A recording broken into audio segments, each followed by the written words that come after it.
the bomb squad.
told me where to take us.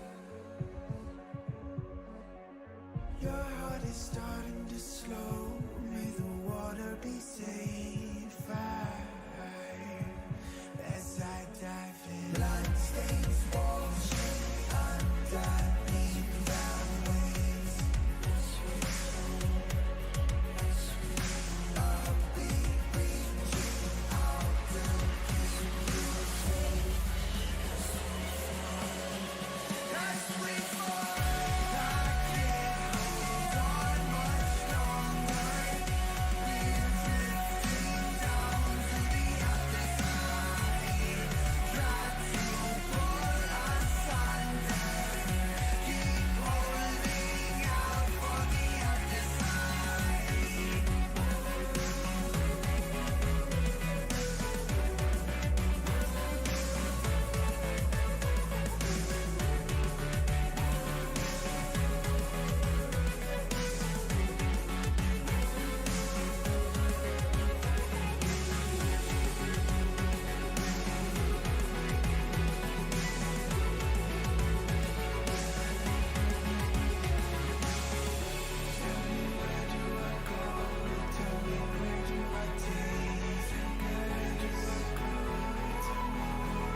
What is up, everybody, and welcome on in to the analyst desk. This is the ACL playoffs week 1. Hope you guys are having an absolutely fantastic day. I am joined here with Expired. Expired, how you doing, man? I'm doing great. I'm ready for another day of insane games at an even crazier level. Absolutely, yeah. We traded out the Masters, the Grandmasters, the Scrubs, if you will, and now we are back. We have the cream of the crop, and Keens. So I'm pretty excited to see that. Kind of looking at it. Expired, what are you expecting from today?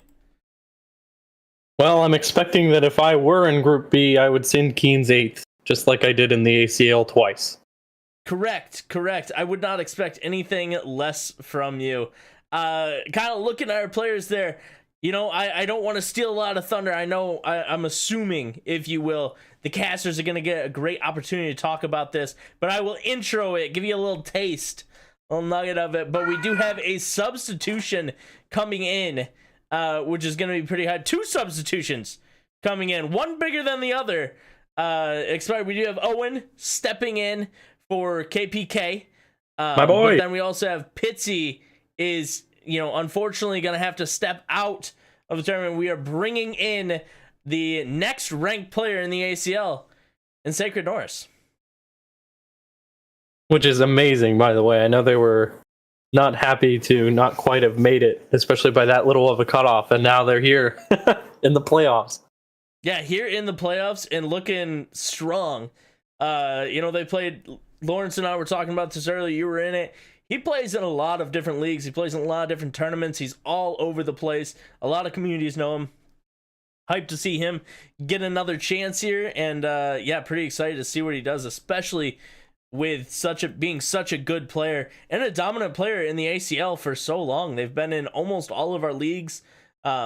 Yeah, so I'm hyped to have them on.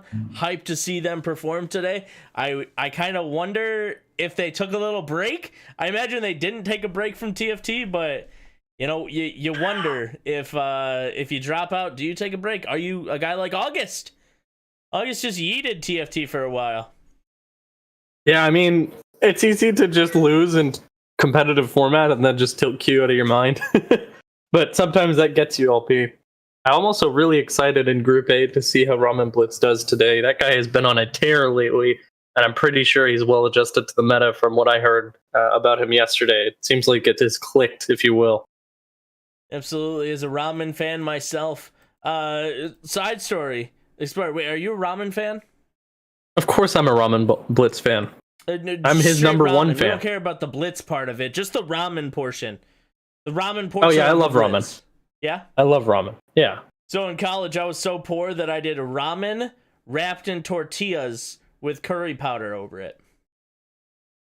You know, the curry powder sounds like the least disgusting part of that. Those textures don't mix, man. They're great. What are you doing? They're great. Are you kidding me right now? Just eat the tortilla with the curry powder and then have ramen with the curry powder on the side separately, man. No, you mix it all together. You make the ramen, right? So you boil some water, put the ramen in, get it all nice and a little bit soft, but a little bit of sticky. It's important, a little sticky. And then you just put that, you know, drain it out, get all the water out of it, and then leave it in the bowl. Put the, you know, whatever the heck seasoning of the crap it is, the whole MSG package. Douse that on top. Roll it in a tortilla, and then just sprinkle some curry powder over top. Honey Bear, I can't hear you or see you while you're talking about this. I've got dollar signs over my eyes. You know what? I didn't have dollar signs, but you know what ramen's gonna have? Hopefully a top 2 finish here, and just move on through. We got a lot of good players in both Group A and Group B. Expired though. I mean, I'm gonna make my pick as well, but I'm gonna put you on the docket first. Looking at Group A. Who are you taking to top this group? I'm taking top 2. He's going to be number 1 Ramen Blitz and number 2 Within. You know what? So Ramen Blitz was mine. I'm gonna go with a little bit of a dark horse here. I'm gonna go with player 3X. I think they're gonna show up. I'm pretty confident in them, but Within is a solid shout. Lobby B, who we got? You already know I've got Keens and Jesus Timo in my top 2. Keens and Jesus Timo going bot 2. For me, I'm bringing in Owen and Shining Star. Owen's going to be that substitute. He's going to pop off, and Shining Star is always a stud. So I'm happy to see Keens and Jesus Timo taking the hit for the team and going bot 2 for us. You got it the wrong way around, pal. Oh, I'm not in that lobby, so Keens way. isn't going to get griefed. Woo! Anyways, if you want to hear more about Keens and Jesus Timo, we're going to pass it on over to our casters for the day. You guys are blessed with an amazing caster duo of CLE and Decker. Guys, go ahead and take it away. What is up, everybody? Welcome on in. So glad to have you all. My name's CLE, here joined with Decker. Ooh, looking good. He's got the tie on. He's ready to perform today. It is ACL. I've got to turn it up, CLE. You know, like I thought I would throw a little bit of a good garb on, and we haven't seen each other until now. We were talking about that earlier. So yeah, I wanted to surprise you a little bit. I mean, you're looking good. I do have a collar on, so I'm trying to keep up. But really, really looking forward to these games. The ACL is just a fantastic spectacle to watch. These are some of the best TFT players in the entire world. So really excited to see what they're going to show us today. Yeah, and I also, it's great breakdown from the Real Honey Bear and Expired Real Honey Bear. Not at all biased towards Keens bot 4ing, right? Not at all. Definitely on the side of logic there. If I was a betting man, I wouldn't bet on it, but you know, we've seen like crazier things happen in these tournaments. Yeah, we will be following along with Group B here, Lobby B. So we will be seeing Keens and some other crowd favorites like Owen, who performed really well in the AML yesterday, was able to take that top spot. Shining Star being one of the players from EU that is absolutely like dominant, played in Golden Spatula Cup a couple weeks ago. Sexy Norris being another one of those EU players. GS Timo being an NA representative who played yesterday in Corrupted Cup, and a couple more of these really good players. Yeah, absolutely. And we're hopping right on into the first game here with Boat Crew 2. Mm-hmm. Yep, Boat Crew's actually a friend of mine, a buddy of mine. He's excellent at the game, obviously. Grandmasters is seen in the top left corner, so, you know, has ups and downs, but was able to really perform and to get to playoffs this week. Really excited to see if they can shake things up a little bit. Yeah, and Boat Crew, not someone that we've talked about on broadcast yet, but obviously if you're in this situation, you're in the playoffs, in the ACL, you have some talent, you have some grind in you to make these kind of big plays happen. So this is going to be, I think, a very explosive lobby. All these people have had similar seasons, right? The kind of middle of the pack that just make the week 1 of playoffs are all kind of around the same area as far as results wise. So we're going to have to start seeing who can kind of break away from the pack. I know there are some crowd favorites. There's still plenty of room, especially with a kind of evolving new meta, for anyone to kind of shake things up, right? And make something spicy happen. Yeah, and I was talking to Boat Crew the other day, asking about their experience, and especially last week when they were pushing for one of these top 8 spots. They were pushing super hard, and were set up really well for it. But so they went, you know, 1st or 8th play style, trying to get those points, and then they went 7-8. So that's kind of how they ended up here. They were at the top half, and now ended up within the 9 to 24 range. So we do get to see more of them play, which I'm excited about. Yeah, absolutely. As far as the meta goes here, we'll see who's able to sort of adapt. Though we were talking about a little bit before the show, but not a lot has changed. There has been a couple little nuanced comps that are starting to creep up here and there, and a few things are getting a little more consistent. But as far as, you know, adapting to a whole new patch, I don't expect any of these players will have trouble kind of locking in on what's good and what is the right direction to go today. Yeah, it's been a pretty consistent patch so far. No huge balance thrashes other than this 4 reroll, which we will see right off the bat, being a 2-3-3 as well. So this will warp the game from the beginning, not having a ton of information on what your items are or what lines you're going, but we'll have to make a huge decision that will absolutely lead them throughout this game. Yeah, this is the point of commitment, right? I'm seeing all these TFT graphs where it talks about how like the new players just commit to comps on 2-1, and then as you get better, you start to play flexible, and as you get toward the top end where these players are, you start committing to comps on 2-1 again, right? Because especially things like these hero augments just warp the game so much. And a Vi augment picked up by Boat Crew here. I absolutely love this augment.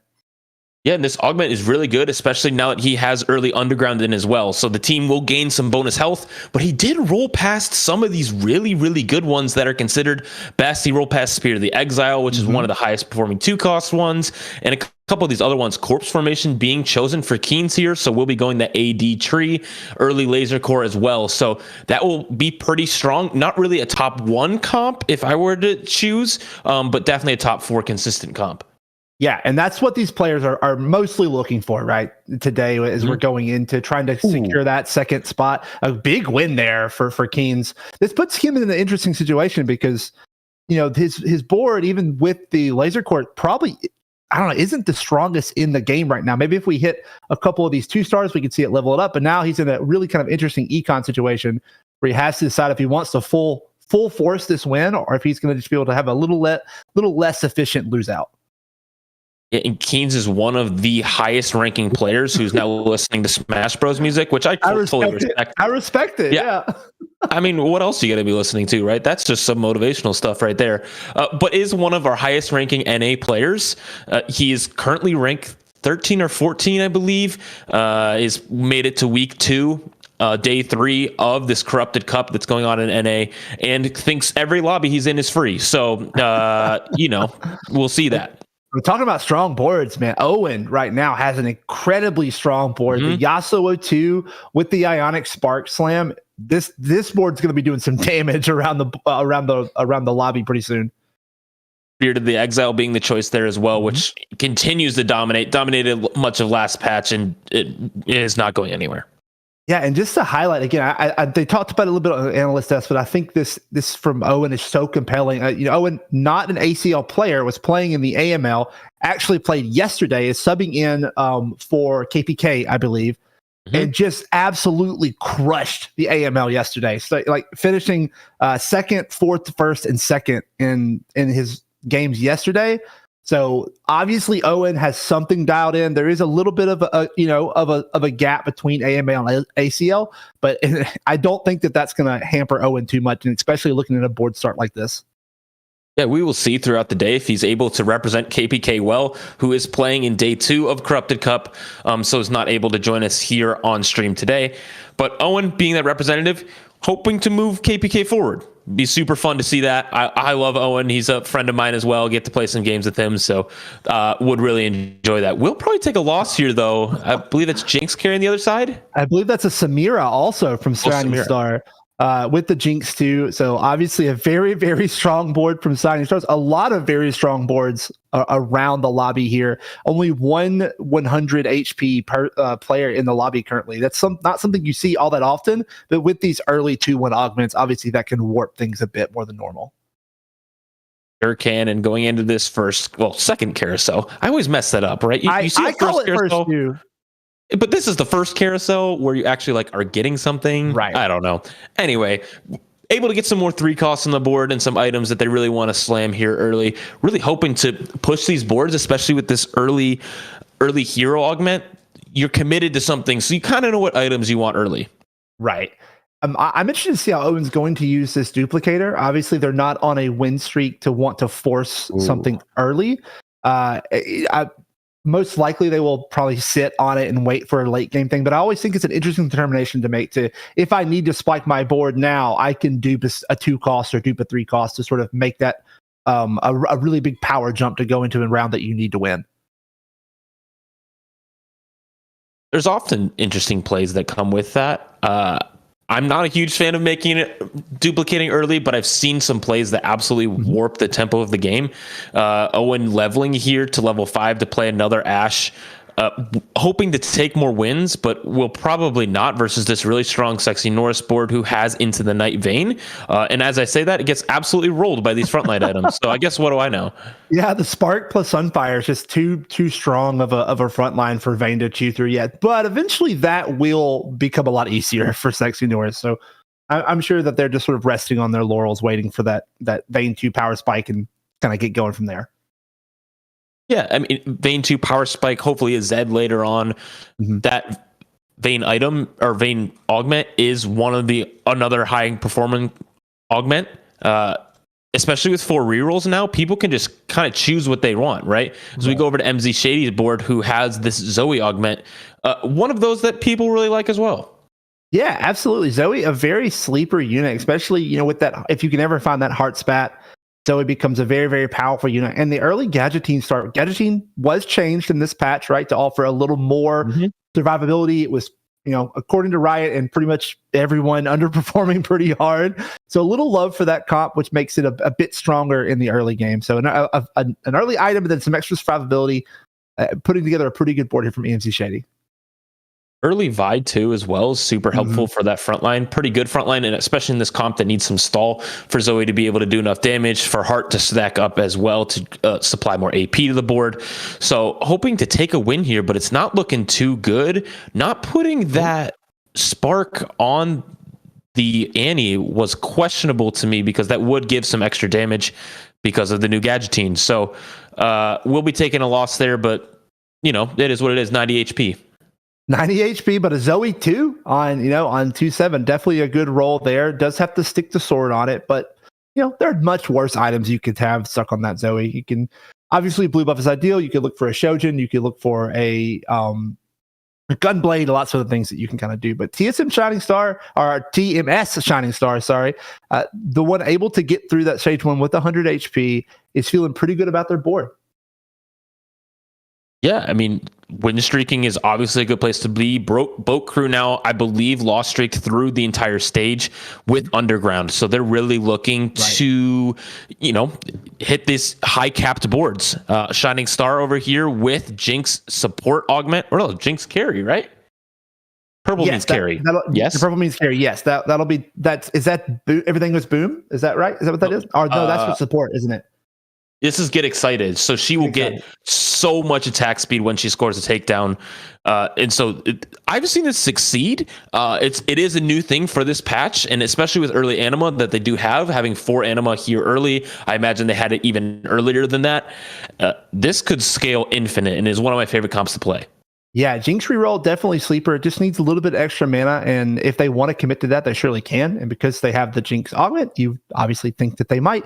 So, and the upside is, we've talked about plenty of times, is that I don't think anyone's going to be contesting you for Jinx reroll, right? Mm-hmm. I mean, I think you pretty much get your units. We've seen a couple people at least leaning into the potential laser core vertical or laser core sort of look. Also some duelist looks. There's a lot of people contesting each other, and I think Shining Star is going to feel pretty good just looking for the Jinxes that no one else wants.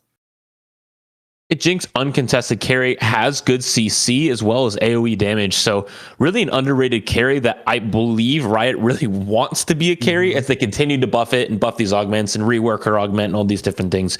So looking forward to that. Curious about this Runaan's Hurricane Slam. I imagine attack speed with that Hurricane will do a ton of damage, but as we go to our second augment choice, just not quite sure what the purpose of that was. Yeah, I'm a little unsure of that too. I would think more something akin to like a Rage Blade in a mana item would be kind of where you want to go, but they decided that, Runaan's is the way to go. As we see the Ornn item choice here for Keens, as the lobby is looking pretty free for them, as they said earlier. We'll see if they can bring that into fruition, but a really strong start again with the laser cores. We do see a couple people pivoting, are like kind of leaning toward that laser core. What are your take on kind of the Ornn items and like their level of power right now, Sealy? I think there's a lot of different items that are good situationally. I mean, Eternal Winter is pretty good. Obviously, Blitzcrank Hook is one that you get flamed for, but does really well. And then there's just some that aren't as good. Gold Collector at 3-2 would not have been very good. Obsidian Cleaver's not really good, especially because he's Last Whisper already. So there's just different ones situationally that do well. Like Manazane is excellent if you're playing AP, but if you're not, it's kind of useless. I'll tell you talking about Blitzcrank Hook made me think of the worst feeling thing to me in TFT is getting Blitzcrank hooked by a Raider Spoils Ezreal. Like it's the worst feeling to me. It's just a Blitzcrank hook out of nowhere, and now my carry's dead. RNG, man. It just sometimes it's only when you're like, nah, he won't roll it. There's no way. No shot. Always does. Always does. But I do love this start from Keen's. Obviously, a very strong board. The Sivir plus the Yasuo 2, very powerful with the Renekton 2 on the front line. Is sitting at 75 HP, so it is definitely wanting to kind of start stemming the bleeding and not lose much more. But then looking down at Boat Crew is just chilling, just stacking the underground and just seeing what they. I'm not sure if we know if they cashed out early or not, or if they're going for a deeper run. Not quite sure, but I would imagine at that level of HP, they're kind of looking for a safe or a 2 or 3 level cash out. Yeah, I saw them be at 9 out of 10 already, so I'd imagine they skipped the first one, just probably hit the second one, looking for a third possibly. So especially when you're 9 out of 10, whether you win or lose, you're above that 10, and it just feels bad, right? When you have 2 extra in the pocket and you're just like, no, never mind, throw them away. I don't know. Not always worth it for me. Not always worth it, but it does feel bad. I do get the kind of FOMO of like, it's just 2 more losses. I can do 2 more losses, right? And then you're at 6 HP on 4-1, and you're like, what happened? But I feel like Boat Crew will know how to pull the trigger a little bit better than I will. So, and a little bit early carousel priority here, which is never bad. Carousel priority is always good. Probably will slam the Sunfire here as well. Able to get a 4-cost belt, which is really good, but 43 HP is not a ton to work with, so needs to cash out soon. We'll be probably looking for this sure shot route or any kind of this AD tree. 12 out of 10 currently. I can't imagine he would take this. It would hurt me. Yeah, absolutely. I wouldn't imagine he would take it either, especially cut and run. Okay, so that's an insta take. I didn't even see what was on there. I don't know if you did or not, but yeah, it was just 10 gold in this Reforger. Wanted to obviously level here to 7 and roll it down. That was only a 1-star cash out, so wanted to continue to roll, wanted to continue to build this board strength to possibly now string together a win streak. Yeah, it does hit a lot of great units. Yeah, ends up with the Samira on 7, a huge pickup there with the Gunblade. Last Whisper can definitely just slam those on the Samira. Doesn't have to duper, so one more high roll on 7, and you've got a 2-star Samira, which is a huge stabilizer to what Boat Crew wants to do. Yeah, obviously take out this Fiora for the Zac on bench, but wanted to get that Samira in most importantly, was able to do that. We'll probably still take a round win here, despite not having possibly the strongest board that he has. Only down to 20 gold here, where you see across the field, MZ Shady down at 10 gold. So, 20 gold now, but is on pace with Lobby now, right? Taking wins, having this Samira already, pretty good front line as well, looking to string together some wins. There's Samira. We could instantly, this is a huge power spike for Boat Crew. And the level of justified for taking those cash out, I'm sure just feels really great for them. So now suddenly at 43 HP, they are probably the person to beat in this lobby going into stage 4. This is what we like to call never punished. Never punished. Just hits. Mort Dog's got them, ready to roll. So excited to see if they're able to cap this board out. Obviously broke their loss streak, so will not have that extra income going in the Krugs. But I believe that we do have a win streak at the top of the lobby, which I believe it is this board on the other side. Yeah. This is the one I'm interested to see. Like if this might be the end of Shining Star's win streak here, because this Samir too is just going to do so much damage. The Sunfire and the Sejuani just doing so much work also. My goodness. Yeah, the Cho'Gath absolutely shrouded and mana reaved the entire front line too. So that was not helpful for anything in this game. So Shining Star will be taking their first loss right before neutral round. So we'll lose a lot of income there. Yeah, definitely doesn't feel good if you're Shining Star. I mean, it still feels pretty good to be have such an HP lead over the rest of the lobby. But Boat Crew just hitting these 4 costs on 7. I mean, at this point, just stay 7, right? If you're just going to hit all your 4 costs, why leave it? Right? Just Mort Dog's got him, right? He just doesn't have to roll it all. Just keeps econing back up and goes level 8, rolls it down there. Sounds good. Aegis Samira on the way. Absolutely. But I mean, I know I've obviously gushed over their board already enough, but they are so set up for this stage 4. When you're going into those sort of low HP deficits of the underground cash outs, it's one of those things where if you don't hit something to power spike you on stage 4, when the damage really starts to amp and you start taking a lot of like unit damage, you are just gonna bleed out. And just being able to have this stable board to just econ back up and then accelerate themselves, kind of slingshot themselves past the econ level of the lobby is going to be so huge as we jump on board now with Jesus Teemo. Jesus Teemo having the Riven support item which grants a shield for max health, but not having a lot of these high health units, just kind of playing Anima squad, it looks like, wanting to play Misfortune, which is just sitting currently on the bench. Yeah, definitely not the best spot to be. Is in the kind of the opposite situation of Boat Crew, where they're not really power spiking into stage 4, which is going to end up losing them a lot of HP, and also doesn't have any gold. So Jesus Timo, they kind of need to be blessed by Mort Dog at this point, because it's not looking great. They're not really set up for success here on the stage. They do have really good items, though. So as we see our last augment being a prismatic, man, this is going to shape the lobby if they're able to hit what they want. High-end shopping being choice for Jesus Timo, but already rolled down. So that will be the choice, though. Will grant 15 gold. Let's see this roll down here. He wants MF2, wants Echo 2, wants all of these units to place in and hopefully power spike the board. Yeah, it's one of those where you have to decide, like, are you going to roll down now? Or are you going to try and take a couple of more losses? It's going to be tough, because obviously we've talked about how when you hit prismatic, it really elevates to the base level that your board strength has to be at to be sustainable. And now with one of the weaker boards in the lobby hitting prismatic means that these next couple losses are probably going to hurt. Does have the items on the Misfortune, so that will obviously help. But if I had to guess, there's going to be a 20 or so damage taken, especially a set 2 on the other side. Set 2 on the other side for Keens, being the sure shot mech board, which we've seen a lot last patch and 2 patches ago, but making a resurgence on this patch as well. Absolutely destroying this board from Timo. The backline gone instantly. This new rolling around trying to do their best. Maybe we'll kill another unit or 2, but nothing that's going to swing this fight. Yeah, absolutely. Not quite. But what I'm interested to see, CLE, is that, when you hit prismatic lobbies, low cost rerolls kind of automatically get worse.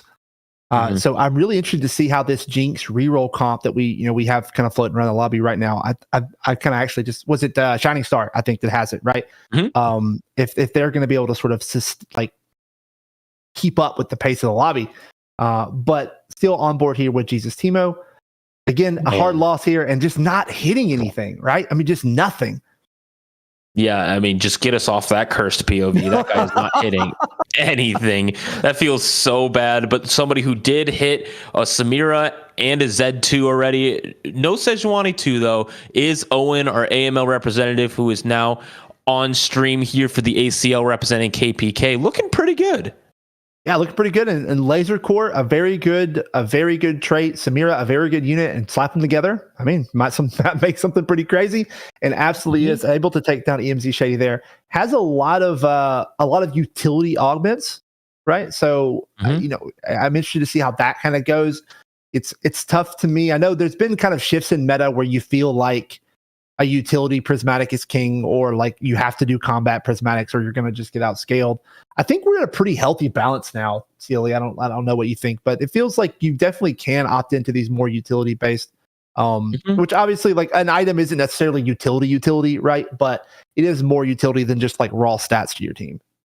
The ability to put in 7 laser core here for Owen is absolutely massive. Getting a lot more damage per drone strike, which now strikes every time they attack and are hit. So really will scale them huge into this late game, hoping to possibly go 9, I would imagine, but without the +1, it's going to be difficult. But onto TurboTax ad for Shining Star. How are we not sub to Shining Star, right? We have to be subbed so we can skip those ad breaks. But that's we've had some hilariously timed alt tabs and stuff today, so this has been good so far. Back on with Jesus Timo. Oh no, back on with Keens. Let's go. Has to set 2. One of my favorite units right now, though, is Belveth. I think Belveth is in such an interesting place. Obviously, a Belveth one with a TG probably isn't even going to end up staying in your comp at this point. But still, it's just a very, very powerful unit that can really kind of stabilize boards very well. Ooh, and we see Curse Crown taken on the other side, which is just highly volatile. So if they take a loss, they'll be taking significant amounts of damage.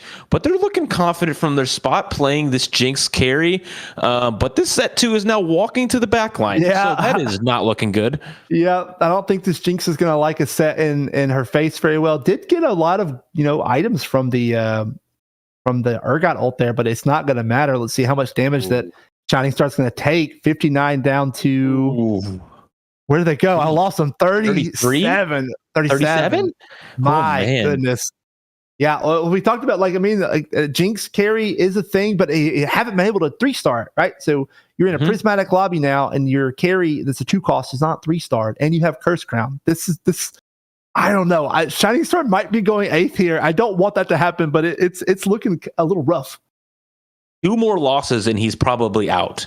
That is not what we want to see, but we will see it here on stream. Has so many 1-stars on the board. This is kind of painful to look at. Jinx is gone. Yeah, Jinx is gone. Jinx is gone. Gave up on that. Yeah, I mean, I think it probably needed to if you weren't close to the 3-star. You just kind of had to. He does hit the Aphelios, so we'll have a little bit of power there. Just hoping to overwhelm his opponents with units, but staring down Boku right now, who's on a win streak with the Samira too.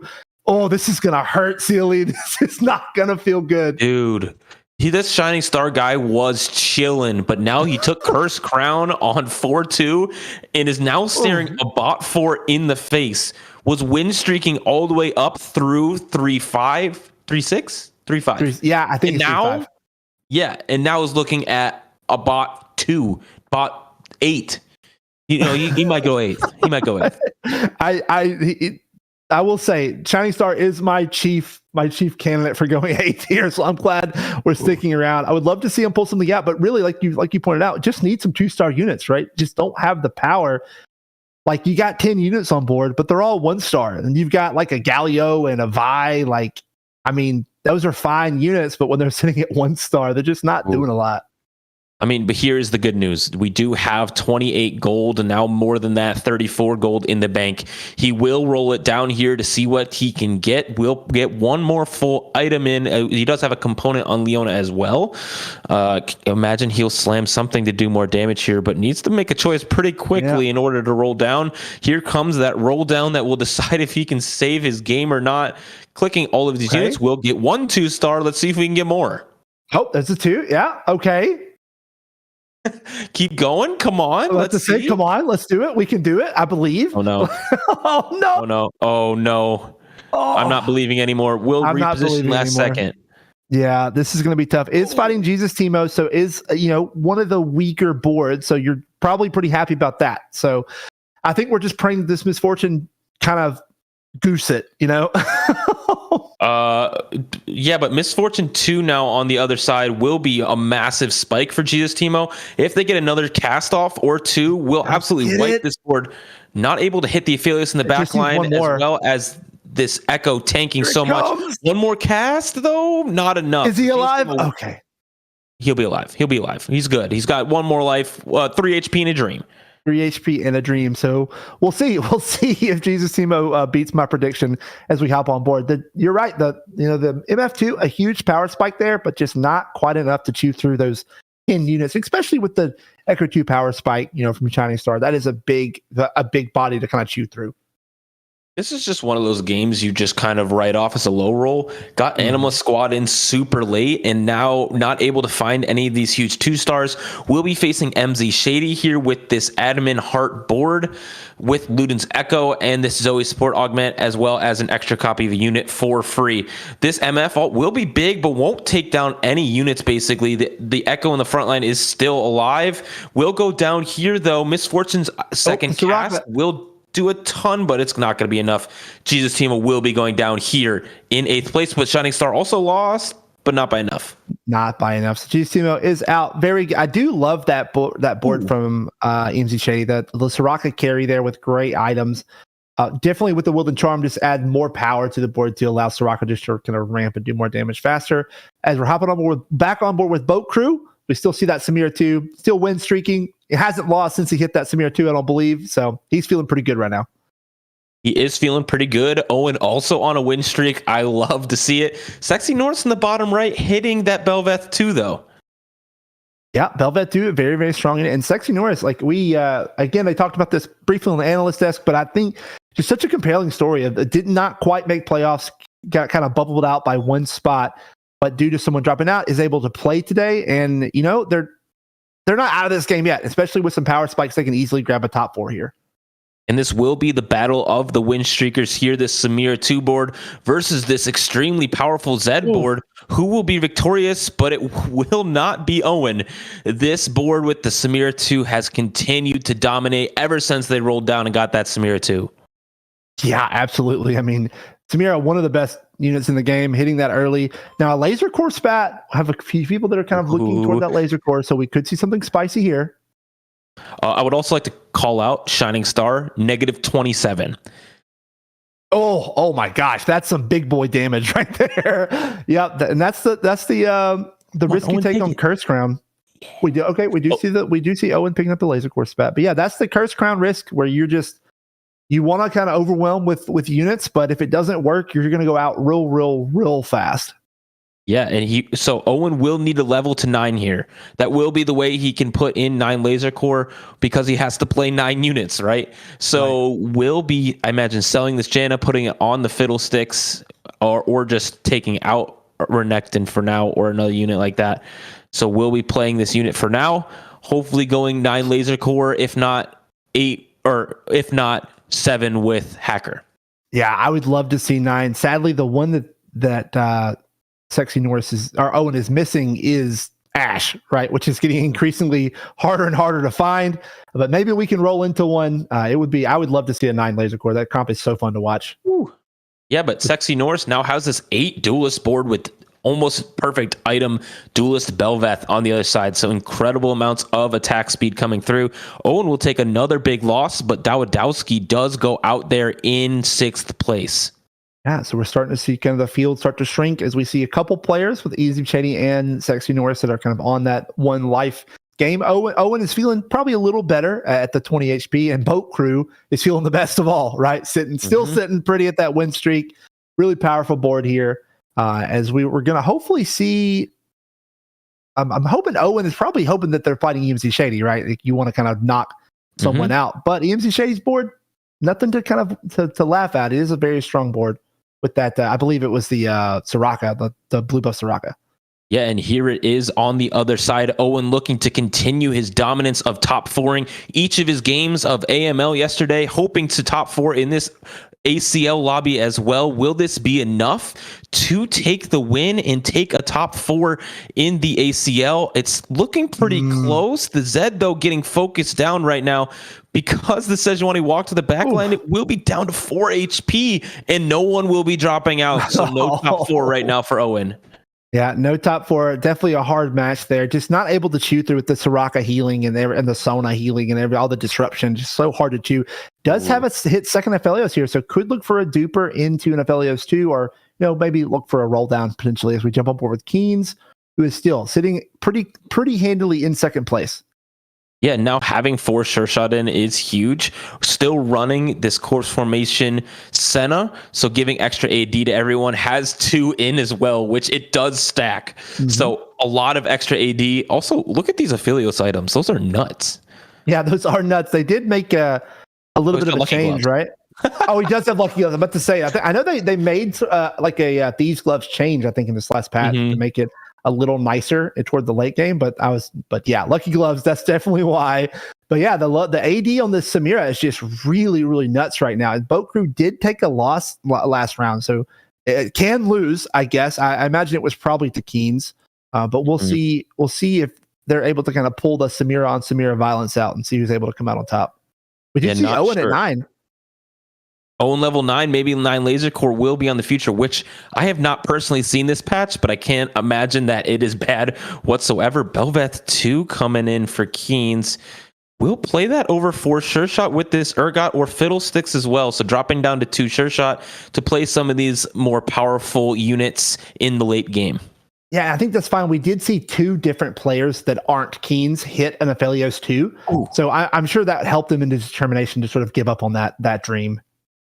Will Owen go out here, though? That is not 9 laser core. They did play Hacker, but this is going pretty well for them. This Zed should be able to take it down, so Owen will survive, and Keynes will also.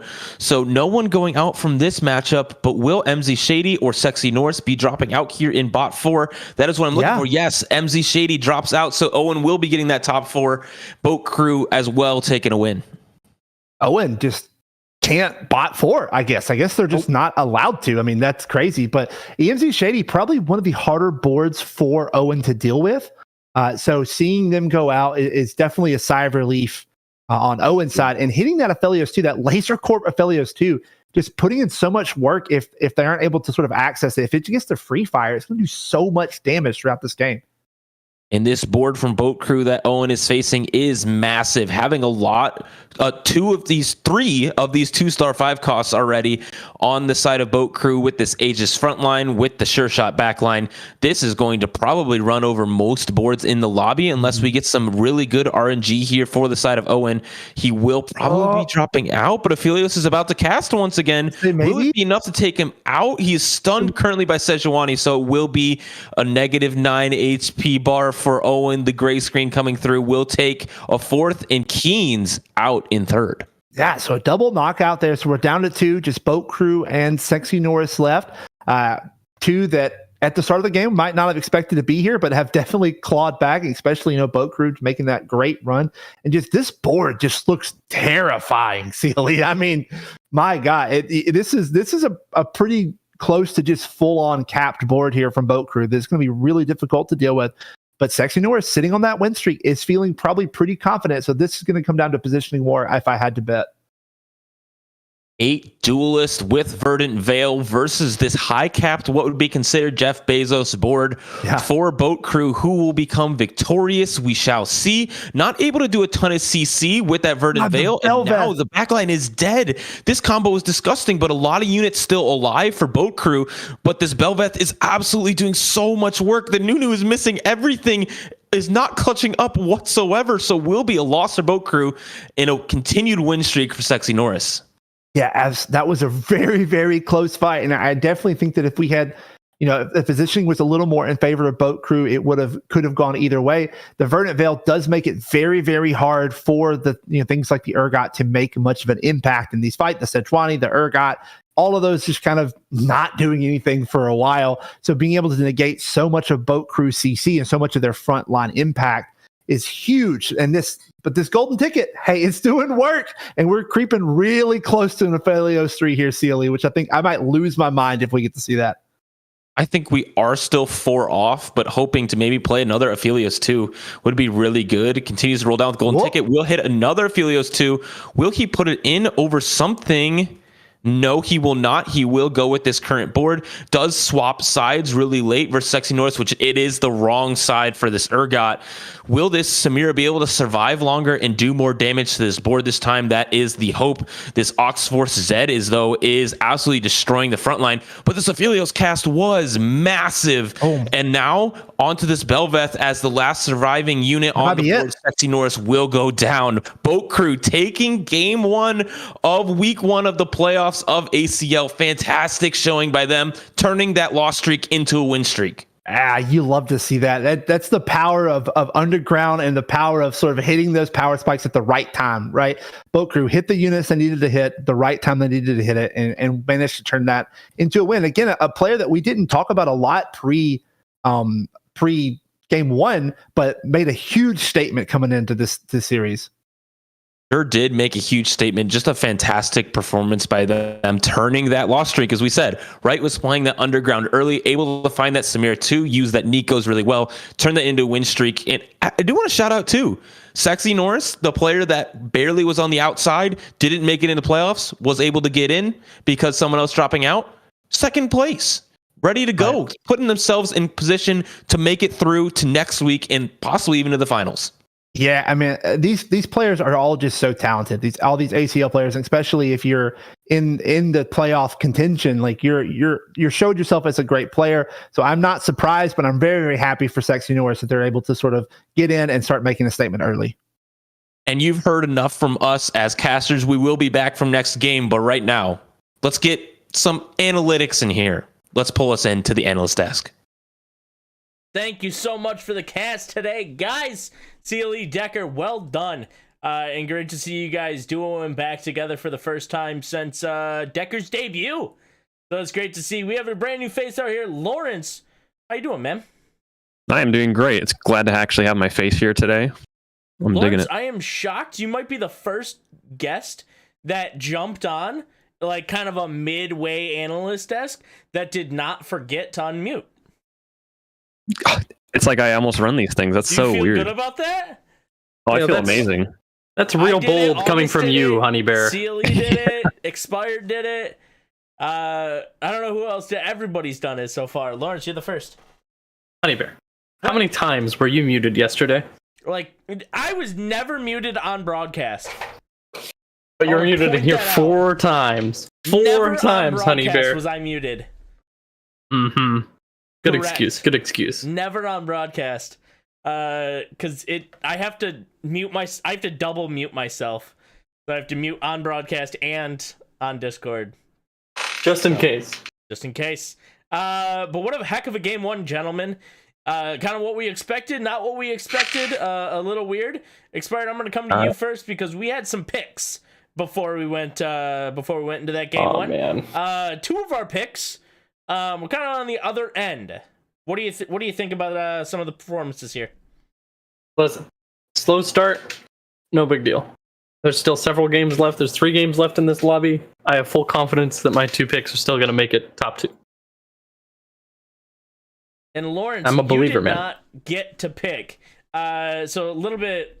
Is it cheating to have you pick now? No, I'd rather just go right into the. It's like kind of cheating right now. I'd rather just kind of go into talking about that game. I've got like a lot that's on my plate that I was thinking about. Go ahead. Give me all about the game. That game was kind of nuts. Actually, it was like so high tempo right out the gate. They're like, well, what if we had a hero augment on 2-1 with a 2-3-3 hero augment choice? And so that was like right away already is warping people's boards. And so they're playing around these high tempos. You see Shining Star kind of doing well throughout this whole time, and then it goes into a prismatic for the last augment. Those can really shake things up. Expired, did you have anything you wanted to add on that? Yeah, Shining Star taking Chris Crown there without really having any 2-star board to back it up just kind of doomed him when the rest of the lobby also had a prismatic power spike, and taking Chris Crown there. I mean, he was streaking hard until he took that augment, and then he's just taking 20 a fight, right? Yeah. That warped the entire lobby, kind of like you were saying. It's just one heck of a game one to start the day. For Go ahead. Go ahead. Yeah. So from a competitive standpoint, that sucks. Like you don't want to see people getting like these crazy lobbies that have so much going on that it's like, just let me play my game. But from a viewer standpoint, from my standpoint, this is exciting. That was like exciting. Like, what's going to happen to Shining Star? I don't know. But you kind of see that like, oh no, he didn't have enough to maybe have the strong enough board to necessitate getting twice the damage. And then it sent them there into 7th. That's kind of nuts, but I like that kind of as a rebound point to getting into why these are. It's great to have these 4-game best of 4s or best of 3s with 3 games where you have one bad game. How do you rebound? Shining Star is a great player, as we all know, right? But like that doesn't matter. Like, it doesn't matter how many times Shining Star has made playoffs or made finals before. Today is what matters. And it's going to be really exciting to see how they recover for these next 3 games and see if they can bounce back from that probably pretty tilting game. Yeah. One more Speaking about highlight. recovery and bounce back, I do want to shift it just a little bit with the short time we have. Sacred Norris, huge comeback right here. Not officially making playoffs, having some unfortunate things happen with Corruption Cup coming around, or Corrupted Cup. Now he's in playoffs, pulls off the 2nd. What do you guys think about that? Crazy. Just that sets the pace for the rest of the day, right? This lobby 1, you want to get out, you want to be strong in the first lobby. Obviously, there's room to bounce back, but it sets the pace for the rest of the day on the competitive side. Yes. And seeing them go 2nd is crazy. Yeah, like I think it was good. You saw that their board was strong. They had a good, powerful board that just wasn't quite enough to take first, but they got that 2nd place. I think that again sets them up for a good start. I think it's a lot easier to continue that power than starting lower on the board. Perhaps like again, Shining Star had gotten. I'm looking forward to see how they do. Did you have anyone else you kind of wanted to shout out before we close it out here, Expired? Yeah, Owen coming in right away with the top 4. Love to see it. AML player, hit challenger, big vouch for Owen, and he's already killing it here in the ACL playoffs as a sub. And then Keen's also top 4ing is kind of what I expected.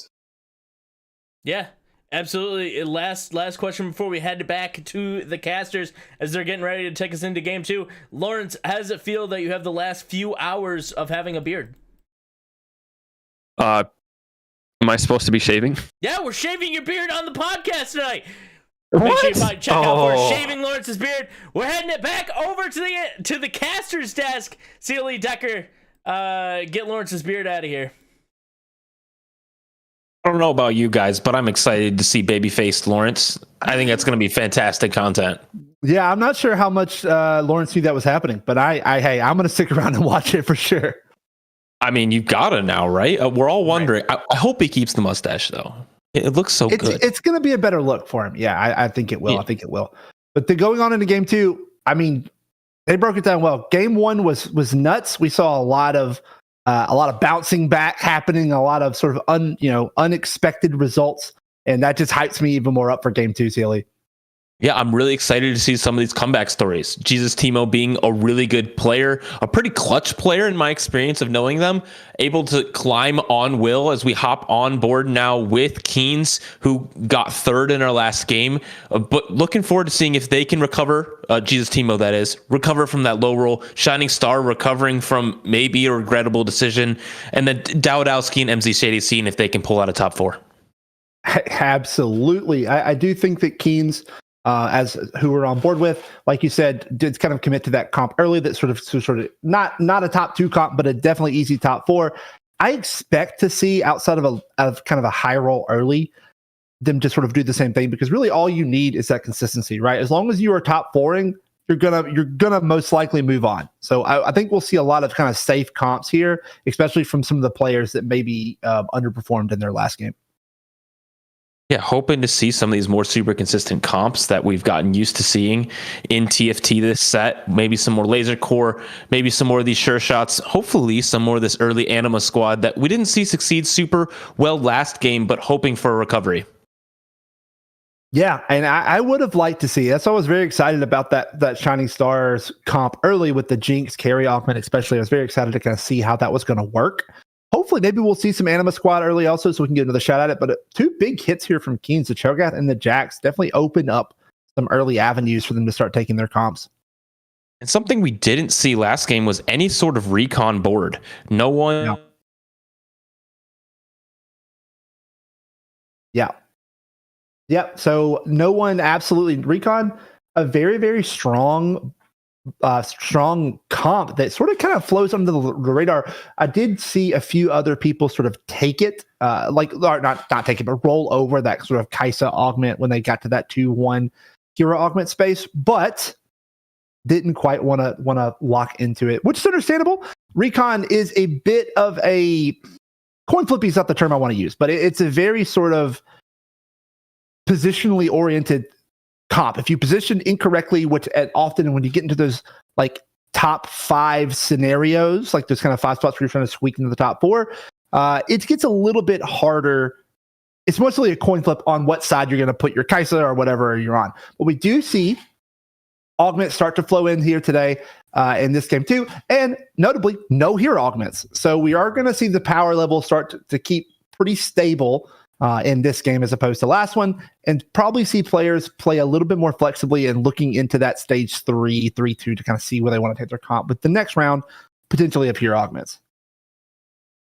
Sunfire board being an early choice here for Boat Crew is excellent, but having that belt there that they now don't want to turn into Sunfire is something that is interesting to keep track of, because I don't know about you guys, but I often forget that I have that augment, and then I build some more, healing reduction, stuff like that.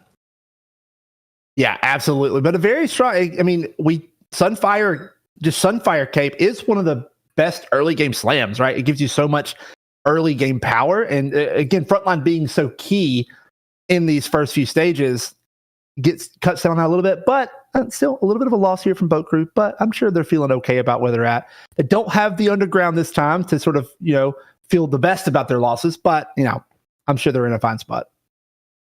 Yeah, able to find a Rammus here as well, which is a really good early front line. Don't have any idea where this board will end up, but obviously seeing their performance last game, having full trust in their knowledge of this patch, of the knowledge of the game of TFT, and just looking forward to see what they'll put together. We do go on to someone's perspective that didn't have the best game last game, having Sure Shot Crest now, already with 2 Sure Shot, looking towards 4 very soon.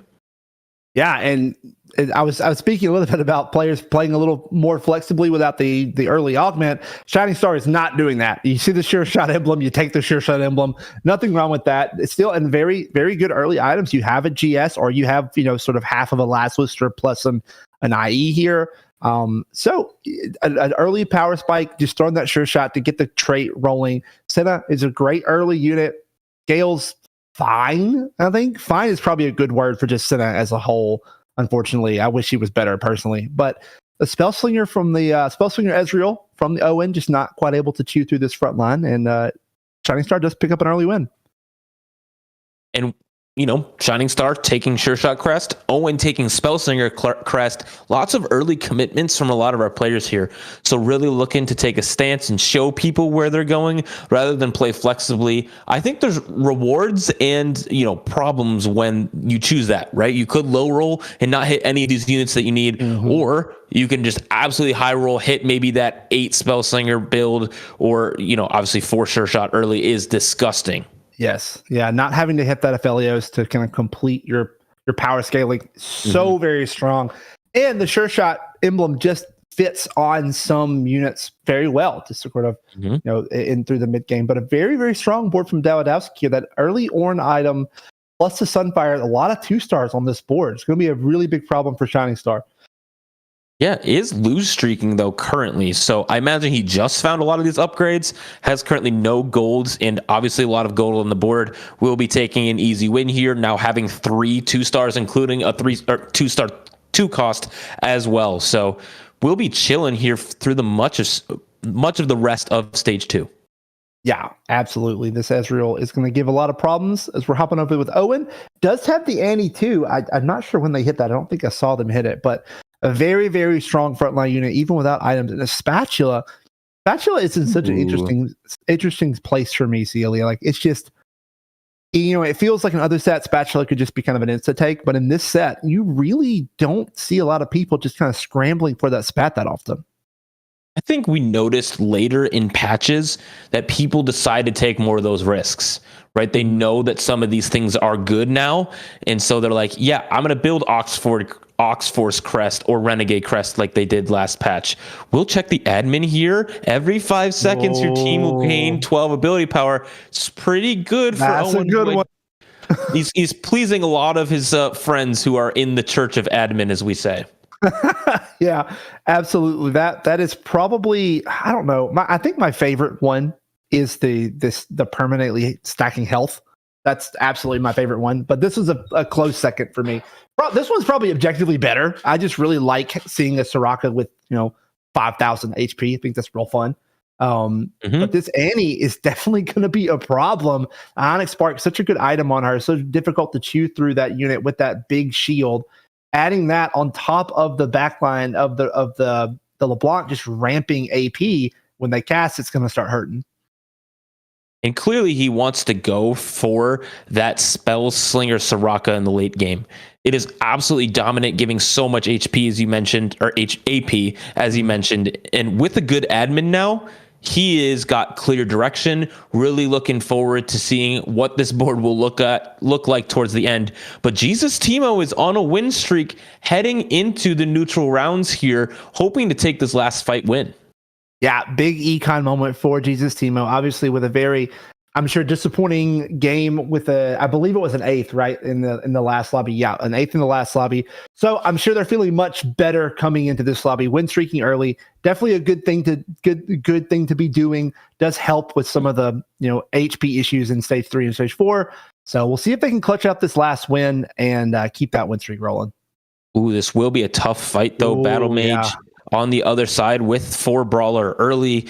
I don't think this will be enough. No. Although he did switch his Spellslinger carry to a Jinx, which will do a lot more damage in my experience. It will not be enough to maybe even take down any units. They're just so beefy. I mean, the two-star Vi, 2-star Blitzcrank, 2-star Renekton with the Jax Battle Mage. My goodness, this is a strong board Keen's put together. Yeah, so Keynes will not be on a win streak, though. I imagine he did lose to Jesus Timo as well, who has not lost yet. But someone that is lose streaking once again and is clearly comfortable from that position is Boat Crew.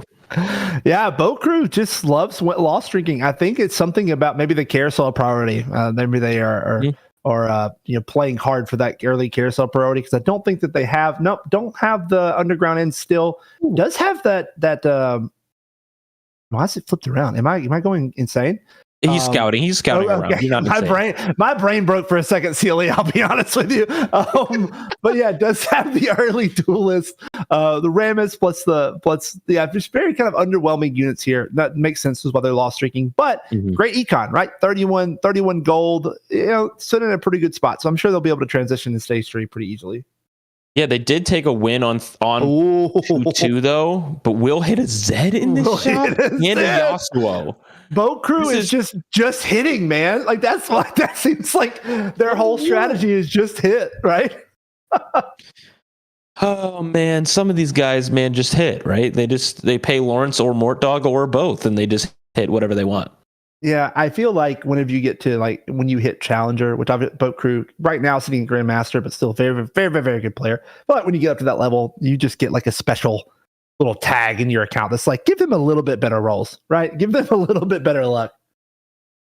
Oh man, absolutely. We'll probably take another loss here, not upgrade anything yet. Once they go to level 6, I imagine here shortly, see this 3-2 augment, which I'm sure he's hoping to be a hero augment. Keeping that Vayne in as well, hoping for spread shot maybe, is an excellent item choice or augment choice as well. So Sexy Norris down at 67, Boat Crew at 63, but Jesus Timo still dominating the lobby. Not sure what he's running. Yeah, haven't gotten to see that perspective quite yet as we see it. And no. Oh, now here's the question, CLE. You're on a loss streak. Is it ever last stand? Last stand, CLE. Oh my gosh, I'm so excited. I love this augment. It's one of my favorite things to watch in this game.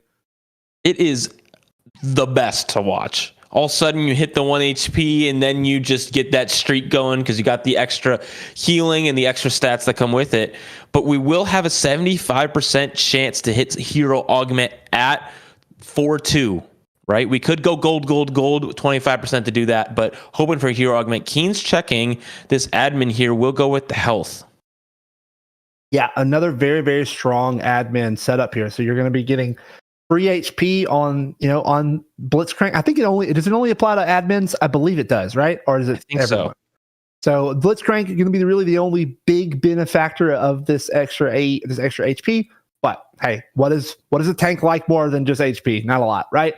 So it does still have the Battle Mage plus the Ascension. So they're going to be definitely holding off for that Ascension proc and then trying to win out from there. But a very strong board that Keynes has put together.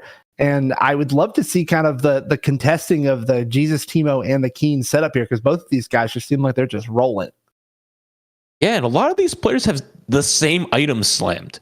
We've seen Last Whisper and Hextech Gunblade being slammed on 3 different players now already. Keen's obviously looking that way as well, wants to get that healing item on this Jax. I'm interested to see where he's going to end up. Has this 4-brawler start, but with Battle Mage, there's not really many Battle Mage Last Whisper users. So interested to see where this will end up.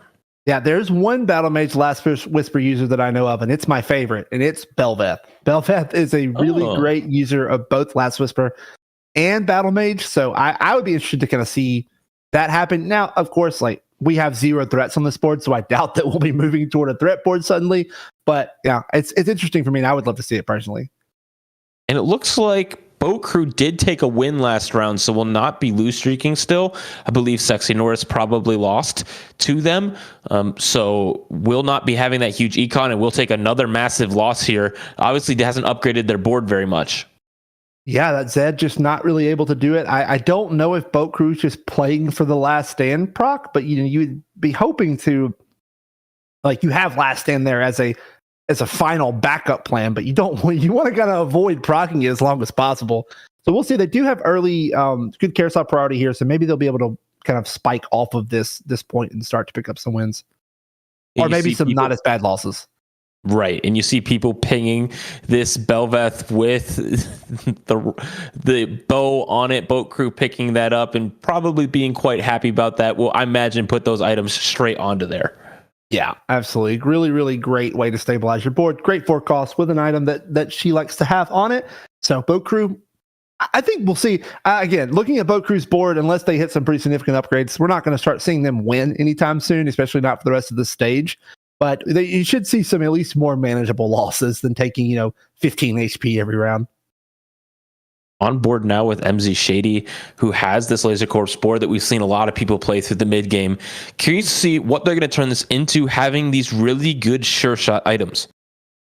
Yeah, absolutely. It does have the good sure shot items, but it's contested obviously on the sure shots from at least one player. I forget who it was that had the sure shot crest, but they're showing me right there. Look at that. So it is contested a bit, but still, this is a comp that if you do hit can hold a couple players, so you're not that worried about it. But Owen with a huge front line here, the double Annie with the Ionic Spark, the admin giving all that AP. It's sitting on the LeBlanc too, so not sure if they're going to be able to chew through this front line, but it is looking pretty good for them right now. Yeah, having this huge front line for this admin to ramp up, as well as, I don't think they have Heart in now, but in the late game, they will have Heart. Will do a ton of damage. You see this LeBlanc starting to absolutely pump out some massive damage. Double Annie as well, looking for Annie 3, which is just absolutely massive front line in the late game. It's come down to it, but it won't be enough. The lasers will shoot and take down that LeBlanc. Yeah, and honestly, you're not sure if Imdichini wanted to win that round or not. Does find the set, but doesn't, I don't know if set kind of works their way into the comp right now, but it's definitely a direction that they could go, have good items for the set if they would like to. I'm looking at just kind of level into 4-1. We should see people start hitting level 7 either now on around the 4-1 mark and start seeing these kind of boards start to solidify. So I'm interested again, 75% right for Hero. I always like seeing Hero personally. The games without Hero augments feel kind of weird and kind of fake to me. So I hope we get it, and I'd love to kind of see these boards start to blow up.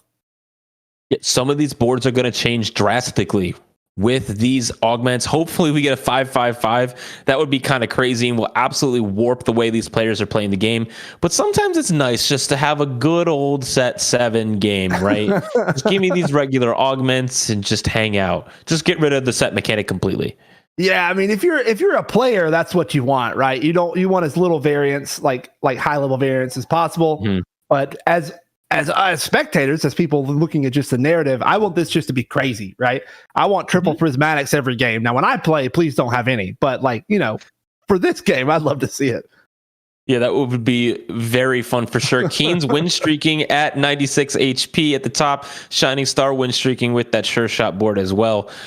And this comes down to if this is a hero augment here, right? It will be that 4 reroll hero augments now. So able to reduce that variance kinda to get really what you want. And as we see items here, he's excited because he gets Hextech Gunblade again. Yeah, Gunblade definitely just kind of a premier item right now. Keen's able to lock that on the Cho'Gath too. So we do have some threats coming on. Maybe my wish will come true and we'll see a little bit of a Belveth, a little bit of a threat comp going in on coming up for Keen's here. Very, very possible. Could be a recon pivot as well. I don't think that would be bad, especially if uncontested, which I don't think it is contested. But obviously you only want to take that if you get this 3-3-3 hero augment choice here at 4-2. Yeah, and looking at his items that Keen has slammed right now, I doubt that my dreams will come to fruition. But the Cho'Gath 2 is a great addition to the front line. The Mana Reeve just is so huge here. Is Dawidowski sitting with that 3-item Ezreal starting to do a lot of work? Has the rich get richer? Looks like on that board. So obviously we don't know what their econ level is, but I imagine it's probably up there right now. Yeah, they were lose streaking, win streaking, and just on and off, winning, losing throughout much of the game. So, but does have really high econ to offset some of that winning and losing. So Shining Star will take a loss here. We will see our last augment choice will be a 3-3-3. Okay, so 3-3-3. So we won't see a lot those huge power spikes we might have been hoping to see, but some really interesting choices can be made at this 3-star augment. Yeah, always interesting to watch these ones because a lot of them are hoping for these forecast ones. There's only like an 18% chance that this is what they would get. Ooh, okay. Really unlikely, but we'll take evasion here, which does help a lot in making your team just drastically tankier. And looks like then they will be keeping with this 4 brawler frontline. Yeah, absolutely. So evasion, very good, especially when you have like just something like Ascension, right, which is just a lot of free stats. If you get to a certain point, it's definitely a good option to just make sure that you get to that point so your units can kind of pop off. Now, a sure shot static shiv Syndra is not something that I can say that I've seen before. We do have that 80 stacking from Shining Star. We did see, I believe, Keen's playing that last round. We do see the double Senna giving the additional AD to the Sivir and to the Samira. So a good board here set up from Shining Star as we're coming into the fight with another Laser Core and EMZ Shady. Yeah, it's just really chilling. That is the best one they could get for their spot in this game. MZ Shady, though, those are really, really, really good Belveth items if they want to pivot that direction. Having this Armadillo, I think, for on the other side as well for MZ Shady. Did someone just drop out? Yeah, Sexy Norris just went out. Like, I'm not sure. They didn't. No way they died naturally, right? I mean, it looks like it. They did. Yeah.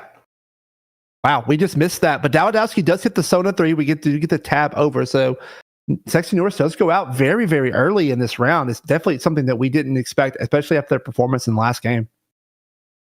Yeah.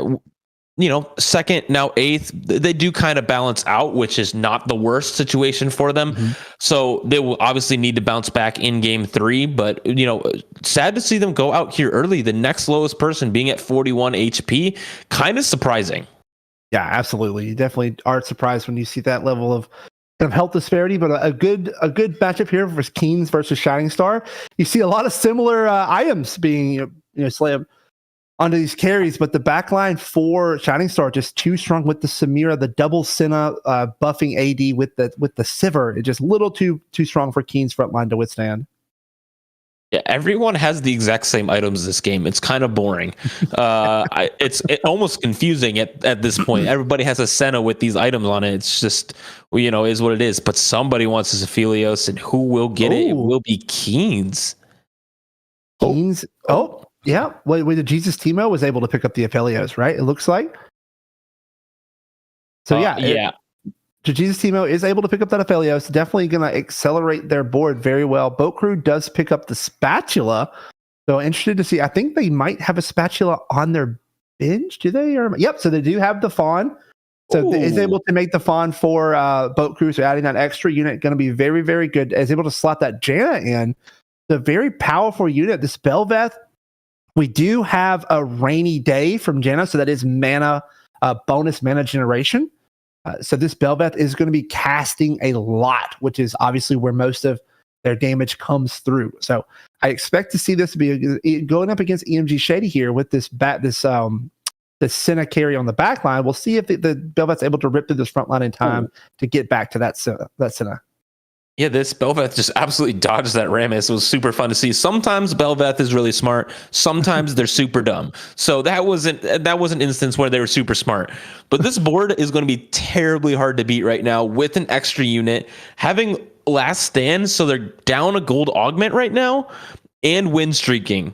So I'm not even sure if they're going to hit it. They might just go first. If I had to put my life on the line and the bet was last stand have a hidden buff that gives you something to make it to where you never hit 1 HP, I would bet on it. Like, I swear, every time I see someone take last stand, they just win streak out. It happens every time. So we'll see if Boat Crew can be the exception to that. But this very strong front line, and I want to point out the Vel'Koz 2 here actually doing so much work in this stage 4 where kind of players are starting to develop their carry, but haven't really started to develop their secondary carry. Because most comps nowadays are seeing one primary carry and sort of an off carry, right? So Vel'Koz, while these primary carries are really the only thing being threatening, just does so much to just stop it in its tracks, right? And it will get you so many wins that you shouldn't get just by locking down that Senna, locking down that Samira, or whatever it might be. On the other side, Keen's did hit Nephilios. Looks like naturally he's down at 10 gold, but this Belveth is just absolutely destroying. I thought this fight was over. I thought Keen's had this. Belveth healing up, hitting that 25 stacks of Titan's Resolve, and will take a win here. We'll continue that 6-win streak here into neutrals. Yeah, and looking at those damage charts, it's all Belveth. That's all it is. It's just Belveth doing her little squiggly attacks and doing as much as he can.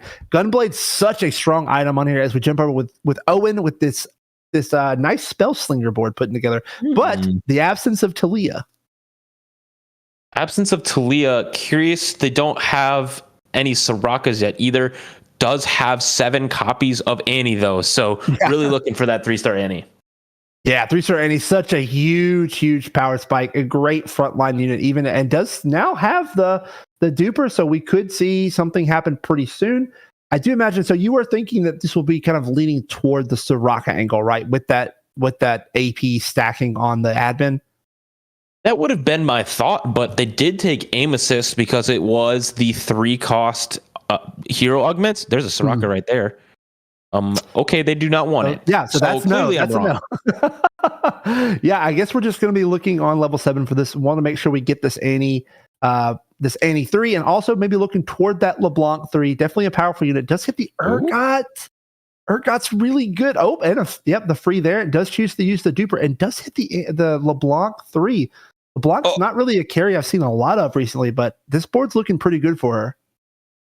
Yeah, barely gets in that echo there at the last second. Does have the golden LeBlanc now, so we'll be doing a ton more damage with this admin and for Spellslinger, hoping probably to go 6 at some point. I'm still curious why they didn't elect to get that Soraka and go that angle, but obviously LeBlanc 3 is extremely powerful. Yeah, extremely powerful and extremely uncontested. So maybe they were thinking that it'll be harder to get the Soraka 2 than get the LeBlanc 3. Does have an Urgot in the bucket, which makes me so infinitely sad that it's sitting there and it's gone now, but not really a good way to kind of fit it in, which is understandable. Now we'll have to see. I just want to see if they can complete this Annie, with the 20% odds that they have. But they do have a strong enough board where we're probably just going to see them start to econ back up, and then they kind of make a determination if they want to push 9 or if they want to roll to kind of make a few more unit power spikes. Would have been interesting to see if they held onto that duplicator to see if they were to hit another copy of either of them, able to possibly get both of them 3-star at the same time. But oh man, that is 2-star Belveths on the other side. This is terrifying for the rest of the lobby. Yeah, 2-star Belveths, man, just popping off with this extra mana generation from the Janna. The Vel'Koz is able to lock some of them down, but this LeBlanc is ramping up. Yeah, just one shots the main Belveth. So it's just one left, but this Vel'Koz is going to do as much as they can to keep it from popping off. It's going to be a really close fight. The Zac blobs are not going to be able to do it, and LeBlanc's going to take this one away. Really close fight there between Owens and Bokru. Man, I am honestly surprised. I thought that Belveth was going to have it there, especially without a healing item on this LeBlanc. No Hextech Gunblade, any kind of healing at all. So, but is able to clutch it out, take that win. We do have 2-3 players in danger of dropping out here. Jesus Timo, MZ Shady, and Dawidowski all within the danger zone.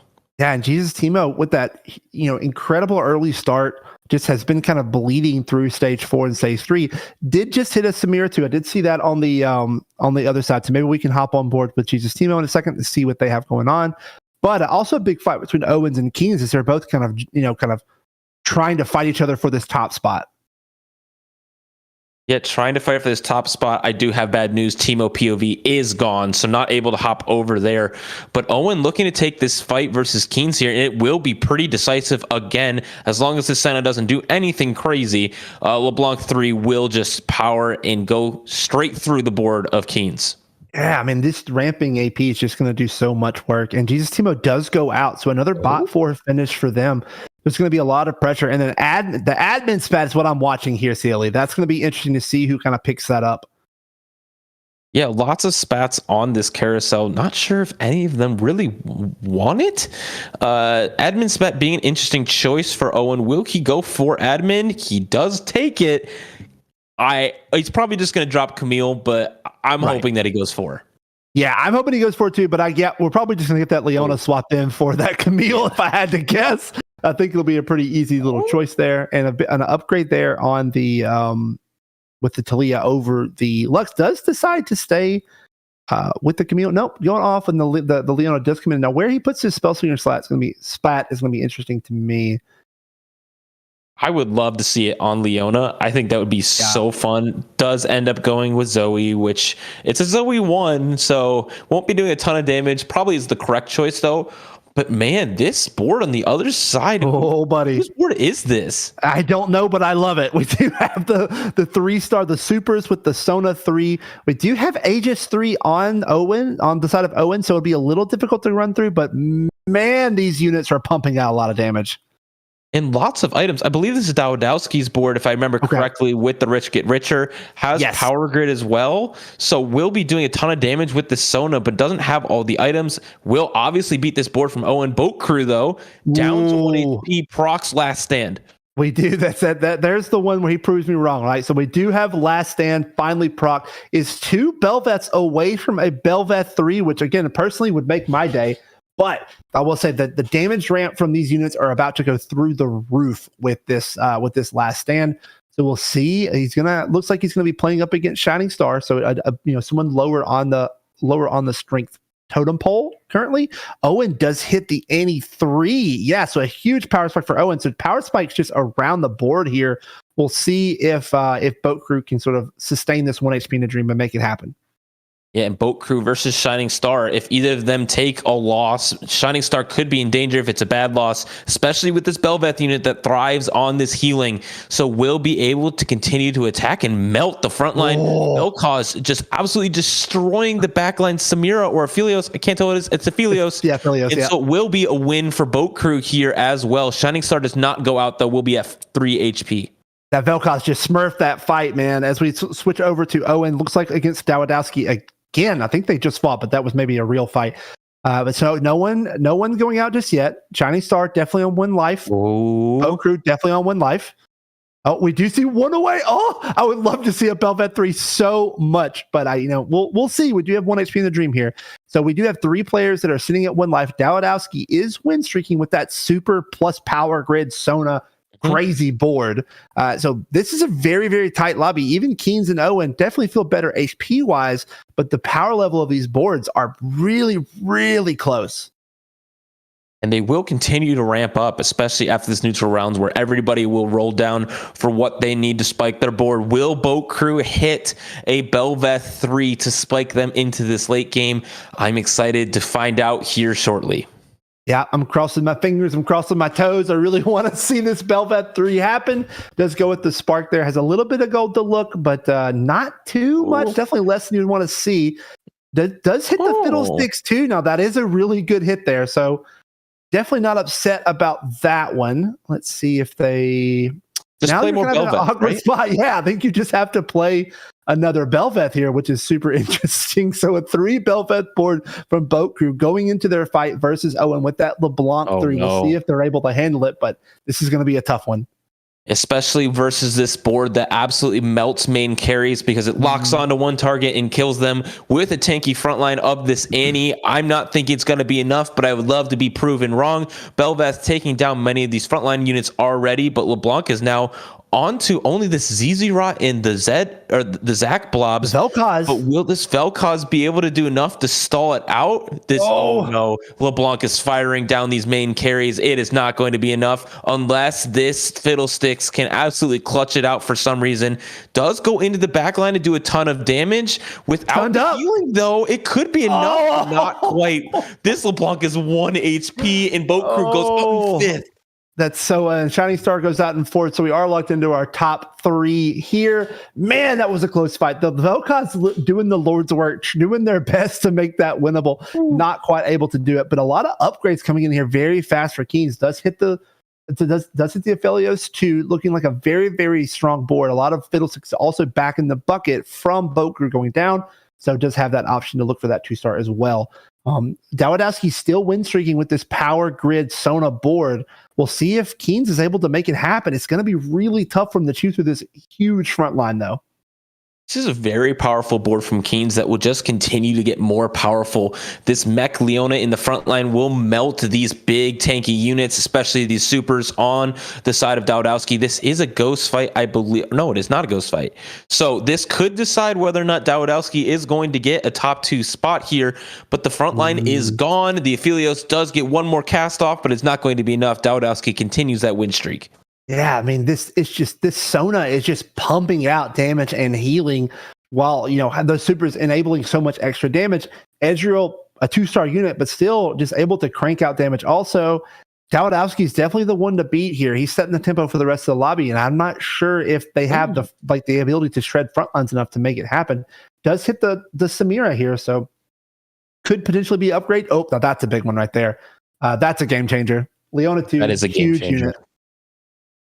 That huge unit will get huge, as it is the Mecha Prime unit on this board.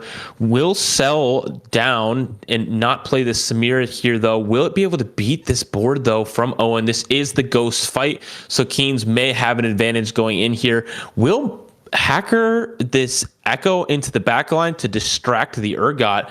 Will that be enough, though? This Leona is absolutely massive. It's on the LeBlanc. It is on the LeBlanc and the Annie front line. Perfect targeting from that Leona. It is absolutely over. Keynes will take that win, but I'm curious to see what's happening in the other fight. Will Owen or Dowdowski stay in this game to fight for that second place? Who will it be? Maybe to contest for first place. It will be Owen taking the win versus the win streaker of Dowdowski. Our AML player has now top 4 both of his games once again. I mean, Owen just has this game downloaded at this point, right? Like they haven't bought forward in now 6 straight games. I mean, Owen is absolutely smurfing these lobbies. Really, really happy to see them come in and make this happen. But these board states are crazy. Seeing Dowdowski go down. Thinking about it objectively, the Supers comp probably not a top 2 comp, so probably not that shocking that it did hit, at top 4 and kind of stop. But really, a really good, well adapted board there from Dowdowski that was really fun for me to watch. I really enjoyed it. But now we have LeBlanc 3 versus Samira, which is not something that I would have thought that we would be seeing, but it's going to be close here, as Keynes probably has both of these players probably have a couple lives left in them. But this Leona 2 is going to be the thing to watch.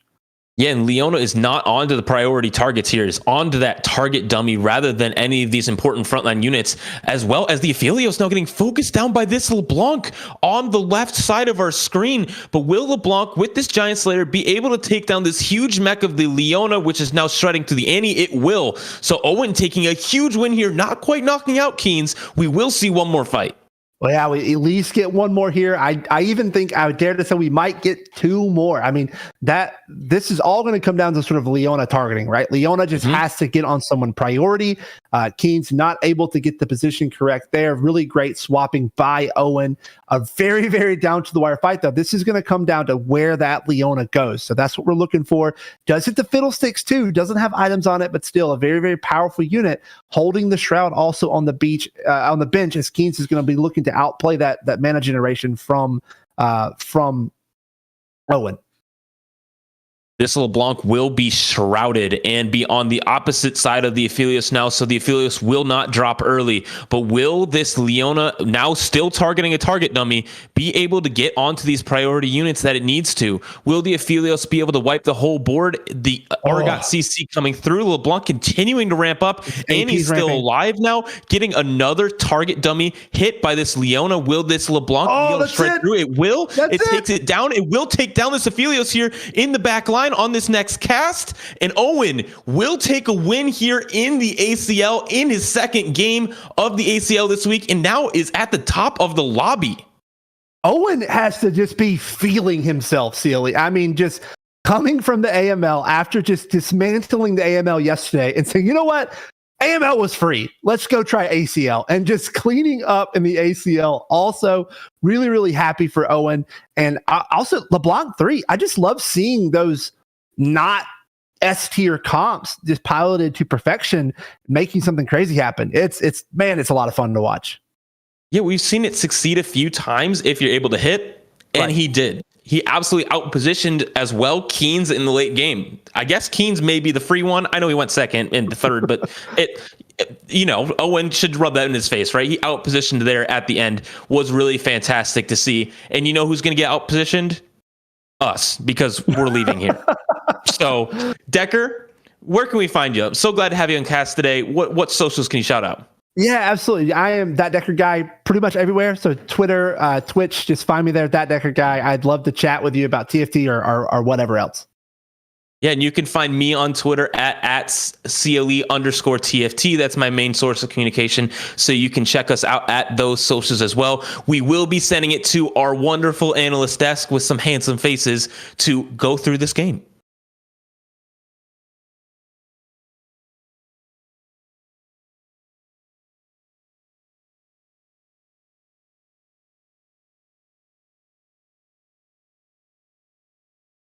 Holy cow, I'm muted on the... I did it expired. I unmuted on one and I forgot to unmute on the other. No. Man. This guy. Curse. Freaking golly gee. Fire me already. It's more cursed than that Leona. Leona. To unmute. Lawrence, take over. What do you got, man? All right. Oh, I mean, that's just another really interesting game. I mean, some of it was uninteresting. I think something that I want to point out right away is that we had Gunblade and Last Whisper pretty much everywhere. It was really like, it was like that Spider-Man meme we had going yesterday, where everyone's like pointing at each other, like, "You, me, are we the same thing right now?" Of just having Gunblade and Last Whisper pretty much on every single board that wasn't an AP comp, and that's just, it's a good item to have, even when defenders aren't in the actual comp of the enemy. You're still adding about 15 to 10% damage. I can't remember the exact number, because you're just shredding armor. You're shredding armor. You're getting a natural bonus of damage. And then when you do run into those people that have that extra resistances, that's just gravy. Absolutely. Yeah, the meta that's been developing here is just for any AD flex, it's Last Whisper or Gunblade. For any AP flex, it's Gunblade plus your AP items. Not to mention, Gunblade being so much more healing than BT allows you to run the Titans on things like Belveth because you have that healing item in play. And so you can just run the Titans and know that you're going to scale up and actually heal and be able to use that item to the fullest extent that it has to offer. Yeah, I do want to point out that the winner of that lobby had neither of them, but we did see, I believe it was 2, 3, 4, 5, and 6 had at least one of them. So thoughts on that? Do you think it is somewhat comp specific, or do you think Owen had something else that he was going for, something else he was thinking?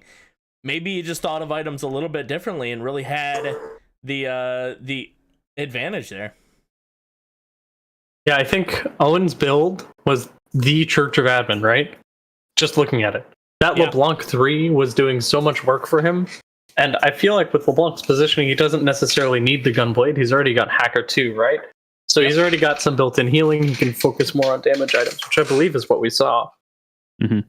Yeah, I think that's something that's really interesting when it comes to admin hacker like that, is you get a lot of power from and like mana generation or AP generation from the admin trait, and then the healing that comes out of hacker. You can have really flexible boards, usually that you would just kind of include something like Giant Slayer, like I believe we saw on Owen's board, where just make my damage do more, or account for those shieldings with Guard Breaker.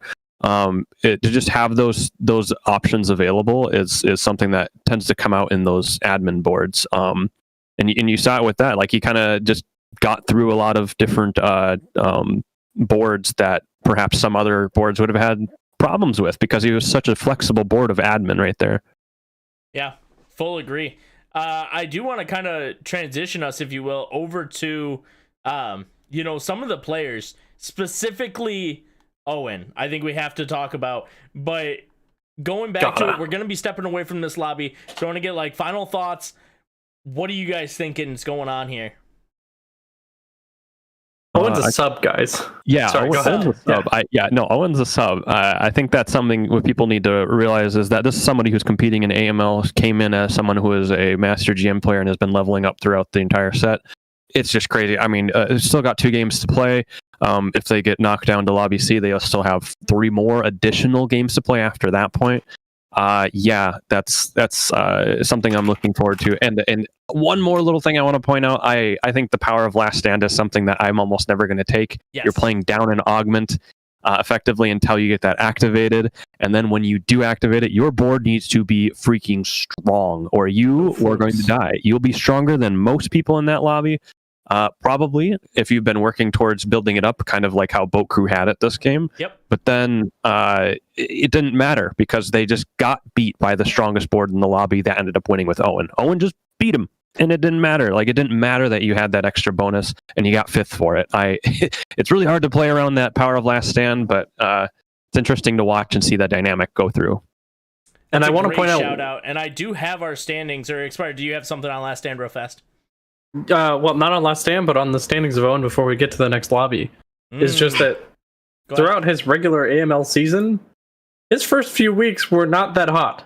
I mean, he had a slow start in terms of competitive standing, and now he's tearing ACL playoffs like this on day 1 as a sub.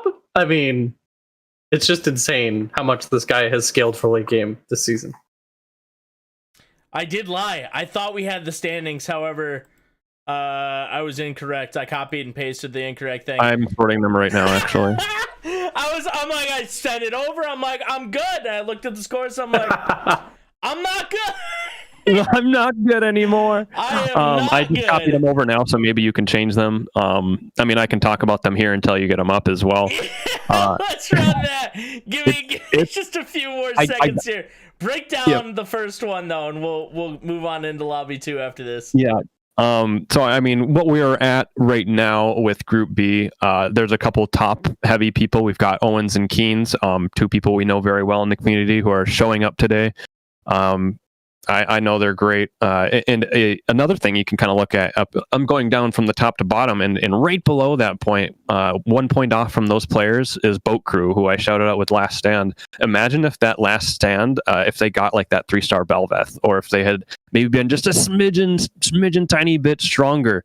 I'm pretty sure they were going to pull out a top 3 there, and they would be riding high after that first place in game 1, and then maybe that top 3 in game 2. Such a difference. There's such a massive. Every single placement matters so much in terms of the point reflections. Do you think if he wouldn't have taken Last Stand, he would have moved up? What were his other options? I don't remember. I mean, that's why I was kind of leaning on you. It's kind of just.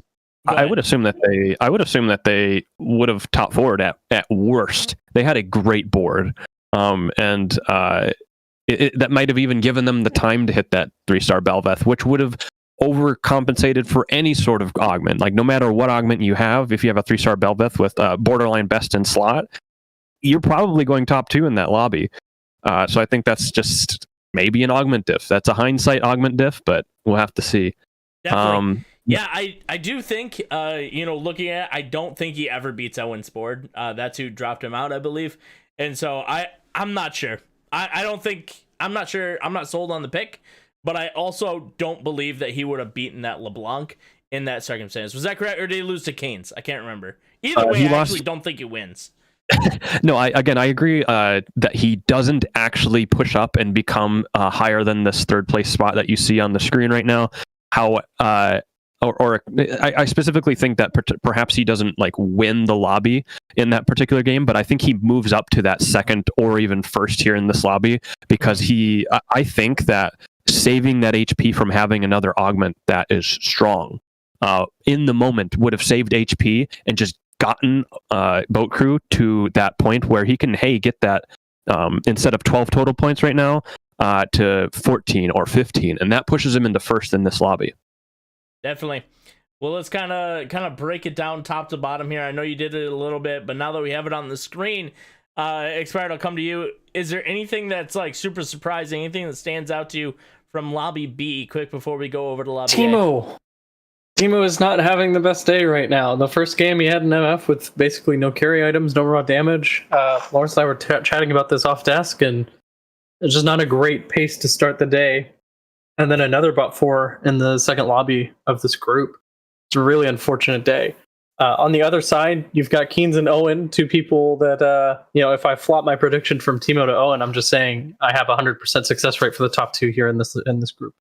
So I just wanted to rub that in your face real quick. Got him. That felt rubbed, honestly. I've never felt that rubbed in my life. Lawrence, anything to stand out before we kind of slide back on over to, or slide over for the first time to Lobby A? Rough for Jesus Timo there at the bottom. Again, I like all these players. We're halfway through with 2 games. We still got 2 more. You can always flip the board and at least make it. Again, it's going to be the bot 2 are the only ones eliminated today. So you just have 2 strong showings and you get that fresh bracket refresh down to Group C. So I think that's one of the fun dynamics of this setup here. But it's to be seen. If this is tilting the living heck out of you, like it may be for Jesus Timo down with 4 points at the bottom here, we'll have to see. I think that's one thing I want to point out. Definitely. Now moving on into Lobby A, this is our first kind of look at it. So these are the first time we've maybe even looked at these names today. Star-studded roster. We got a lot of people in this that should be moving forward, are good enough to move forward. But looking at this list, this is in order. Expired, coming to you. What do you think about it? Are you shocked by top, bottom? And do you think people are going to start to make some switches in these next 2 games? You're a Roy picks. It was Within and Ramen Blitz. And they're right up there in the top 4. I think they're going to power through to 1 and 2 personally. I think your dark horse is also killing it, Player 3X. Really happy to see that your dark horse is performing. And aside from that, with so many names like on this side of the lobby, I'm really excited to see what these games hold. Yeah, absolutely. A lot going on with that. Within is one of those players that is also in day 2 of Corrupted Cup. Day 3. Excuse my language there. But looking to play really, really strong. Him and Keen, so we get kind of the flip of that. But a lot of these players are very high. I do want to point out Banana and Pajamas. I believe they are playing on mobile. Do we have confirmation of that? That's correct. Yes. That's insane. Yeah. So Mobile if gamer they buff. do move on, that is incredible. That I know, but I do have to say one thing. The bottom 4 here, pretend that they are all tied in 5th place because they are at 6 points, all of them. I don't know how the heck that was even possible in 2 games to be having 4 people tied, but we've got Zasu with a 4th and then a last. Dame's got that 6th and then a 7th. Banana's got 2 6 under the belt, and then we've got the flip down there at the bottom with a 8th into a 4th. Like that's hilarious to me to see from an outside perspective. Like again, to reemphasize, it's the bot 2 that get eliminated, and there's 4 people tied for technically the bottom of the board. That's going to create some crazy games here going into these next 2 games. So watch out for those players you see here from 5th through 8th. Speaking of the next 2 games, Expired, you and I made our picks. We decided who we're going to pick. Lawrence, who's topping this lobby? I don't care about top 2. Who's number 1? Ramen Blitz. Ramen Blitz going to be number 1. Bring this on in.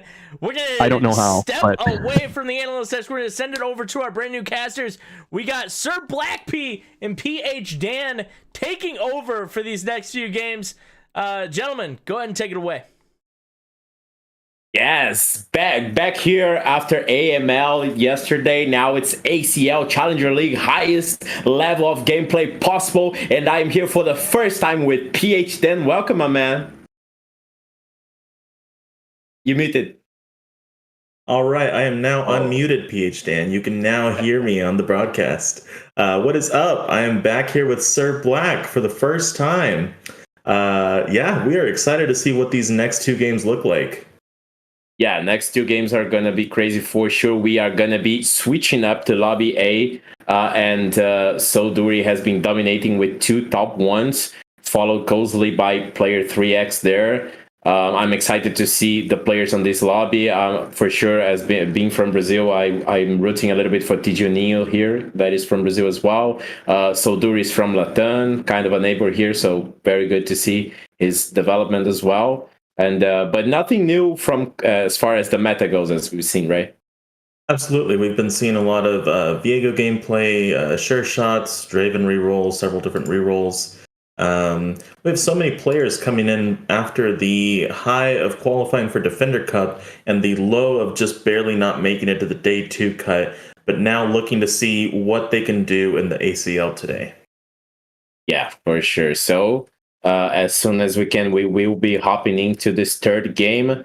And as I was saying before, like we're talking about this lobby, and player 3x has been very close to taking down Solduri. He got 9 laser carps, but wasn't enough. Contested the Aphelios as well, but wasn't enough. So if his name is correct, maybe third time's the charm.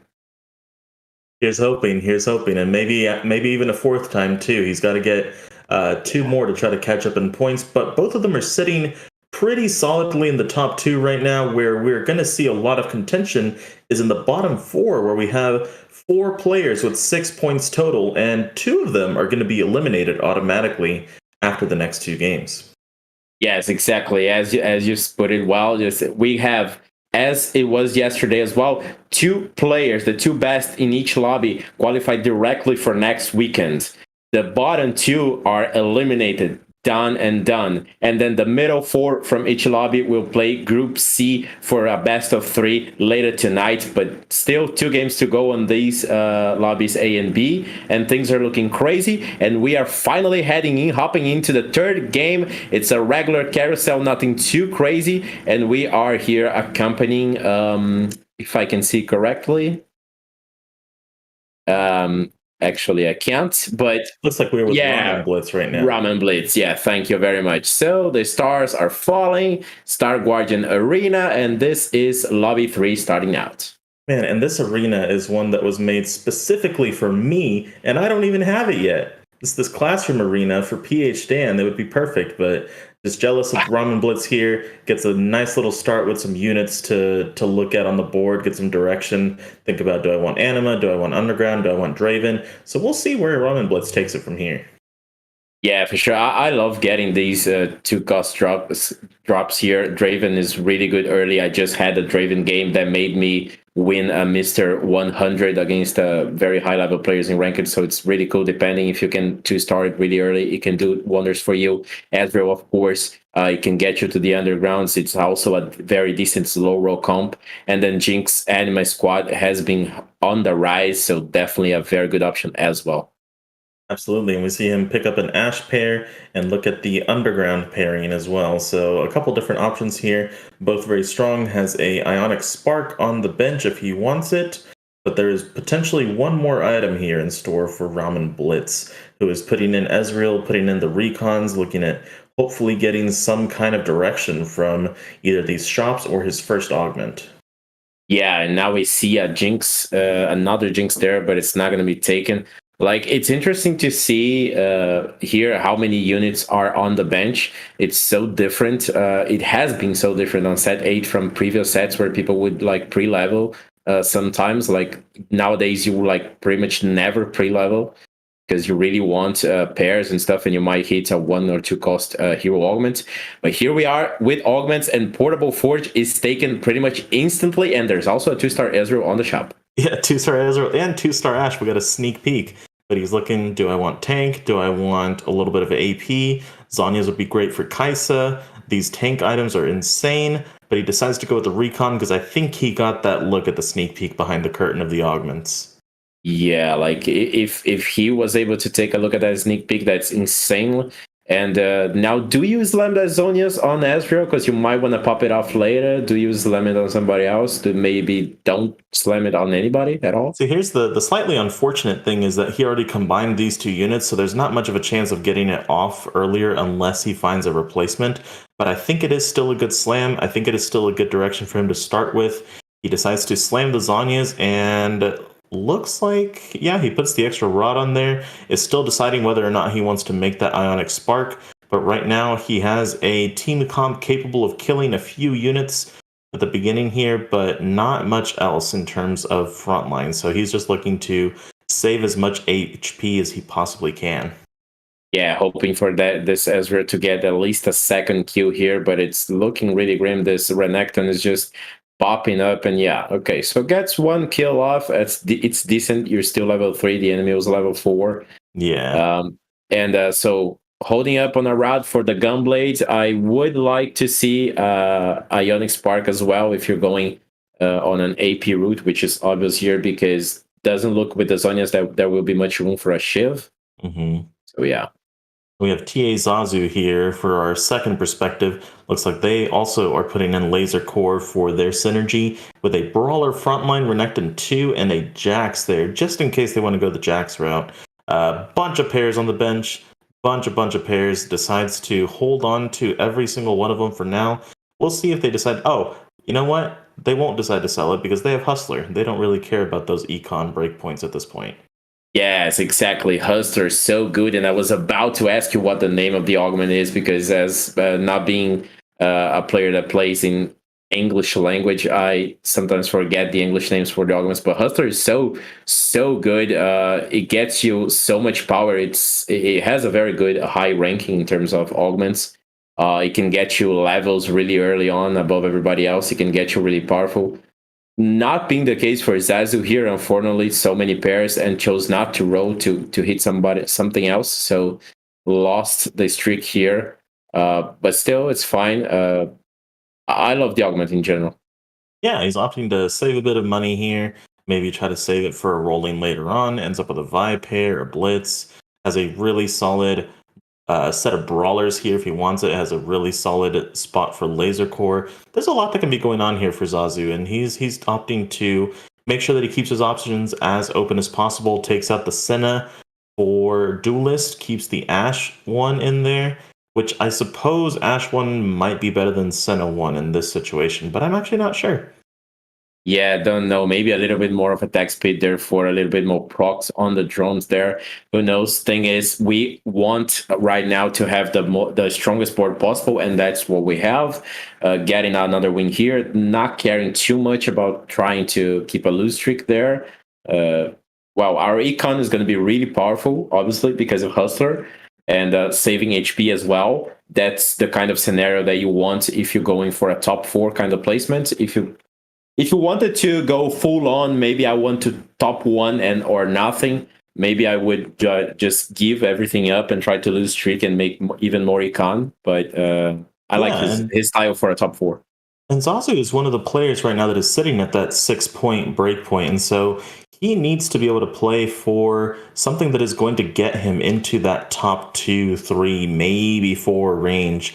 And so he is opting to push levels, and even though he would like to keep as much of a win streak as possible, and maybe leveling up that way will get him there, it is more about pushing those levels, keeping that tempo, seeing those improved unit shops as quickly as possible before the rest of the lobby has a chance to nab those units away. Yeah, correct. So yeah, we have Ramen Blitz a little bit ahead with the 8 points. Then we have Zazu, Dame, Cocombre, Banana, and Tijuninho all with 6 points. So all of these guys will be looking to outdo each other and get a top 4, top 3 there to just secure some points and be a little bit safer for game 4. And so this is a definitely good start here. Slams the Ionic Spark, so a little bit more magic damage from the Jax, from the drones as well. On the other side, we have that GP, but it's not that scary, honestly, with the Shojin and the Spark can get a kill or 2. But it looks like the win goes for Zazu again. Or maybe not. Oh, LeBlanc choosing to almost clutch it out, but decides, you know what, I'm going to not do enough damage. Not today. I'm a little sleepy. We're just going to hang in there. Yeah, and Renekton just growed at the very right time there. And here we see within now, it's our POV with the 3 undergrounds throwing Sona in their front line. KO a little bit too, just trying to guarantee some losses and more locks on the underground. This is such an interesting shop for where he is. He has an Ashe 2 in the shop. He has a Lee Sin pair in the shop. Zoe, Annie, lots of different things he could do here. But at the same time, he's 2 off of being able to make that 30 econ, and he opts to get to that break point, says, you know what, I'm on a loss streak anyway. I might as well capitalize on that and try to just stay on the gold advantage. Yeah, picking up this Ashe would be really good. I mean, we are pretty set on the Kai'Sa comp here with the Ginsos, with the Augment as well. But then again, you really want that econ up because you really want to go to 6 or even 7 to be able to hit your proper Kai'Sa comp overall with the threats in the front line and the 4 recons. It's a lot of slots needed for the comp to fully be online. And yeah, we take one more loss. gonna cash out eventually on this underground, and then we transition. Sells an Ash so that he can pick up the other one in the shop. Very stylish move from within here. Looking like he wants to play for a recon angle with that Triforce augment, and so he has Kaisa with Rageblade, has the Ash on bench, who's going to be able to look for Ezreal, Vayne, and some frontline there. And he looks like he might be contested here by MK Solduri, which makes recon such a precarious choice in these lobbies where so many players get these units dropped early and say, oh, you know what, I have some direction, I'm going to run with it, only to later be contested by someone else. Yeah, definitely, and it's kind of tough being contested, especially in this tournament setting. But then again, I don't see much room to play with for within here. I said would be the way to go. As far as 3 costs go, you have a pretty neat set there with Ramos, Joe, Kaisa, Vayne. So it's a whole bunch of 3 costs in the comp. Now we transition back into Ramen Blitz here, and we get your whole team gets attack speed from the admin buff. Still going on that Ezreal, and slams more defensiveness on the Renekton as well. And it looks like we're about to see if he is going to get his streak broken by Dame. No, it does not look like it. Or it's not Dame, it's Dame, isn't it? Dame, yeah, I don't know. But then we get Zazu here actually with the Huster. And both Renektons really good on each side, but the opposing Renekton seems just a tad bit better. And this Zhonya's Ezreal with the Spark Slam on him. Pretty curious decision there. Trying to get the wins. Obviously, Ezreal might jump onto the enemy because of Recon, but then again, sometimes it's just too far away to even proc the Ionic Spark. And this being the case, clutch it out. Yeah, Zazu gets the win. Now Zazu is on a streak. Laser Corpse emblem preparation. Which one? There's a lot of options here in terms of what he wants to try and play. Is scouting everyone else's augment? It's a hard choice. It's such a hard choice to try to figure out what you're playing based on other people. And he's trying to look at the people that are most closely contesting him to see what direction they're going to go in. Looks at the augments again, thinking, and just see the thinking emoji just projected onto that camera. Is looking at tactics.tools probably to see what is the best statistically. Decides on Laser Core Crest, and we are going to get a Yasuo upgrade out of the shop there. Yeah, that's pretty decent. I like the laser cards because having the AP route, having the Ionic Spark is very decent for the Laser Corps. Zhonya's is pretty good on Zed as well. It can work for the Yasuo here too. We get a Blitz hook on the other side from Solduri and its Portable Forge, hooking up the Ashe. It's already dead, and we already have a Kaisa too as well there with the Shiv and the Shield Breaker, so really, really powerful. Zhonya's procs in, but the Yasuo isn't really going to do that much, apparently. Now finally gets killed, and Solduri keeps on winning. It's a decent scenario for Ramen, but still needs to hit some more things to really have a decent power-up. Yeah, and I think Solduri keeps on winning is the theme of this lobby so far. Solduri is just looking so solid for the 3rd game in a row. We're going to see if anyone is able to contest that spot. It looks like, well, from the laser core angle, getting that Zhonya's on Mordekaiser would be absolutely bonkers for Ramen Blitz there. So we're going to see if he's able to get to that level 9 spot, hit that Mordekaiser 2, and go from there. But right now, we are back with MK Solduri, who we were just talking about in terms of his dominance. What do you think about his spot right now? I love it. I mean, I love the Blitz hook just because it forces everyone to be more wary of their position. And if anyone screws up, they will be very heavily punished. And then the Kaisa 2 this early on in the game is going to be really powerful, even if it doesn't have the 4 recons.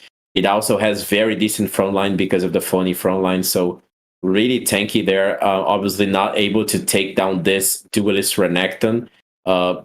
Actually able to take the Renekton, but not the comp. So but now the rest of the team. It's a decent spot, but still some way to go. But it's very cool. Might not be the kind of top 1 game that he had on the last 2, but it's still a very decent top 4 spot. Yeah, and it looks like a Dame con Combre, we'll say. It's 100 streaking right now, looking to get their first Mr. 100 game and try and see where they can take that. MK Solduri really sitting there with the Blitz Hook. Oh man, there was something else I was going to say. Oh yeah, they rolled down pretty heavily on level 6 in terms of just trying to find enough units to maintain a streak, maintain that health. So getting that econ back up is going to be really important for Solduri here, and we're going to see if he's able to get that win streak to really support that kind of aggressive rolling play style here.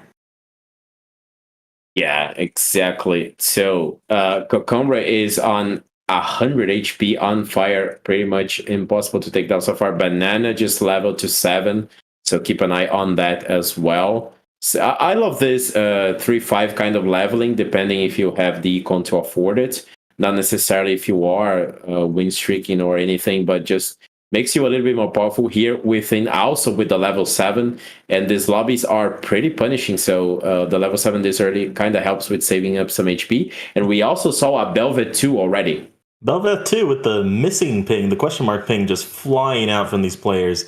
Like, what in the world is a Belvet 2 doing on 3-5? Yeah, and it's not only a Belvet 2, but it's a sure shot Belvet 2. So really powerful, just didn't check who it was, but still really insane to hit. Within just reeling from these 4-unit losses, really trying to cash out on this underground. But we're going to see if it's going to be worth it for him to keep taking these losses before he's able to spike. Yes. So Nyla 2 here, 4 within, 2 Kaises here on the back. So we get to the 3-star Guardian. Still a pretty weak board for within, unfortunately. Gonna get another lock there and a cash out on the undergrounds, but still looking pretty bad, the situation. Player 3X, on the other hand, who we were thinking whether it could take Solduri or not this time, is looking pretty bad for now as well on the 7th place with 42 HP. And here we go for the 5 Laser Corps of Ramen with the Belvets with the Laser Corps. And player 3X wasn't looking good in terms of HP, but he's the guy with the massive 2-star Belvet early on, so maybe looking to come back. Yeah, player 3X is just on that HP back foot, but I think with this Belveth, he'll be able to streak from here on out. Although this Laser Core, Senna was looking to hold her own there, didn't quite make it. But player X will hit Ramen Blitz there for a 2-unit loss. Now, the thing about player 3X here is that player 3X is pretty much guaranteed either a top 2 spot or is guaranteed a top 6 spot. So they are playing to see if they can try and make it automatically to the next week and not have to play those next 3 games. Ramen Blitz is on that 8-point cusp, and so they, along with the other 6-point players, are trying to make this top 4 pretty badly here. Yes, definitely. So Within has a little bit of a lenience there with 11 points, so a little bit of an advantage. Player 3X is on the back foot of HP, as you said, but also with points ahead. The 4 guys who are facing off against each other are performing really well so far.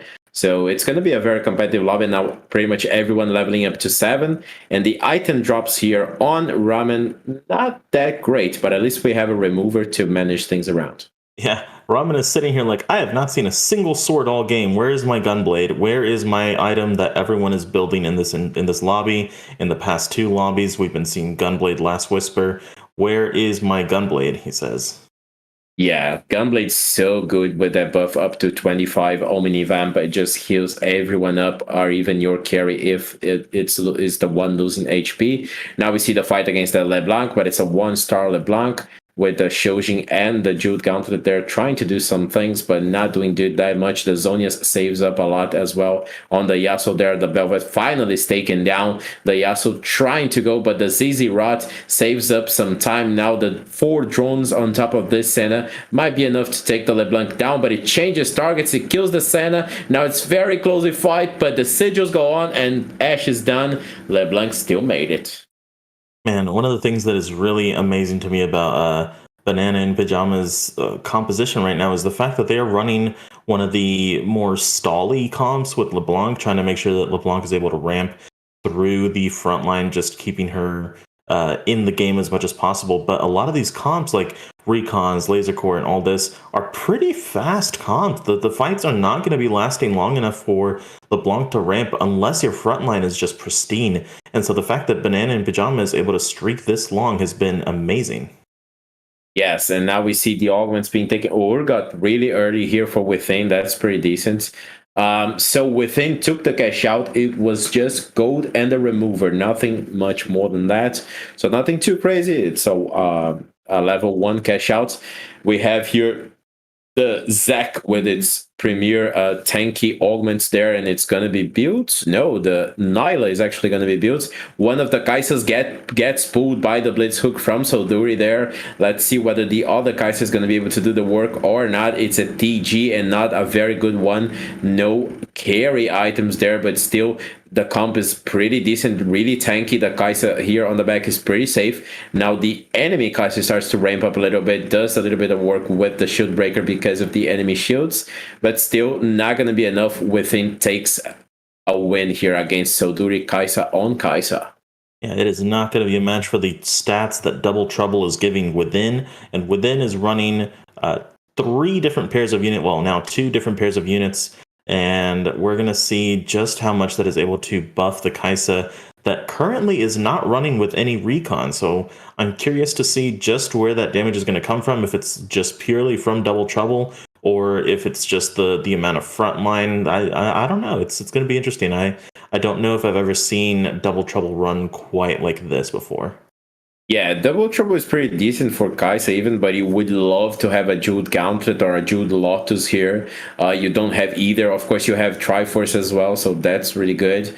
But it might lack just a little bit of damage because of not critting. Let's see whether that's going to be the case or not. On the other side, we have a carry Soraka with the Shojin Jeweled Gauntlet and the Gadgetings Bloodthirster, but it doesn't seem that it's going to be enough. Again, another time that the Kaisas are going to take the win, both of them focusing fire on the Soraka, but the stars come down. The Soraka, one of the Kaisas died, the second Kaisa just barely kills the Soraka. Ooh. Well, this Double Trouble Kaisa is working.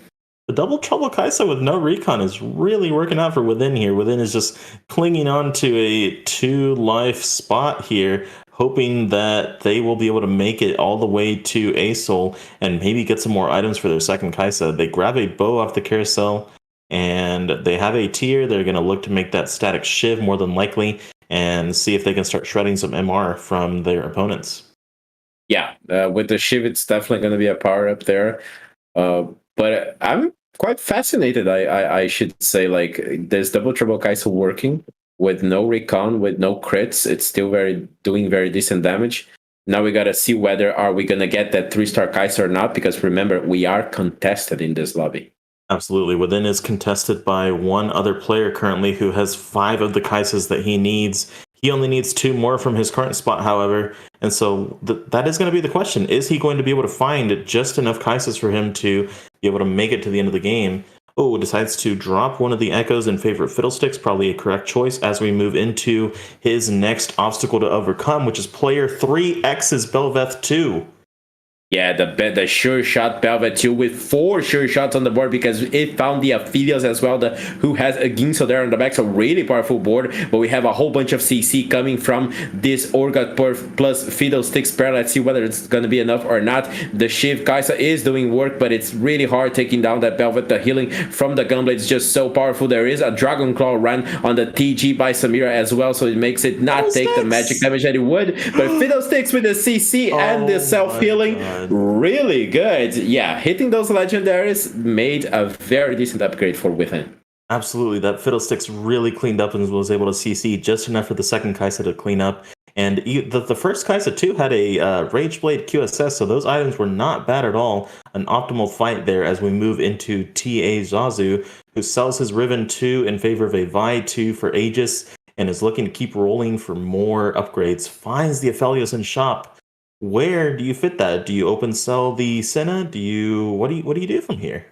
Yeah, like the question is this 2-star Senna with 4 stacks of preparation taken away for Aphelios? Is it worth it? Isn't it worth it? Who knows? But also another Aphelios on the other side. It's the Duelist from Concomber. This Samira carry with pretty decent items. Is it going to be able to take the Zed or not down? And the Zed actually wins out with a Triforce there. Really, really powerful comp by Concombre.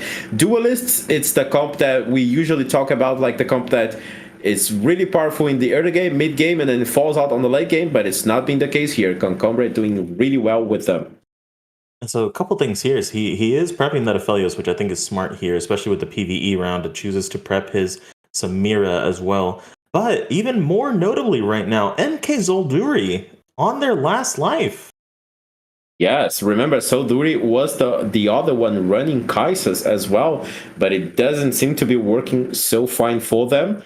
I mean, he got 2 first places already, so it's not that bad to take an 8th place here, but definitely it's not something you want anyways.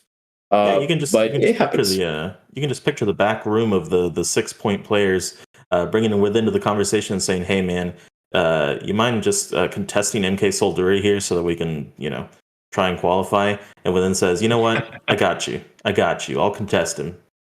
Yeah, something like that. And here we transition into Solduri, who has a very decent board, I would say. There's nothing too much to critique here. I would say that it's just lobby diff, like pretty much everyone else has been just a little bit stronger and therefore not working out for him.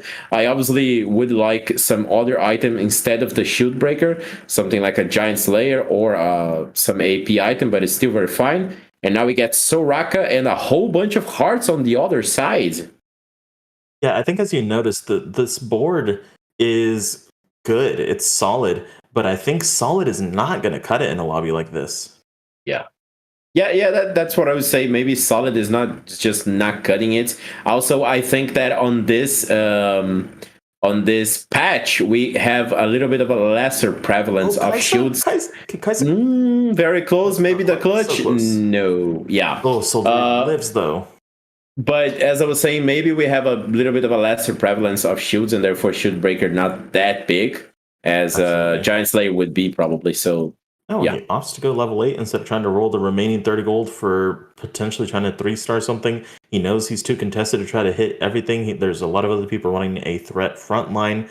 And so this recon board is going to really rely on those 3-stars, which Solduri is not able to find, and within has that double trouble to kind of make up for. But here we have TA Zazu, who is also in their last life, moving into what could potentially be their game-ending fight.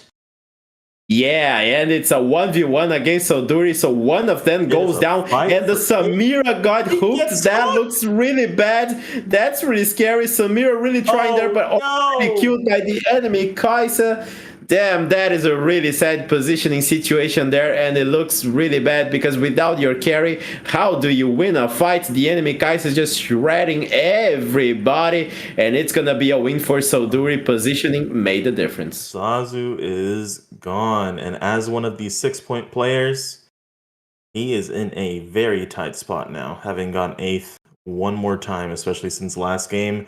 Also went 8th. That is a rough mental position to be in for Zazu, where you are just trying your hardest to earn as many points as possible, and then you go 8-8, and it's like, well, how can I possibly salvage this? And so it's a rough spot to be in, but every game's got to have an 8th place. Yeah, for sure. And also going into the last game, knowing that it was just your mistake on the positioning that screwed you over. Maybe you could have taken a win there with another positioning. Yeah, but who knows? Because here we have Cocombre and Blitz against each other. Zed on Zed. It's Duelist on the other side. Laser Corps on this side. Let's see who takes the best. The Zonia's Zed doing a lot of work is going to be saved by the Zonia's a little bit there, but wasn't able to kill the Zed for a bit because he ran away. But it finally does the work. Zonia's plus 7 drones on you. It's enough. Contempt for the week, really showing off that contempt as we get MK Solduri in 7th place and player 3X in 6th. We have effectively flipped the balance of these players. MK Solduri was our first ranked player, player 3X our second ranked player. So these other 5 players are really, really vying for that next highest spot. Yeah, and the really bad thing here is for Zazu, because this means all the other players that are directly competing against him, that were tied with him, are going to score a lot of points and go far ahead. So Zazu is going to stay a lot back in the table. Yeah, absolutely. And Zazu, if I recall, they hit that surrender button, so they are not currently watching the rest of it unless they are watching the broadcast, which is entirely possible now that I think about it. But now we have Ramen Blitz down to potentially their last life if they take enough of a bad loss. Looking at their two potential opponents, both of whom are streaking, how do you make it out of this spot? Yeah, that is definitely a very good question. Now, the Hacker Zed is placed on the right side of the board. The Shroud of Stillness as well hits some important units. The Zed is on the Kaisers. Let's see whether it's going to be enough or not. There is a Zonias that will save it. The Mordekaiser also drops the bonk and shreds everybody. The Zed now gets saved by the Zonia and is almost able to kill the second Kaisa, but it's so much healing from the Gunblade, finally able to take it down. Now the Nyla survives, the Urgot gets the kill, the drones on the Senna are not gonna be enough, and Ramen Blitz takes the loss, goes down to 2 HP, last effective life. Absolutely, and that Shroud just barely missing the 3-star Kaisa, and the Zed taking a little too long there to take down the main threat, while all the secondary units in that composition were able to just clean up the backline. So it was just too little too late in that fight. Yeah, too little too late. Maybe this Mordekaiser taking just a little too long to cast, being right in the middle, not taking too much aggro, therefore not generating too much mana. Could be a difference maker, I don't know.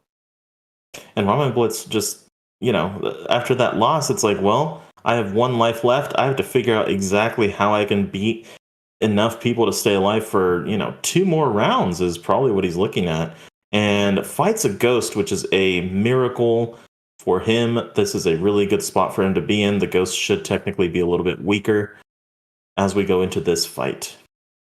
Yeah, it's Windy Janna. It's helpful to the Zed carrying the AD. The Ghost is in theory weaker, but the Soraka is really safe there in the corner, so it's kind of dangerous. It could still be end up losing.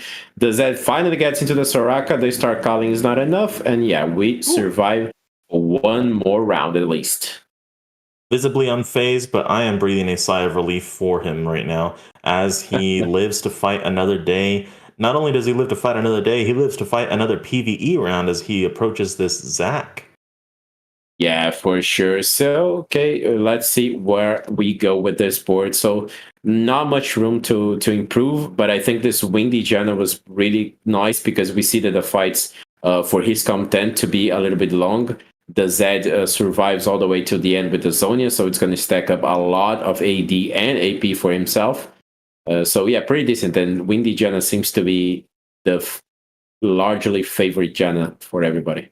Yeah, and I'm really liking this Zonia's on Zed, which I think was a really good play by Ramen Blitz, as it's essentially a better Edge of Night for Zed here. It lasts longer, it doesn't give that attack speed buff at the end of it, but you're still attacking for that entire time, unable to be CC'd, unable to be anything, and so you're getting a lot of benefits from that Rage Blade paired with the Zonia's Hourglass here, as Ramen Blitz is rolling to try to find something that will save him, that will let him place in that top 4, get the maximum amount of points possible for himself as he tries to move into the next day or the next week of playoffs. Yeah, now gets the Rabadon on the Kaiser, so a lot more damage for the Kaiser. Knows exactly who he's going against, and it's Concombre. Zed on Zed. The Zed is on the enemy Aphelios. The enemy Zed is not jumping. It doesn't have Hacker on, but it's still doing very decent damage. Urgot finally pulls the wave. It gets his Zed. The Zonia's procs. Zed comes back fighting after the Zonia proc, survives a lot, kills everybody. The enemy Aphelios was deleted, and this Zed is doing work. Oh my god, it's really good. This laser core really putting in its work for the day. And this lobby HP is just so intense. Any player could go 5th from here. Any one of these players could sustain a bad enough loss to go 5th, and any of these players could sustain a good enough win to go top 2 or 3 from here. So it's just going to come down to the next couple of fights here as we move to Within's board, who is scouting his opponent, his opposing Talia board, with his Kaisa 3 board that apparently lost to someone, which I couldn't personally imagine, because this board looks insane. But we're going to see him fighting Tijuninho, I think. Yes, the Juninho from Brazil. Let's see whether the Thalia is going to be the one taking the win or it's going to be the 3-star Kai'Sa. Anybody can be deleted. Anybody can lose out with this much HP on the lobby. The Fiddlesticks does so much CC there on the other side. The wave comes in, pulls up the Kai'Sa as well. So double CC on the enemy carry, on the enemy Thalia, sorry. The Kai'Sa here very safe on the backline, killing everybody. It's going to be a 5-0 and T Juninho goes down. It's 5th place, it looks like. Yeah, he takes 5th place here. That is not going to be a good enough loss to finish. Well, it is going to be a good enough loss, but not enough to -6 him. Tijo Nino goes 5th. Concombre goes 4th. We have Ramen Blitz with the 2 HP in a dream in top 3. I'm going to take credit for the commentator's blessing there, honestly. Yeah, this is the kind of lobby that you hate to play as a player. You know, like when anyone can go top 1, anyone can go 5th, and even worse when you're the one taking the 5th place. Pretty terrible, but hey, it happens, and now we are down to the last 3. Ramen Blitz is the one on the scout, so we know Within and Blitz are facing off against each other. Banana in Pyjama is facing a ghost from what it looks like. Yes, it is the case. So Within scouting both fights. Let's see whether it can take down this Zed or not. The Zonia's procs. The Zed goes on the Kai'Sa. Kai'Sa needs to jump away and protect itself, but it doesn't because there is no recon. But it does not matter. The comp is just too good. Double trouble. Deletes Ramen Blitz, who takes 3rd place. And now it's his comp facing off against the Soraka on the other side. We might get the double kill here. Kai'Sa is doing so much work. Both Kai'Sas actually. And the Kai'Sa gets the hit before they start. Kill. And that's the double kill. Banana in 2nd, Ramen in 3rd, and Within takes the 1st place with a double trouble Kai'Sa. What a brilliant game. Within looking like he was going to lose at any moment with that, just the sketchy underground cash outs. Had like 20 something HP running into stage 4 of the game. It manages to clutch it all the way back up to 1st place with that double trouble. No recon Kai'Sa with just an incredible board that he was able to put together there. Yes, definitely. So crazy games. The points are so crazy now. Zazu is all the way down with 7. Tiju Neo is 1 away from the qualifying with 10 points. But yeah, crazy things. Not too much to say about it. I don't want to take anything away from the analyst desk, so let's just jump into the analysts so they can really talk in depth about this, and we'll be back for the next game. Thank you so much over there on the cast, guys. Black P, Dan, another great one. And what a heck of a first game over there that those two got to cast. That was insane. This lobby went from, we were looking at it thinking, okay, we got the bottom split, the top split, and then a complete 180. Everything's tossed out the window. I have no idea who's going to move on. This is going to be a close one. This is uncomfortable. Yes. Oh, this is comfortable. This is tense. No, this is right where we love it. I'm uncomfortable that you're comfortable. I hope I make you uncomfortable with my comfortability, honestly. I mean, just look at that last fight we saw. Double kill. The Kai'Sa, double Kai'Sa. I love when games end up going out like that. Right? I mean, most of this is going to be us just talking about the actual groups, but one thing I like pointing out is the double trouble Kai'Sa is one of my favorite things because it stacks upon itself. So like when it double autos the same passive of like its ability, it kind of just can doubly proc it twice as fast when it's already got that extra power. So I loved seeing that happen. I don't know. It's one of my favorite things to see. I love Kai'Sa already, and then having it double like that is even better. Yeah, and I'm a Kai'Sa hater. Us out on being bad players, but we're not very good. So I want to go to Expired on this. Expired, did you see? Like, walk me through if you can. Why did he not add units in to assist the Kai'Sa? Why didn't he add that recon in? If I'm looking back on it, he might have been worried that Recon was going to grief his positioning in this lobby against the hacker players, and maybe he wanted his Kai'Sas to stay in the backline because he was worried about other threats. On the other hand, if I'm looking at his final board, I'm trying to pull back up. I'm pretty sure he just has a generally strong... Kai'Sa, right? Frontline Kai'Sa. Yeah, literally Aegis. Utility. Zach, yeah. I mean, at that point, you could add a Vayne. But in the same vein, it's like, is it better to have the Vayne, or is it better to have something like a Fiddle, 2 Fiddles, or a Sejuani, or something like that? I think it worked out fine for him. So, given that he has both Kai'Sas itemized, I think it's fine to not run Recon. You've already got so much crit. And what's funny is I don't even see a JG, so his Kaisa ability wasn't even critting that entire time. There's just so much raw damage output with Triforce and Double Trouble. He didn't even need the recon. It's too much damage. Let's swing on over. We have the standings, the updated standings. We don't have the points on there, but we do have 1st through 8th. So looking at this, we'll start with Lobby A. We might touch on to Lobby B for a second. But with that first, moving up to that number 1 spot and looking pretty strong. We did have a little bit of change there. We had Solduri and Player 3X both at the bottom of the table, but end up still towards the top here. Barely. I thought something that kind of spiced things up. Remember, we had a ton of players that were with 6 points. A bunch of them ended up being in the top 4. Dame had been got that 4th. Banana and Pajama, aka Clave, got the 2nd place, and then Ramen Blitz pulling out a 3rd. Like just having those kind of do that little bit of a push has not shown here in these exact standings, but the lobby here is extremely close. Everyone is within, no pun intended, 1 or 2 points of each other all the way down the board until you get to 7th. Yes. There's no more than 2 points between each. That's insane. Lawrence, would you say that everyone is within reach of the top 4 here? Yeah, I would say they're within reach of almost first. If we were just behind the scenes for this, he would have been gone from this chat. I believe everyone.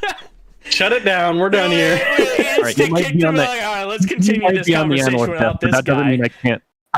I'm going to server mute this guy. Live broadcast, we have to be adults. We have to be professionals. We can't just server mute people out of nowhere.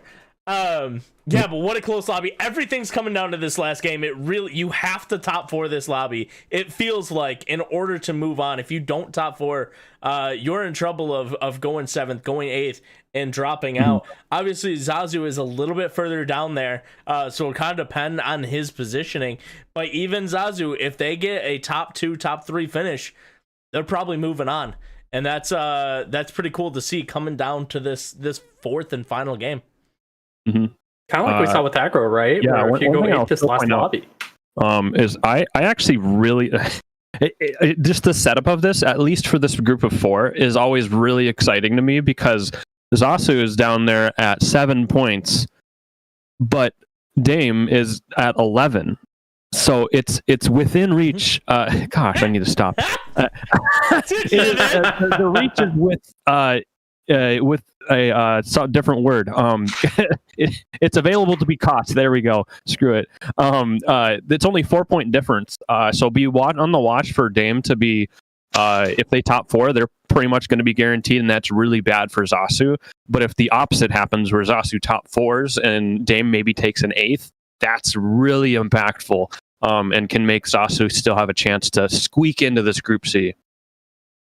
Trade offer. Zazu focuses on hard contesting dummy. Huh? Honestly, that can be something that you look to do. I mean, it's competitively viable to try to effectively, maybe not grief, but maybe I should try to counter this guy and make him lose a little more HP. Be smart about it and try to play to what will advance you. That's something that's a little different here than playing in solo queue, perhaps, right? I don't like that strategy. And the reason I don't like that strategy is I believe that you can high roll this lobby no matter what you do. I think all these players are so good, they can perform in that way. And I think changing from what you've done in the past could be detrimental. I think he can still pull it out. You see it all the time in these lobbies. You saw it, big example from behind the scenes for us was when we were watching Pitsy. Pitsy was at the Defender Cup trying to make his round, went for that top 1 finish, ended up going the fastest 8th I've ever seen. And it's like, that stinks. And I don't know if he's in the spot to where he has to do that. He doesn't need a first type angle. So I think he's still got an opportunity to pull it out. But guys, quick thoughts. Lobby B before we get back to the casters. Timo is back in it, man. He is getting back up there. He had a great game that we did not get to see, in which he got. Yes, he got first. He went first. Yeah, He went first. Keynes and Owen still performing exactly as I expected. So Yep. love Norris to see is it. dropping down a little bit. Are we scared for Norris? A little bit spooky being at 10 points in this lobby, in this group. Just top four. Top Just four, top and you're four. probably going to be good. Yep. Get Just through. top four. That's the name of the game. Dan, Sir Black P, go ahead and take it over from here, guys. And good luck on game 4, everybody. Thank you very much. It is time for game 4 of tonight. So Group A and Group B will be decided. We will get our 4 qualified players for next week, 2 from each group, and the 4 eliminated as well. And we are sticking with Group A, sorry, Dan. And Within actually took first place from Salduri with this the last win on the last game. Yeah, that last game was incredible in terms of placements. Really shakes up just where each player is going to be within taking the first place in that whole lobby. Solduri's the second place, and they're both pretty solid up there. But at the same time, that fight for the middle spots is going to be pretty intense as we move into this next game. There's not going to be much room for mistakes from within, from Solduri, from any of these players. There's just no room for error at this point. The only one that might need to play as first or eighth as possible is Zazu, who is sitting at 7 points after having gone 8th twice in a row. Has to reset that mental, has to try to get back into it as soon as they can, but we're going to see just how far these players are able to take their gameplay as we move into the final game of Group A. Yeah, agreed. Zazu really has to go for the 1 or 8th, because it doesn't matter if you lose it, you're eliminated. You really need a lot of points there, not only to get for yourself, but to overtake your opponents. Really has to hope for some bad results for the right people as well. Within our Solduri, for example, taking the 8th, 7th places is not that great for Zazu. And yeah, the Juninho also needs some points there. Within and Solduri are pretty solid for at least a top 3 finish, but you need a top 2 to qualify directly. So we really want to guarantee at least a top 4 for both of them there. Absolutely. And before we get into this game here, I wanted to issue a formal apology to Dame Concombre, whose name I am probably still butchering to this very moment, but I think it's meant to be a French translation of Madame Cucumber instead of the Spanish twist that I put on it. Yes. We'll get that right now from this point forward. I mean, I got fooled as well. I understand it's perfect, but yeah, it's a pretty cool nickname now that we understand it and we spent some time researching to try to know it. But yes, Dame Cucumber or Madame Cucumber, pretty cool. Now we also have the banana in pajama, so a lot of food in this Group A. Yeah, we got the attack of the foods, the attack of the snacks coming in here. Which reminds me of my friend whose gamer tag is Snack Attack, but that's neither here nor there as we move into Game 4 of Group A. Yes, Game 4, pretty standard carousel, nothing too crazy. Let's leave the crazy for the later stages of the game, because as we were talking about before as well, there have been so many blood bets in these games. Last game not excluded, and now we go again on the Star Guardian Arena of Ramen Blitz. Yep, and again, still jealous of this arena, still feel like it'd be perfect for me, but players like Ramen Blitz deserve the best, and that is what they are going to get as they move into this game. Ramen Blitz sitting at 4th place right now with 14 points, really needs to rack up those points moving into this game. Has several 1 costs to choose from as he goes into his second shop here. Yeah, for sure. Like the 2 poppies are really good. Could possibly go into some sort of gadgeting game with the Lulu as well, but for now opts out of it. The Star Guardian Arena would definitely be perfect for you. The Dan Diff logo fits really well with it. I love the logo, by the way. I loved it when I saw it the first time. And would be very fitting for sure. Yeah, I'll have to pull up the logo on stream at some point, but it's looking like he is going to be picking up gadgeting units here, a Poppy pair, a Silas pair, a Nassassin shop if he wants to go for a Anima Squad route, but it looks like he has a really good Renegade route here with the Ionic Spark if he wants it, the Gunblade if he wants it. Definitely looking to prioritize Gunblade here, though. Yeah, we have the Gunblade, which is the premier item of the patches. We've seen playing ranked, as we've seen in these games of the leagues as well. And yeah, Renegades is a very good comp. We know already that Solduri won with it, for example. Now let's go for the first augment of the fourth game, and it is Hero Augment. Hero Augment 2-1. The perfect ending to this lobby. And it is going to be all 2-cost augment choices. Do you reroll? Do you just try to roll the dice and see if you're going to find what you want to find? Or are you happy with these choices? Yeah, I would say maybe just pulling up some statistics here. Yeah, and maybe scouting everybody to see whether it's only 2 costs. But clearly it's only 2 costs, and then you have to decide you do not want the Jinx, apparently. Ezreal could be really good, but we go with the Camille because we want to stick with the Renegades. Absolutely, and I think that's a correct choice here because I think Renegade is going to be one of the highest capping boards that Ramen Blitz is going to be able to hit here, especially with that augment giving him so much of a damage boost onto the rest of his units. So he is going to look to try to just punish everyone else as much as possible, hit some of these pairs, and just make himself as strong as possible as he moves into his first fight against MK Solduri, who looks like he is playing the Exiles Yasuo comp. The Exiles Yasuo augment, rather. Yes, perfectly with the early duelist start, which is really powerful, gets him the win. Ramen already slams the Gunblade on the Silver as well. So levels up, doesn't really care about 2-starring its pairs really early, wants a little bit of more board strength in the form of an extra unit on it. Also knows for sure that it's going Viego, no, not any kind of reroll Talon or something like that. And we transition now onto Within, who is currently points leader, also the winner of last lobby, and we have an underground start with 2-star KO. A bit of deja vu again from last game where Within was able to get down to about 23 HP or so, if I remember right, with these underground cash outs. We're going to see where he is able to, how far he is able to take this heist specifically, but it looks like he has a really solid start in terms of units. Yes, for sure. Very solid start. The Gangplank is really helpful there because remember, it also shreds the healing on the enemy with the Grievous Wound. So it helps a little bit with getting at least 1 kill if the enemy board is stronger than yours. We have a Bloodthirsty Draven on the other side. Maybe a slow road Draven coming from Banana in Pyjama. Could be the case. Would love to see it. Ezra a little fizzling there, but it is still going to be enough to be Banana in Pyjama. Yeah. Yeah, that's one thing that is so sad. When your units fizzle, right?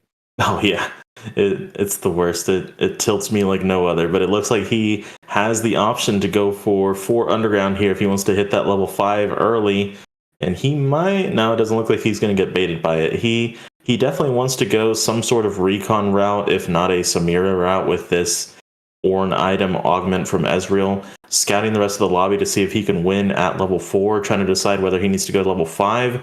As he moves into this next fight, he is going to stay level 4, try to just roll the dice and hope he is able to fight someone weaker. He does not. He runs into Solduri, who is both level 5 and has 4 duelist in with the... No, he has 2 duelist in with the Yasuo augment, with Laser's Core, has all this attack speed going in, is able to quickly dispose of Within's board. Yeah, I gotta say, pretty much knowing that I was gonna lose that one, I would consider putting in the Sona. I don't think the GP was that great, but it was a 2-star GP, so maybe wanting that board strength from the 2-star unit there. I love the 4 underground now, the change to the synergy. Just giving you more of a flexibility with the synergy. Also gives you the option to get 4 locks broken there with the loss. So pretty, especially in stage 2, it's really good. Absolutely, and I guess my guess would be that he's just opting to save as much HP as possible and try to stay as healthy as possible moving into these later rounds as he tries to flesh out what items specifically he is going to want. Picks up a Vayne here, which is perfect with Underground, having both the Recon and Duelist synergies available for him. And we're going to see, again, just how far he takes this heist with this pretty strong board that he's been able to build. It's not really a loss streak board, but it's not really like a dominant win streak board either. Yeah, for sure. And we sell the Vayne. We want the decal slammed on the Vi. Interesting choice there. All right, then. I mean, And the Blitz for 2 brawlers, pretty fine as well. Now we transition into Zazu, who has 2-star Sivir already. Really powerful with the 2-star Blitz as well with the Sunfire Cape.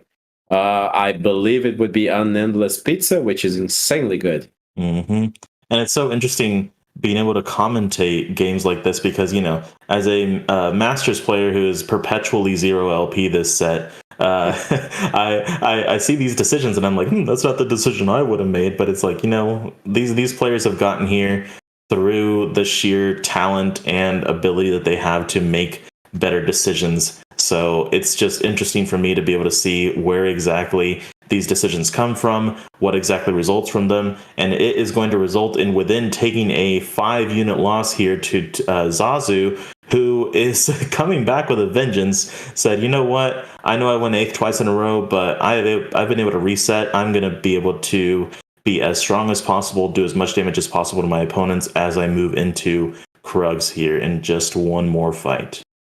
Yes, and Zazu here, if he manages to take a first place, for example, would net him 8 points, which would make him go all the way to 15, which is only 1 point up from Ramen, so that would get him to 3rd place. So it's still, even with a first place, it's really hard for him to qualify. So really gotta go all out, as we were saying before the game started. 1st or 8th, doesn't matter.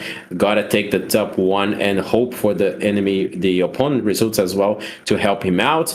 Looks surely that he's gonna get a win against Banana and Pyjama here. Not a strong board. Draven really fine there with the Bloodthirster, but it's a 1-star Draven, not enough damage. And it looks like he did take the Draven carry augment, so he is looking to re-roll Draven from here. Banana and Pyjama is, but takes a 5-unit loss. Again, Zazu just smacking everyone around, saying, you know what, you want a loss streak, I'll show you a loss streak. Sending him down to 74 HP with player 3x at 66 just below him. Yes, and I mean, I love the Draven rerolls generally, but maybe this lobby is full of players who will be just so good at punishing your reroll that it's not the best of options. But yeah, let's see whether it works out or not. At least he already has the Bloodthirster, one of the best items, although maybe that Gunblade is even preferred even on Draven as well nowadays. Yeah, and I think Gunblade is definitely preferred on Draven nowadays, at least from what I've seen. But that cash out was really, really beneficial there for Within, who was able to get a rod for a Rage Blade and a little bit of extra gold to supplement his economy as he moves into stage 3. Decides to go with the first cash out he sees, which honestly, pretty smart move, I think. And is considering how much he wants to sell this pair. Does he want to hold on to some of these units, or does he want to get that 40 gold? It's that decision of, do I want to get 40 gold? Do I want to buy this Ezreal pair? What exactly is he going to prioritize here? He puts the Ashe on the board, puts the extra bow on the Kale, the extra belt on the Vi, says these units are not staying on my board. I can put these components on here and move into this fight against Tihunino. Tihunino here with the 4 duelists plus a Draven there itemized to be replaced by a Vayne or a Zed down the line. This KO again takes the Collector, which is really helpful, making it pretty much an ace unit, able to execute the enemies, get some gold as well, so helps out the economy a lot. Doesn't even need to sell any pairs, and gets 3 gold off of it. Gets 3 really extra gold off of Tihunino, and gets that extra gold off of the win as well. And so just swimming in extra gold there from that gold collector. Really lucky roll there from the Ezreal. Yes, for sure. Now we go to the second augment of the night of the 4th game, and it's Exiles picked up pretty much instantly. Don't even think about it. Just take it. Just take it. Don't think about it. Which, to be honest, if he's going to play that recon angle, Exiles is going to be very useful, as you don't need to have any of these units next to each other, especially since you don't have any aura items like Zeke's or Chalice or Locket or anything like that. You can avoid putting those units together pretty easily in that comp. And now we're back to Ramen Blitz, who has a pretty strong Talon 2 here and a Silas 2, pretty decent board here, although his HP would say otherwise. Yes, for sure. His HP is kind of tough, but again, we have a very decent econ here with 40 gold. Might be looking to just push that level 7 really early, see if the Viego pops in or not on the shop. gets Zazu on the other side. Zazu and Solduri is still on fire, both at 100 HP. Wondering whether they are facing against each other or obviously not, because Zazu is here, and we have the Sunfire Blitz cutting the healing on the Talon there. Talon gonna look to go onto the Sivir next, but still has to cast the Blitz. Really tanky. The Brawler is really difficult to take down. Finally, the Talon gets onto the Sivir, is going to be able to take the kill, but still the Brawlers are just way too much. Zazu is really powerful and making great use of the improv armor. Yeah, that makeshift armor really went a mile for Zazu there. And Ramen Blitz, interestingly, decided to not spend much money rolling down on level 6, despite his HP, and is going to see just how much he can greed against the other players to make it to level 7, maybe try to find a Viego on 7 and then make it to 8, and just try to cap out from there. But this HP spot is so precarious for him. He's on a 4-loss streak, he's making the money, but is it going to be enough to get him to the point where he can find the units he wants and needs to be able to let him live? Well, yeah, like going to push for 7, I think I understand it. I would do the same thing probably. Like, you need so many high cost units here. You also don't want this Talon into stage 4. You really need to transition into the Viego. Maybe getting the 7 before everybody else will net you the units that you need. So that is the thought process behind it. Whether it's going to work out or not, we're going to see. On 3-5, it could be the level 7 already. Now we're going to get a win, so we lose our lose streak. We are not going to have that much income econ anymore. So yeah, let's see whether the decision is going to be to push for 7 next or wait out for the Wolves. I would push on 3-5. I think so too. I think I would try to make that push there and try to just, hope and pray that with that 20-30 gold you have to roll, that it'll be enough to hit even just one unit you need. But it's looking like he wants to go for a Rod here to try and complete that Rabadon's death cap maybe. On Talon to item hold for Viego as he moves into the next part of his intense strategy as he tries to survive here. The player he beat, Dame Cucumber, here is looking pretty precarious as well in terms of HP. We're already seeing players dip down into the 40s, close to what would have been Stimmy a couple of sets ago, but we're going to see exactly what he is able to hit on this level 7 roll down, which, as you predicted, he is trying to hit as much as he can from it. Finds a Sejuani there, see if he takes it. He does, in fact, take it. Decent upgrade there for the front line with the CC as well. Gets the Rabadon on Talon, so love the item. He's going to go on the Viego eventually, but no Viego just yet. Love the transition onto the arena as well. We just turned all purple and really brighter than it used to be before. Now we get a very good Belvet on the other side there with the Runans and the Last Whisper, the Sunfire board as well, but not enough. The Talon doing so much. The Belvet finally turns onto the Talon, gets it really fun, jumps away, kills everybody, and this is why Belvet seems to be the premier unit of the patch. Just so good. Absolutely. And you know what? I think in Ramen Blitz's spot, if it's a 1 unit loss, you're taking those at this point. You're taking those good losses all the way to the bank and trying to make sure that you can live long enough to find what you need to find. Picks up an ASOL, has an MF on bench, so we're seeing what angles he might be exploring here. It looks like Zazu has his sure shots in, has his 4 brawler frontline, which is perfect for Endless Pizza, as that health percentage is going to be scaling really well here with that augment. Yeah, for sure. And with that much tankiness on your front line, with that much healing coming from an Endless Pizza, his comp is very good at surviving long fights. Now we see within on the other side some rolls there apparently, and I saw some gold popping. Well, anyways, the Exiles and the Recons comped up together, but we actually go.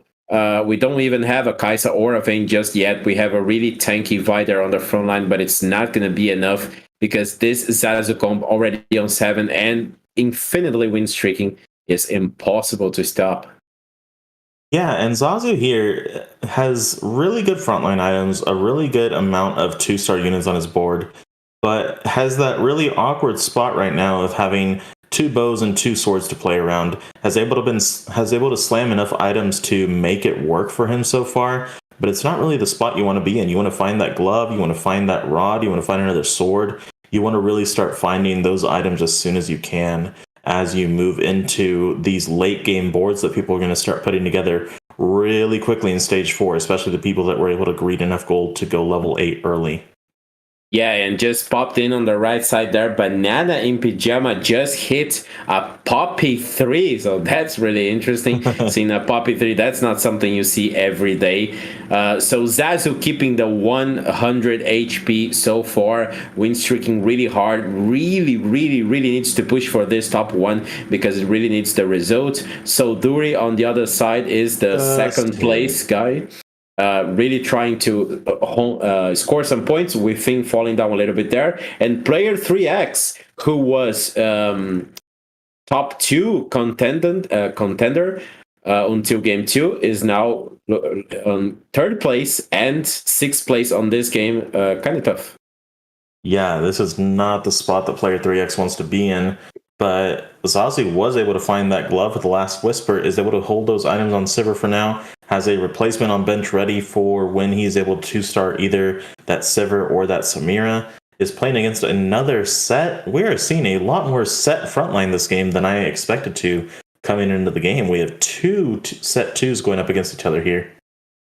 Yes, the Mecha Prime showing up to be the premier tank for everybody.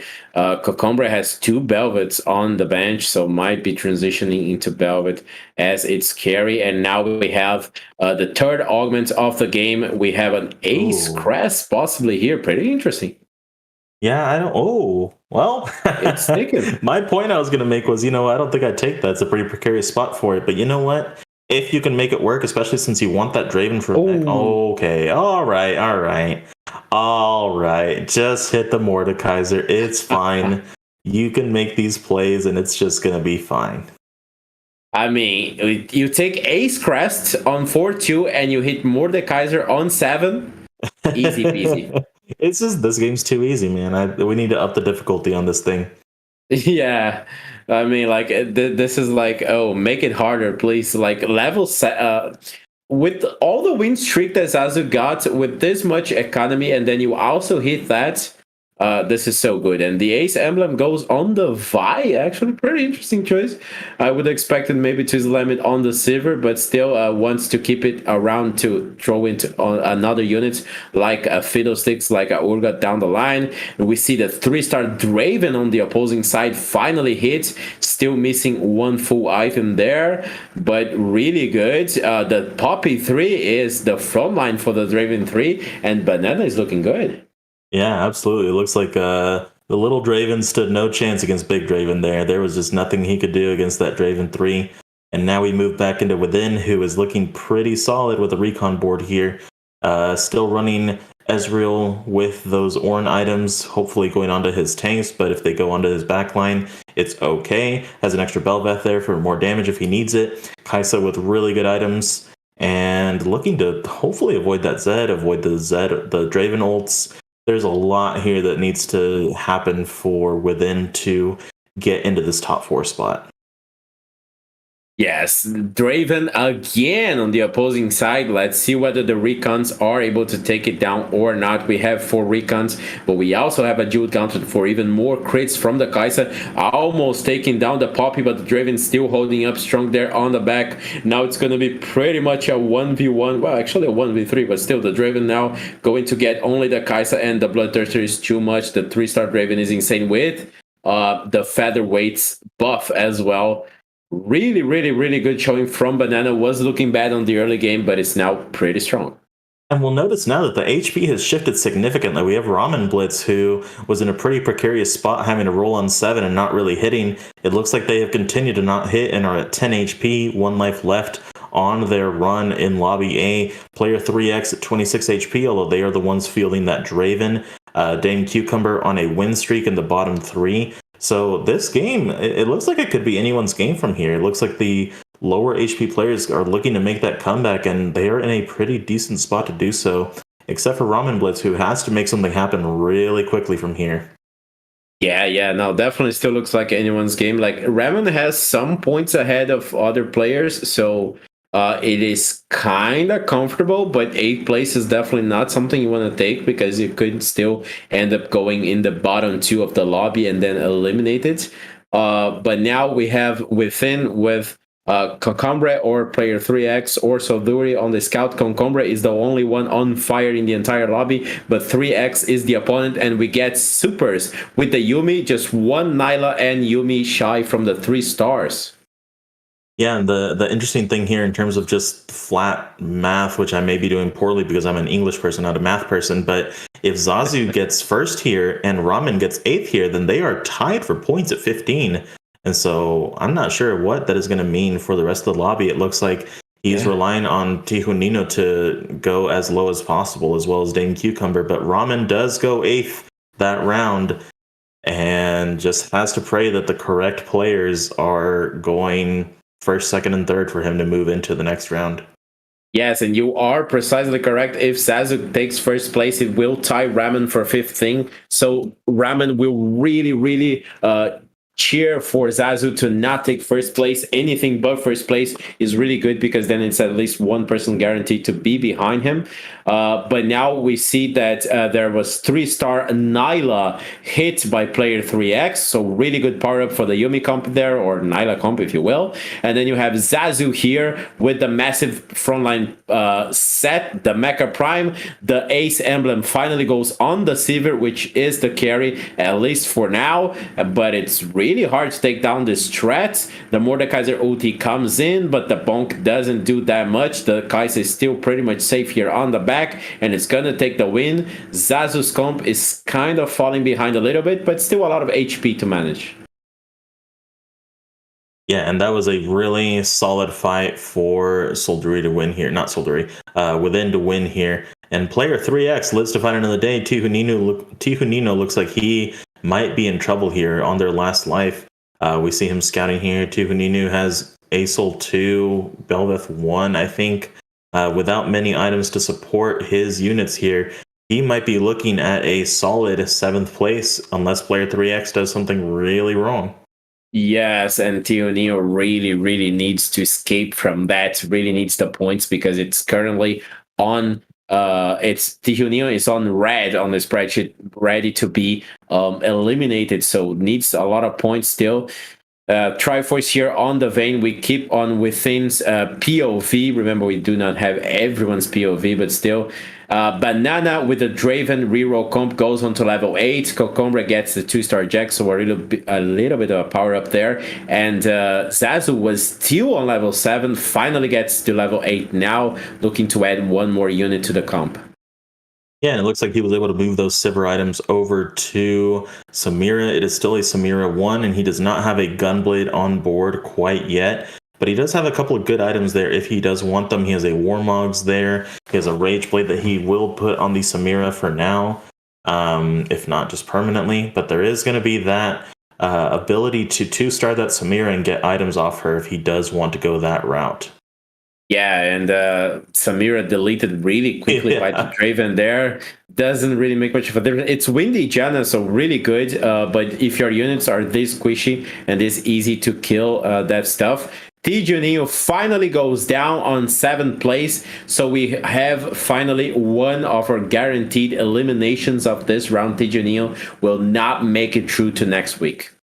Absolutely. And there's a couple interesting things going on here. There's the Janna on this board providing the AD and AP boost to the backline, but Banana and Pajama's board had a Syndra on it, perhaps for that heart buff, but also maybe to pull in a little bit of extra help as that Draven tries to ramp up from where he is. Within hitting Rammus 3 on his board, that is going to be a saving grace for Within, who needs to have those 3-star threats in order to be a threat to the lobby himself. And Zazu here moving into a fight with Dame Cucumber, who is in a very precarious position, has a Belveth 2 in the fight though. Yeah, Belvet too with scoped weapons, so really powerful. Stays all the way in the corner, protecting itself. The set doing all the tanking, and Zazu takes another loss. Zazu made one hell of a game, keeping himself on the first place there with so much HP. But now it's looking completely downhill for his board, looking pretty bad. And now player 3x all the way down to 1 HP. So Duty loses and gets to 23. The story of this lobby is still being told and pretty crazy for now. Absolutely, and I think I saw a 2-star Urgot pop up there for Solduri, so that's going to be a huge hit for him. Player 3x, very precarious, hitting that Yumi comp as hard as they can, trying to hold on where they can. That is a 2-star laser core Urgot coming in. And Zazu is just going to keep bleeding HP with the Samira 1 until they're able to upgrade their board a little bit better. Yeah, for sure. Now we get Banana on the other side with the featherweights. Draven gets a Leona there. So 5 mech primes, if I am not mistaken, with the mech prime emblem there. Yes, 5 mech primes exactly. Draven really powerful. The other mech primes a little bit buffed up as well. Draven looks to be getting the win, and yes, Draven gets another one. And also, from what I can see from the points with these results, Within and Solduri will be qualifying for the next week's round of playoffs, because unless player 3x makes a miracle comeback run, because everybody else is just too far away and they have decent points for this game. So yeah, there are 2 qualified players there. Absolutely, and it's crazy how this is shaken up so far. And a couple of really cool things to note there was Zazu positioned really well for that fight. He was able to get the taunt on the Draven to make it to where Draven was not going to ult his clump. Samir was able to kill as many units as possible, which makes it to where that Draven comp, until you get a fully upgraded 3-star frontline, unless you have that, you are going to be handing your opponents 1 unit losses most of the time. And there is a Samira 2 in the shop. Do you sell the Janet pair for it? Is it worth it? I guess you have to. I don't know. I feel like you have the HP to spare. You might as well just sit. But man, that nerfed the nerfed windy stats, I'm not sure are enough for Zazu to want to go for here. Okay, decisions, but we choose not to sell it. Now we get Within on the other side, 3-star Kai'Sa, 3-star Rammus, really powerful. The randoming pops in, doesn't really get much of a benefit to the team, but it gets a really tanky Armadillo with the Exiled Shield as well. Really difficult to take down. Samir 1 is surely not going to be enough. Kaiser bonks down, but doesn't change much. The Rammus is unkillable, and it's an easy win for Within. Zazu is still going downhill with the 5 straight losses. Cucumber loses. 3x still alive, so still fighting. Yeah, Madam Cucumber staying in as long as possible, as well as player 3x, trying to hope that other people bleed out before they are able to. And an interesting thing to note here, I think, is at least in my experience playing recons, the real stars of the recons comp are going to be those frontline threats. And so this 3-star Rammus that Within was able to hit is really, really stabilizing him. I think even if you have a 3-star Kai'Sa, if everything else is 2-starred, you're in trouble. But hitting that 3-star Rammus bodes really well for Within, who is still safely within the top 2. As we go into Zazu's 5th or potentially 6th loss here, we're going to see if he is able to knock out player 3x in this fight or not. Yeah, 3-star Yumi and Nyla on the other side. Let's see whether the reroll cat is gonna be enough or not to keep 3x alive for one more round. And luckily it's against Zazu, who is on the downhill trend, and it's another win for 3x. It survived. They survived. So let's see everybody else. Cucumber is dead. Yep. So Dur is still alive. So not only did he survive, he dealt a 5-unit loss to Zazu there, who is now in deep trouble, trying to find just what is going to bail him out of here. I think this set front line has gotten a lot more lackluster since its glory days. It's been nerfed a few times since then. So we'll see where he's able to go from here, what he's able to hit that might save him or might not save him. Maybe the Ace emblem was a bait, because I don't know. It hasn't been panning out super well in terms of hitting units for him. Yes, and the thing is, with this result, Cucumber is the next. It's the bottom player besides Tijonino and Zazu. So Cocombre is the one who needs to be overtaken for Zazu to qualify, and then Cocombre be eliminated. But Cocombre already has 14 points. Zazu only 7, which means that Zazu needs the second place to tie with Cocombre, and then I don't know what the will be, and or first place to guarantee the qualification. So really tough job for Zazu on this game. Was looking very good on the early game, but now not so much, almost losing down. And we get Aphelios 2 and Mordekaiser 2 for Solduri. Solduri is absolutely gigantic here, Dan.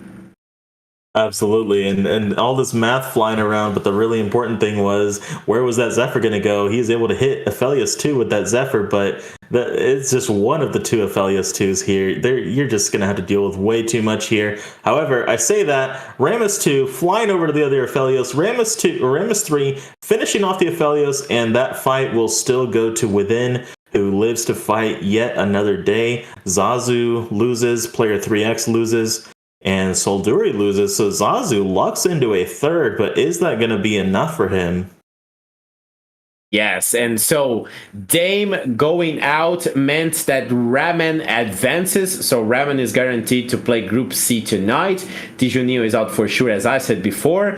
Zazu getting second, as I said too, would get the tiebreaker, but it got third, so Zazu will be eliminated. Zazu and Tijonio are the ones out. That is just guaranteed. Now we have Banana versus Within for the last 1v1. Within has the Recons and the Kai'Sa, the 3-star Ramos. On the other side, it's the reroll Draven, who really good game played by Banana there, making that Draven all the way to the late game, all the way to the final 1v1. Now let's see whether the Draven can be is able to take the threats or not. An Armadillo is right in front of the Draven with the Sunfire cutting its healing as well, and it was not enough. Banana in Pyjama down to 3 HP, and Recon seems to be the winners. Yeah, Rammus said, you know what, I'm done with you. Flies away off to the other target while the Kai'Sa finishes off the Draven and is able to take that fight. Within looking extremely dominant these last couple of games with these recon boards that he's been able to hit.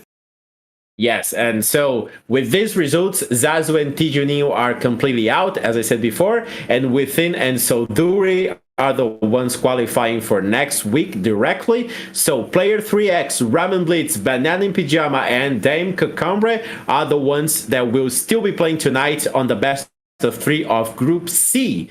But now, just one last fight to finish up this game. Within versus Banana, Draven versus Recons. Let's see who gets the win. The Leona is not focusing fire on the right person. Get there on the dummy. The Draven now doesn't have a Ramos. Okay, never mind. It does have a Ramos in front of him right now, with the Sunfire shredding its healing.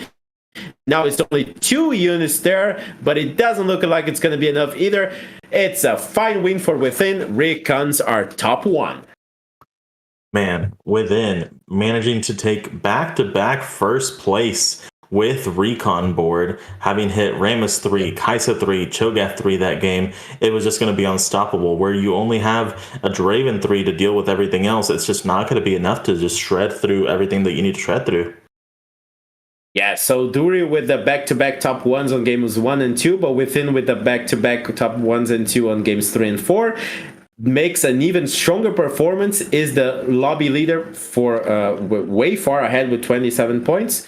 So insane performance here, insane set of 4 games. Now we have all our 4 qualified players from the 2 lobbies, the 4 eliminated as well, but that's a lot of talk for the analyst desk. That was it for us, Black P and Dan tonight. So Dan, anything else you want to add before we go? Not really. Just it's been a pleasure casting with you, Sir Black, and I'm looking forward to seeing how these other 3 games for today turn out. Especially having played 7 games myself yesterday, it's exhausting. It's a lot of mental marathon going on there. So these players are going to really have to get it together if they want to make it all the way to week 2. But again, that is what we're going to leave to the analyst desk. I am going to peace out here along with Sir Black, and I will let Sir Black transition us out of here. Yeah, for sure. Resilience is the name of the game.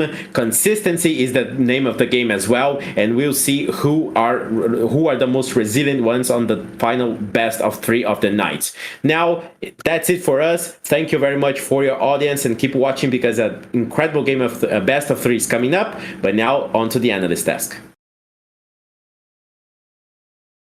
Thank you so much, guys, for the cast on the day. Dan, Black P, well done. That was an amazing cast. And just like Lawrence's beard, we got to say goodbye to some players today. It's an unfortunate one. It does have to happen. And, you know, all good things have to die eventually. Isn't that right, Lawrence? Yes! Yes! We did it! Lawrence, come on, man. We freaking did it, baby! Oh, You no. saw it? Twitch saw it? Clip it? Woo! I saw it. Let's go! Oh, man. He did it. Let's go! Hello, I'm back. I'm busy doing other things, okay? Anywho, What are we trying to figure out here? no clue. I don't remember what I said. This is the proudest moment of my life. He's glowing. Dude, I'm trying to figure I out am Lobby C hyped. here, and you guys are trying to dump me on the analyst desk. Lawrence, get in here. Let's talk about stuff. Yes! Savor the moment, honey bear. Oh my gosh, I gotta go do a victory lap. No, I'm just kidding. I'll be back. We go run around the house real fast. These lobbies, man. Anywho, I think this is what I said. Players are leaving, Beard's leaving, all good things die. Lawrence, what's up? The end of that, I think there's a lot of just tragedies. There's just like an amazingly bad amount of tragedies that happened. For starters, in Group B, we had a 3-way tie for the bot 3 players. So like we had to give it to Norris for having the most seconds. So each one of them had 1 top 3, which is our first tiebreaker. None of them had a first. And then we went to seconds because Dawidowski and MZ Shady had a third each, and then Norris got a second. Norris takes that tiebreaker and moves on, even though all 3 of them had 13 points. That's just nuts to me. That's uncomfortable, as one would almost say. Jeez. One would almost say it's uncomfortable. Yeah, jumping the gun there, moving on to Lobby B, because we didn't even see it, but expired. Did you see it? And tell me a little bit more about it. I can tell you that the bottom 3 players have 13 points each. And Interesting. Wow, to go through 3 tiebreakers, like he's saying, that's absurd. That's the thing that jumped out to me as I'm looking at the score sheet. I didn't see any of the games that were off broadcast in Group B. I did see Boat Crew overtook Owen to take second in that group, with Keynes, of course, rounding it out at the top. Now, personally, I did see on the spreadsheet at the bottom, there are 3 players at 13 points. Did we bring attention to that yet? No, I don't think we've talked about it yet. Okay. I think you should talk about it. There are 3 players at the bottom at 13 points, being the 3 players at the bottom at 13 points, being at the bottom of the standings. With also 13 with 13 points. With 13 points. Correct. Correct. Okay, yeah, just as long as I got that, nailed that down. But with that, let's check it out. I believe these standings are correct as long as I didn't get trolled. Here are the standings.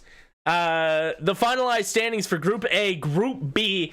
Group B or Lobby A, Lobby B, as we were just talking about. We do have to say goodbye to the players at the bottom. Really good players we're saying goodbye to.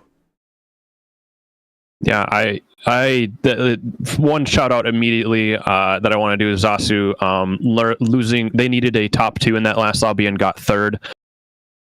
That's tragic. I don't know how many other ways I could describe this other than keep using the word tragic for these, because it's almost upsetting just to see it happen. But that's the power of competition, is somebody else is trying to beat you. Just because you're good doesn't mean you're the best, and you get eliminated like that, and that's just because someone else had a better day than you today.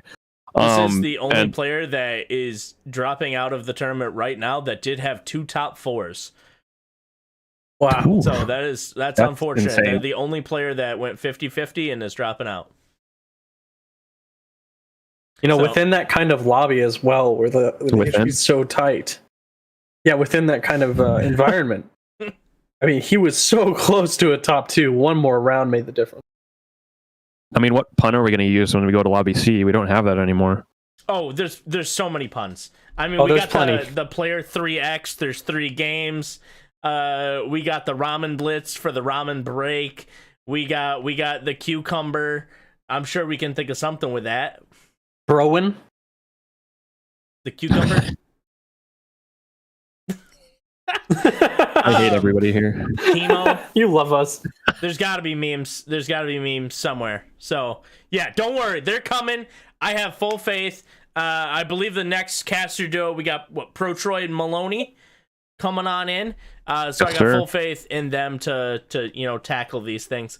But transitioning, we went from the bottom. Let's switch on over to the top before we go to Group C here. What do you guys think? Within Keens, top in the lobbies, 27 points apiece. That obliterated the scores from yesterday. It obliterated the second place scores from today. Just a really impressive run from the both of them. Highly impressive. And to point out 2 things, Kings did not take a single first, despite topping the lobby. It was always a consistent 6 points, 7 points, 7 points, 7 Just points. be the better player. Just right? yeah, top 2 more consistently. Yes. I'd also like to point out, on a lighter note, that by proxy, since I sent Keen's 8th twice in the ACL as a sub, and he topped the lobby, that means that I'm better than the entire lobby, right? Is that how that works? Yes, Here at yes, ACL, I believe we're so. better than you, and we know it. Perfect. I would like to point out, if I may, just one last point on that.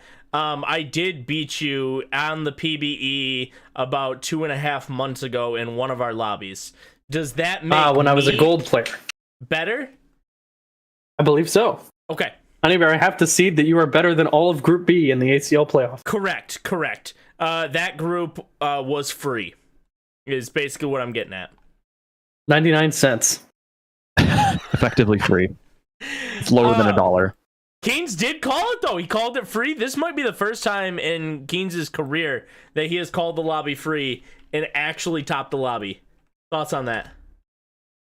Anytime he calls it free, he brings a coupon for free 99. Arizona ice free, as they say. I love that one. Arizona ice free? 99 cents. Arizona iced free. Oh my gosh, that's a phenomenal one.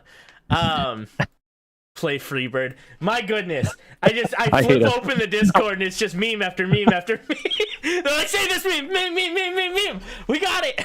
We got all the memes. We are professionals here, okay? Let's freaking go. Real quick. Okay, MK, and then we got Boat Crew. We're saying goodbye to them for today. They will be back next week. The other 2 players in the lobby that got second are moving forward. Any final comments on them before we kind of slide on into Group C here? Good job, Boat Crew, bringing back a first in Game 4 off broadcast. That's crazy, and I'm sure it secured him that second spot. Yeah, absolutely. Yeah, Boat Crew, I feel like, was a consistent... I don't know if I can use consistent player. I mean, they won the first lobby, I believe. Struggled a little bit in the second lobby, but we all thought they were the ones that were going to go forward. They had the augment choice, but it turns out that they still know what they're doing. But, man, I don't want to dwell on the augment choice, but that was their only bot 4. It was, huh? I didn't even... That was their That only was bot the 4 bot right there. 4. Last stand. Do you think it's a last stand if? It's gotta be, man. Last stand to go bot 4. Last stand to go bot 4.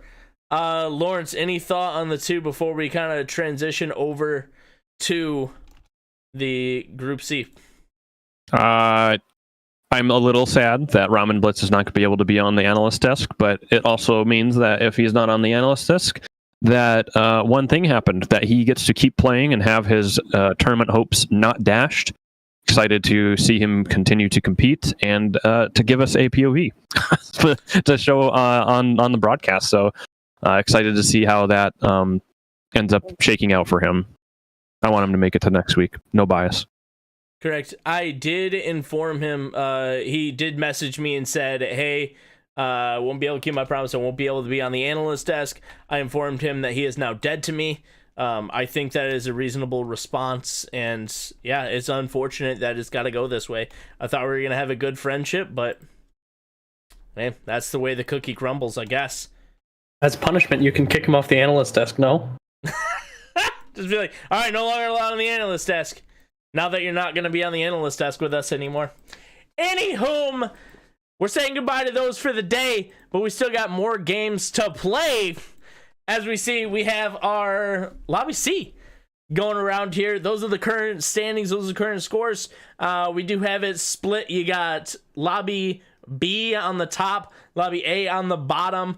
That's why they're not in direct order. But looking at this new set of faces, what are you guys thinking? Anybody you think is going to be really strong in this lobby? Not telling. 1, 2, 3. Is anybody there? Hello. I refuse. Somebody there. I think it's a secret. Sorry, we're trying to figure out somebody not being able to potentially make it for Lobby C. So. All right, Honey Bear, Okay, I've got so we got you. a little time. All right, expired. Lawrence, forget about you. Expired. Who is My number your one. player that's going to be making it out of this 100%? 100. There's no chance they don't 100%. make You it. want zero doubt. Okay. Zero Well, this doubt. is easy.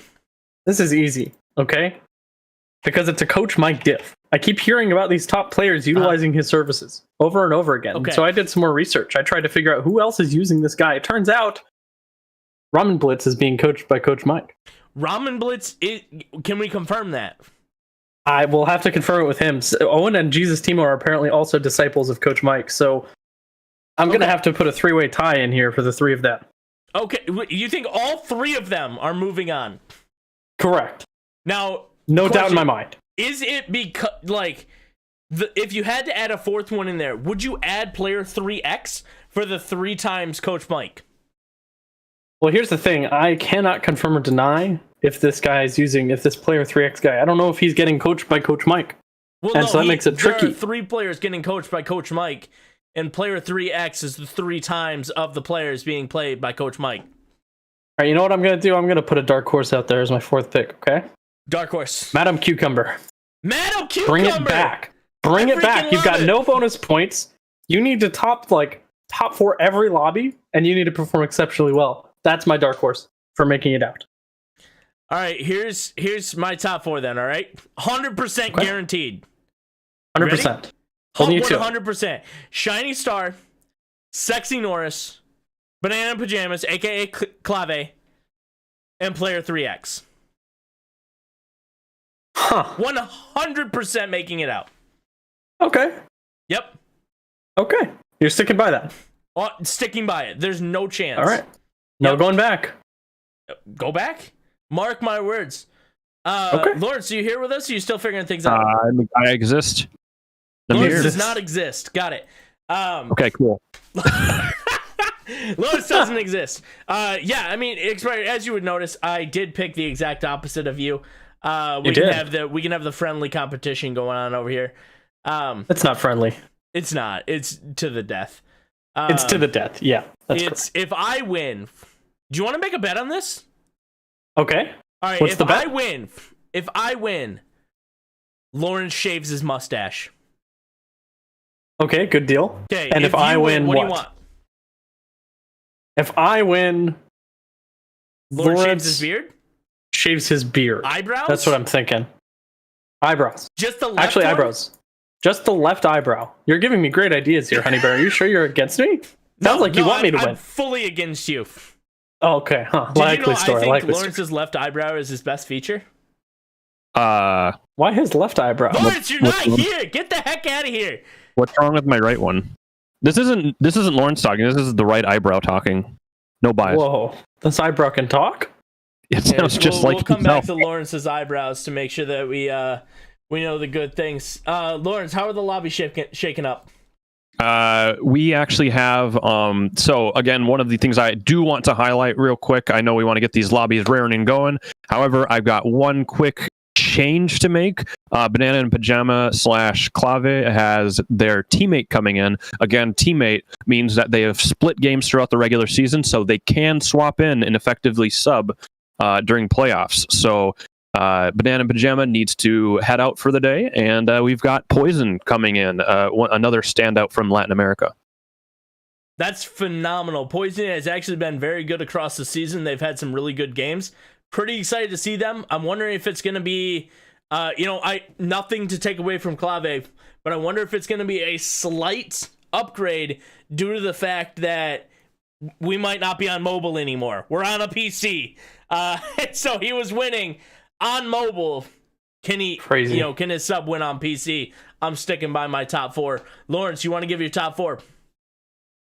No, because we need to get into the game as soon as we can. Okay, unfortunately, we can't get into the game too quickly.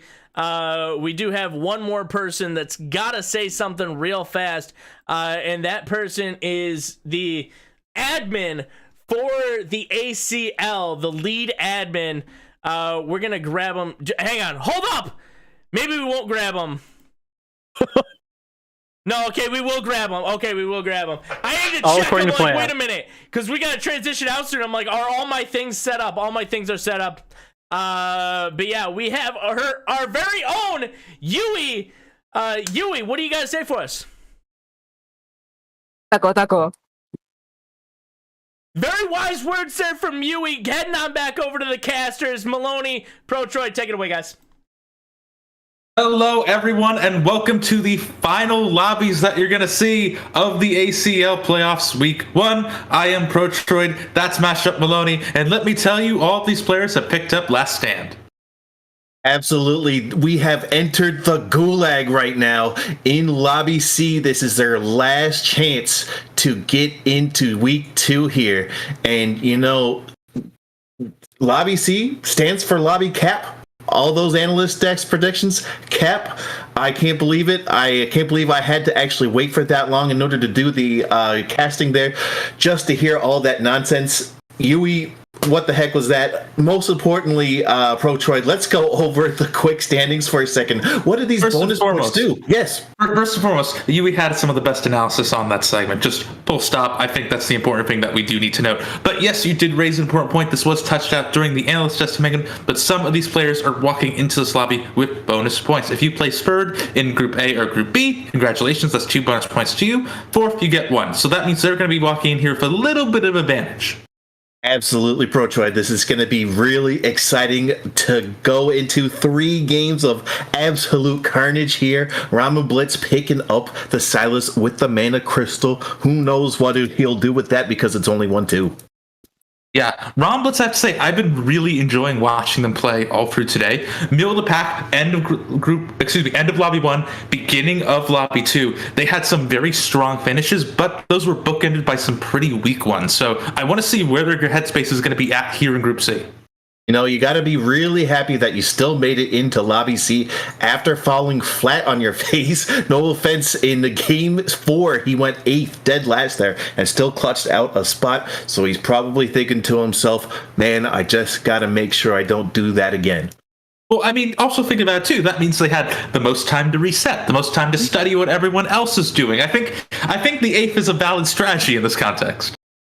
No, please don't bring that back up. It's like the charity tournament days all over again. Oh my goodness. No, we're going far, far away from that. I don't want any more pies anywhere near my face. Absolutely true.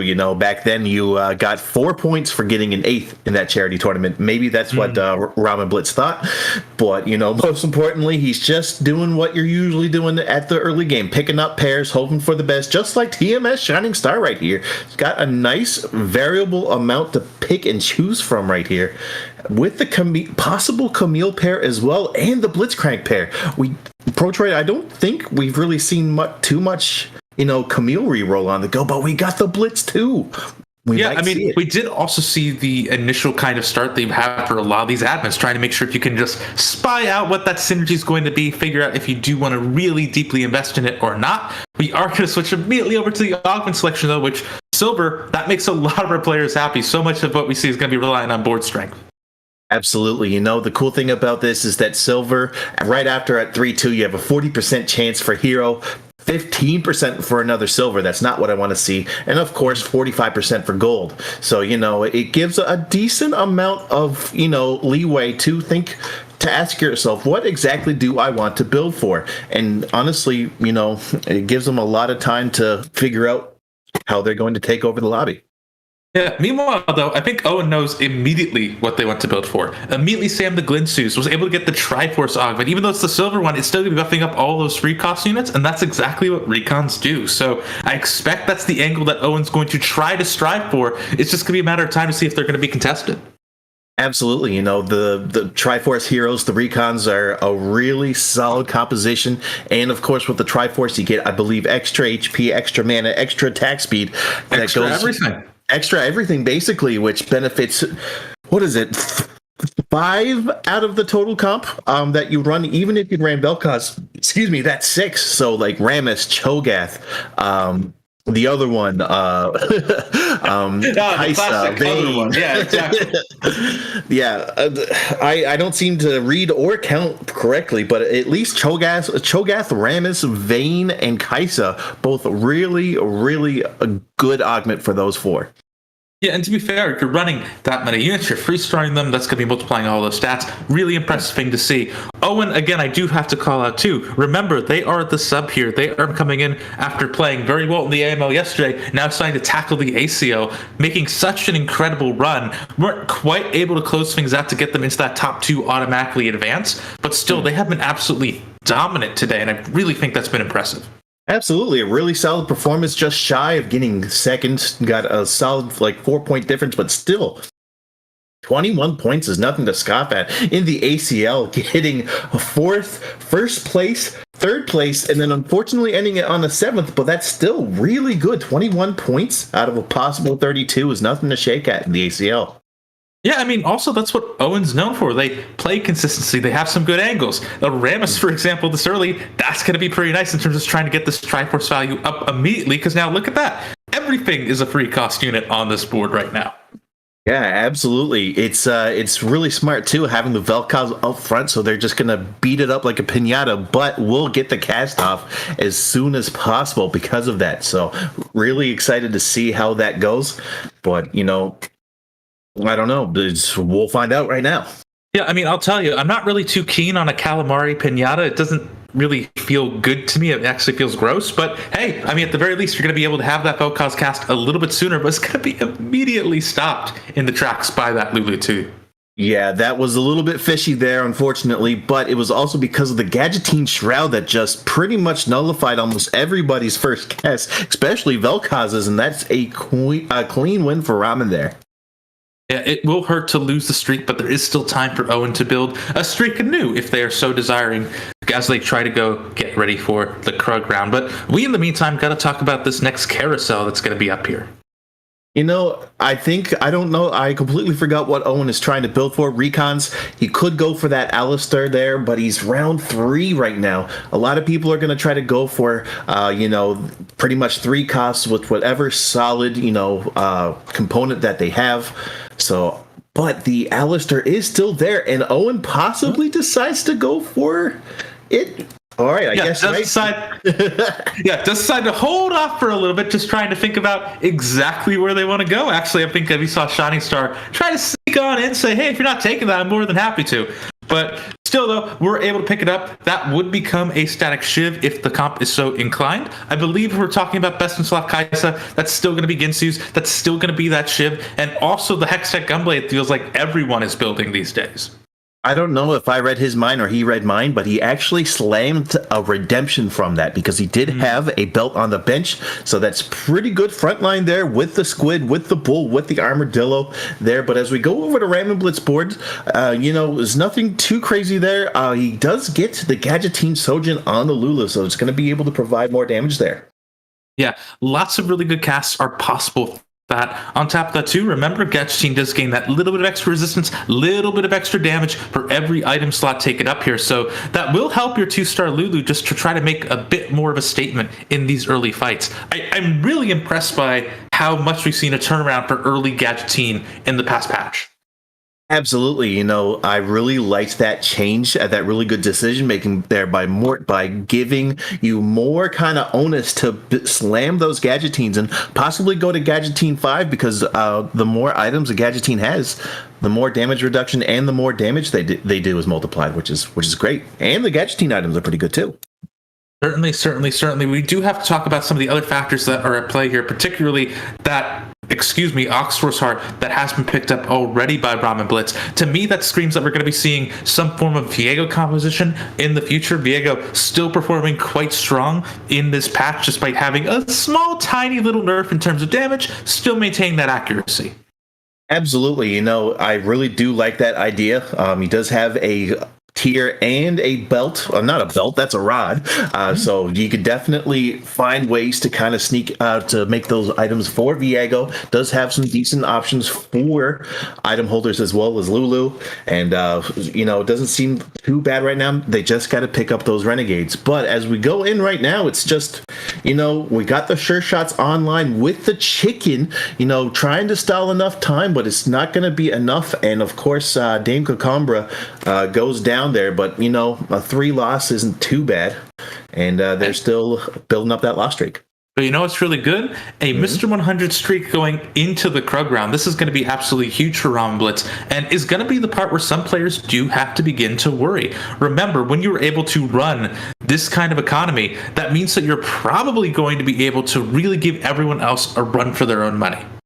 And I kind of noticed there, it was a little bit confusing there. He slammed the Bloodthirster on Annie, and I guess he didn't mean to do that, and just took her off, and then just immediately just popped right back off, and he was able to put it on someone else instead. I didn't know that you could do that.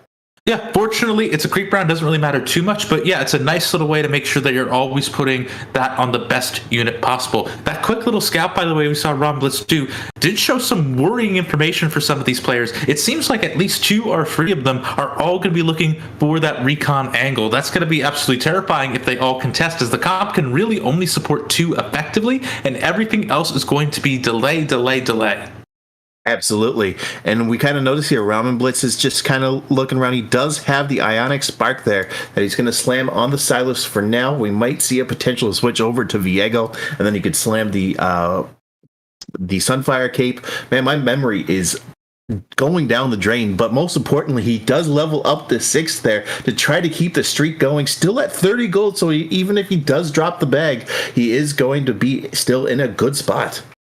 He levels up here to maintain that bag for as long as physically possible. Like I was talking about earlier, when you're able to maintain any kind of win streak, and particularly Mr. 100 win streak, really everyone else is playing the lobby to your desired tempo. You set everything that is going on here, and as a result, everyone else has to play a little bit more up than they may feel comfortable.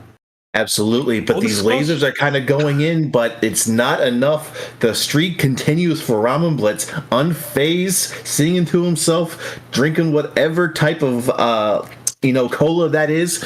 Who knows? He's in a really good spot here, and we got 3 costs right now.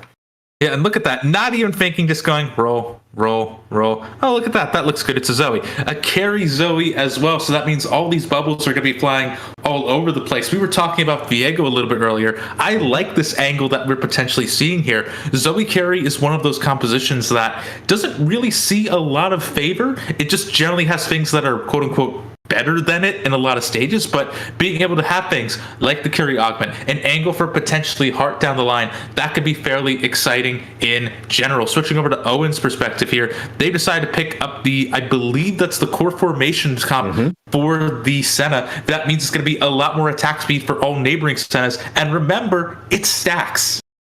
Absolutely. There was a slight fumble there that he probably wanted to switch back in a second. But yeah, it's just like Cleansing Safeguard. It doesn't have a specific timing there like the strongest Senna. You get to actually be able to stack up that attack speed, and I believe that's 30, so it would be 60 attack speed at the beginning of the match. Yeah, it's quite a scary bit, and something definitely to consider. I don't think stacking it properly there would have saved Owen. Jesus Chimo running a very scary composition. Duelist Online is always going to be this mid-game tax collection system, and on top of the 2, that's already a 2-star vein with IE. There's not too much you can do against that. Absolutely, and we do see the 2-star Senna coming in hot with a potential to pick up Viego. Definitely probably not in the cards there for Owen, so he's just going to have to, stay away from the bait. He does pick up the Jax there to get a little more girth in the front line there with the Brawler, but no other Brawlers. It's just there is kind of a dummy. And I feel like the lobby can start breathing a small sigh of relief right now, as we actually saw Romblitz taking a loss in that last fight. That means that they're no longer be able to maintain this impossibly large win streak for everyone else to overcome. It should bring down the tempo of the lobby immensely. If you're Dame, if you're Sexy Norse, you're looking for that as you're already starting to lose a bit more HP than you'd like. Absolutely. As we see two Sennas going at it with the corpse formation, a pretty solid choice there. So I'm really curious to see how they're going to contest each other. If they decide to go for the Senna reroll or just to go with sharing the 4 sure shots. Only time can tell. Yeah, Dame's going a very interesting angle. It looks to be some kind of Supers reroll, actually, that is running the Sivir as the carry. I'm not quite familiar with that, but honestly, again, you're looking for these kinds of angles. You're trying to find out ways you can catch other players off guard. I guarantee you that seems to be uncontested here. I don't really see any other players really flirting with Supers whatsoever. So honestly, more power to them. I've seen Supers comps really hit once they get those last little pieces. And that's the interesting thing about it. You kind of reduce the power on the supers, and a lot of people just don't become interested in them anymore, which gives you another leeway of option for re-rolling. And, as you said, Protroid, you're going to be able to re-roll those supers extremely easy, and that will, even if it's an unorthodox carry like Sivir, that'll still perform well in this lobby. Yeah, we'll have to see which way they do decide to go. Level 6, being able to get the Gallia free, both of those are going to be pretty huge power spikes just in general. So that will be quite helpful. I do have to quickly point out the fact that we did have Bananas and Pajamas. They were going to be participating with today. They have, however, had to go, so they've called in their teammate Poison Ender, so that's why you are seeing them on the right side of your screen. Absolutely. I don't mind whoever shows up as long as they play the full 3 games. That's perfectly fine with me. But we see the Rammus jump in and catch both Sennas, debuffing their attack damage, which is a really cool thing that Rammus can do. But it doesn't matter. The Bel'Veth slaps their way in, and Owen's going to go down a fair bit here. Owen, I think, is starting to realize something that I think a lot of these players are going to be, which is, I think 3 or 4 players picked up the core formation on that Senna. That means a lot of these Sennas are going to be out of the pool. It's not going to be something you can effectively reroll with all that contention. I'm really terrified to see if this is going to translate into a bunch of fighting over that Samira later on. Oh, absolutely. Honestly, that sounds really good to have a Samira there. Samira 2 with corpse formation, be able to wipe those compositions out a lot quicker. But as you said, Protroid, having all those Sennas there, it's going to make it really hard for anybody else to kind of reroll, especially with Owen trying to possibly take those items off of Senna and then just to find another Senna afterwards. I mean, to be fair, this is still going to be effective. Senna is a better item carrier than I feel a lot of people give her credit. She's able to hit very good front to back damage just with that shot that goes entirely through the team. So that is going to be quite helpful through the mid game, but she does fall off pretty dang quickly. Absolutely. If you don't get her to 3-star by at least stage 5 or in the middle of that, you are going to have a rough time here. And unfortunately, that Senna was not able to clutch out against that LeBlanc, but still on the bright side, keeps that 4 streak going and finds a Samira in the shop. Yeah, perfect loss streak. Never didn't have it. All planned 100%. That was really good for Owen. They're able to get this economy really rolling here, and it's just really what they need at this point at 45 HP. Absolutely. With 45 HP, you really got to either, do or die in this situation. You got to figure out what exactly you want to build and how you're going to do it. If you got to ask yourself, do I have enough economy to make it to 8? Do I even have enough to roll down possibly at 7? Only time can tell here. And does strengthen up the board with Rammus, though. Yeah, another thing I actually do want to call out here is that they have decided that the Triforce from the Augment isn't going to really be as big of a deal. Remember, this is the first player I called out as a good candidate for trying to run something such as being able to go full recon. However, they have decided instead it's too heavily contested. It's a silver Augment. It's okay if I ignore it. This is a good example of what to do. Absolutely. And, one thing I was really surprised about is that I thought that they were going to go for the Mecha Samira route, but decides against it and decides to go with the threats with the Aegis there. Still a really solid front line there. But the scary thing is that with the positioning is that the Renekton's already inside, but it's less than enough I don't even know how to describe it, Protroid. I was scared for a second, but the Senna's just kept shooting and just blew them all away, and that's a pretty good win there for Owen. Yeah, I mean, you're kind of getting at it too. Threats fall off, but right now, at this stage of the game, they're still going to be fairly strong, especially if you have those 2 stars. And oh my goodness, let's talk about some prismatics. Uh-oh.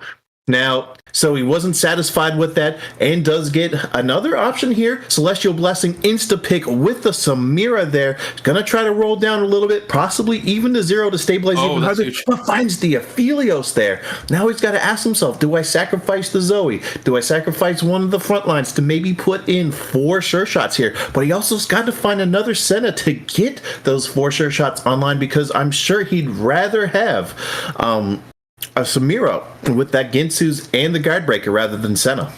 I mean, I don't know. At this stage, really, Aphelios is probably going to become your carry. Yes, when you have that Samira 2, it is going to be more powerful than trying to run the Senna. The carry augment, though, is going to be absolutely huge for making sure the Aphelios is able to get the attack speed. And look, there's the cell. They're not even going to entertain the concept. Wow, this is unreal. But, this might pay off for him. But we see the double vein with the double spread shot right here. But this is kind of sus, Protroid. Putting those veins at the very, even at the second row, just had them ran over. But, the duelist still did a decent job, but it's not good enough. Jesus, Teemo's duelists go down to the sure shots. That's the risk that Teemo is taking, though. You saw they took the nice edge. That means it's going to be a huge amount of bonus AD that they really want to get to those veins. On top of that, too, if you're able to slot in Recon and get that going, you can have a scenario where the veins are able to roll away the second something more frontliney is able to close on in. The problem, though, is that if you're running a more backline-focused composition, there's never going to be a time for them to roll, and they're just going to stay in the danger zone. Absolutely, and I do believe there was no recons in sight. It was just the 2 veins. So they just kind of took there and just shot as much as they could until they died. But as we go over to Shining Stars board, we do see the Laser Corps out in almost full effect here with the Edge of Night for Vayne. Is tried to go for a kind of combination of both Laser Corps and Duelists, which seems to be going pretty well for them. 60 HP. First place. I mean, yeah, all these drones do a hilarious amount of damage. They proc a little bit more consistently on this patch, but the problem is that I feel like they're going a little bit too wide here. They want to play Laser Core, they want to play Duelist. Usually, you're really honing in on one side, even though both are really feeding into each other. And that's true here. It doesn't. It looks like they only have a copy of 1-star Zed, so they got to kind of ask themselves: do they want to go vertical duelist, or they want to go 7 Laser Corps? And but with the spat though, you should probably kind of think towards a potential 7 Laser Corp angle. It will be tricky to try to be able to hit that, of course, but it's one of those big moments. It also sets you up for the potential for the 9 if you're able to find a laser core somewhere else. So if you're able to sort of make all those dreams come true, that can be pretty dang impressive. Absolutely there. So, we see here, unfortunately with Shining Star, they still have a Renekton 1 for their frontline. They have the Belveth in the shop, decides to level up to 8 here, and it seems like he's going to possibly take out. I love this. I do, but you kind of got to ask yourself: was this keeping the Laser Core spat on Belveth the right idea?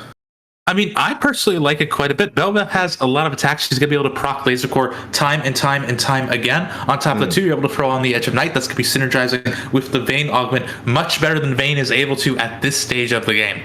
That's true, and we do have the Last Whisper on Senna will provide a long beam across the board that'll shred a lot of people, so I do like that choice there.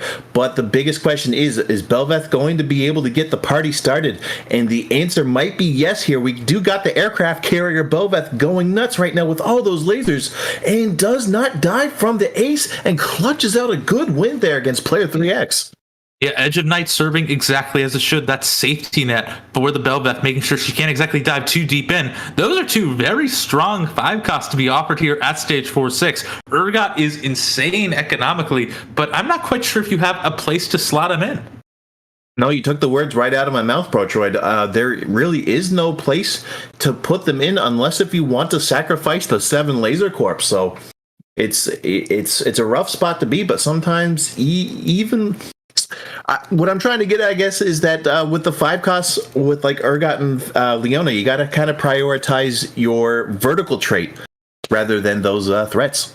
We'll have to see exactly which way they do want to go, though, because I feel like as the game goes on, you might have to start asking yourself, why am I running the Renekton? Why am I running the Ashe? They're not going to be contributing as much beyond just being trait bots. So maybe we might have to see a switch shift from Shining Star to try to build up more options to keep the Belveth alive. They just don't have to make that decision just yet as Owen goes down to single-digit HP. Yeah, at 8 HP and a bit of a nightmare here. Getting that low at 4-7 is never a good thing, but they're trying to do their best to hold it down here. They do have the Janna there and the windy weather, so to make the Senna stronger, but you got to ask yourself, was it really worth it to prioritize Senna over Samira in this situation? I know he has the corpse formation there, but you could have possibly maybe tried to go for a 3 threat front line. There we go. Tongue twister a little bit. You got there. Yeah, I did it. And you could have went for possibly like a Samira carry with the corpse formation along with the 2 other sure shots, or you could possibly go for Senna and Samira. But who knows here? See. Yeah, I was going to say, let's see what they're doing here, because right now they just pushed to level 8. They don't have a ton of gold to roll, though, so really it's just going to be trying to find whatever they can to slot in that bit of extra board power. I will say, too, I feel like part of the reason why they may have not opted to go for that Samira was because pretty soon after, they actually saw Norris, I believe, hit a Smear 2 that already shows the kind of contention you want to be a little bit more on the careful side. The thing that is shocking me, though, is that this Aphelios is looking pretty naked. Even though it is still a 1-star Aphelios, it is still a very strong unit to try to take advantage of, and is getting so much bonus attack speed between these Sennas and the Ox Force. Absolutely. I guess his game plan right now is try to use that attack speed to build up as much mana, but we're going for the Duskwave instead of the Binding Eclipse here. The front line from the threats kind of disappeared, just like my coffee did a couple of minutes ago, but the Senna is still hanging on for dear life, takes out everybody else, and is going to take out the LeBlanc for what seemed to be kind of dire straits, but gets a decent-sized win against Ramen Blitz. Yeah, Owen really holding on here. Not out of the danger zone just yet. They have themselves a bit of a reprieve to try to find some upgrades. That Echo will be great for that front line that is beginning to fall off. It's like I was saying, when you are running these threats, around now is when you have to worry about them not performing the way they exactly were in the mid-game. Over to Romblitz, though, it seems like they've been struggling to hit the Zoe 3, but have managed to find, oh my goodness, that Syndra 2. Yep, that Syndra 2 is going to be pretty good right now, but he decides to take off the items and puts them on the 2-star Soraka, brings back the heart for the Zoe there, but the front line is looking a little bit rough here. We got the Poppy, the Annie, and the Rel against everybody else here. You got the Slap You Silly Laser Corps Belveth doing a really good job of just dealing with the front line. Sejuani still in and alive, but probably not going to cast anymore, but does take a little bit of brunt of the damage for the Belveth, but the Soraka is still hanging on, and the Rainfall there, the Star Call, just able to clutch out one more game for Ramen Blitz. Yeah, again, it's just such a risky place. Oh, wait, that's a huge fiddle. I'm not sure if it's going to be enough, but Owen survives and player free X goes down so low. That's crazy. 3 HP for player 3X. Owen at 8. Jesus, Timo 14. Ramen Blitz 15. Sexy Norris doing pretty good for himself at 27 right now on a hot streak. Shining Star tied with Sexy Norris. Dame Congombra at 30. And Poison Ender, the sub for Banana in Pajamas, aka our boy Clave, a regular here in this league. So is Poison Ender in the Latin America, up top on a win streak with 47. First and foremost, I do have to say, and I apologize, I think solving for X equals 1 right now for player free X. It's going to be a very precarious position that they're in. Romblitz also made a huge shift in this fight, got away from the Gatshin, has instead just tried to move in an Echo to really offset their weaker front line at this stage. Absolutely, and we're seeing the Arbiter sign come out and then disappear really quickly, but we got the Sejuani, the 2-star Sejuani creeping in. The Zac is trying to harass the LeBlanc here. It's no dice. The Syndra tossing things around, but the Samira is still staying alive. No Last Whisper, no problem here with the Giant Slayer doing real good numbers there, but the Soraka is still staying alive even though being pressured by the Sejuani, and the Sejuani does land the ult, and that might not do it for Ramen Blitz. 5 It does for Owen, though. They're down to -2. That is going to be absolutely huge. Owen had such an impressive run in their lobby beforehand, but going out in 8th is not the way that you want to finish. Yeah, this is quite unfortunate. You have 2 more games to play, but that 2 games is going to be very, very important now. He's pretty much got to place possibly top 3 just to get into next week there. Even with those 2 points there, 2 bonus points, it's still going to be a rough time for Owen to kind of get it together. But, as we said before, 2 games still has to go.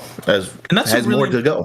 Sorry. Yeah, and that's a really important thing to point out. The bonus points are going to be providing Owen with that kind of cushion. That is something they can at least rest back on. It's more like they finished in a 6th place here, but they'd rather see that push advantages as opposed to safeguard them. Absolutely. You're completely 100% correct.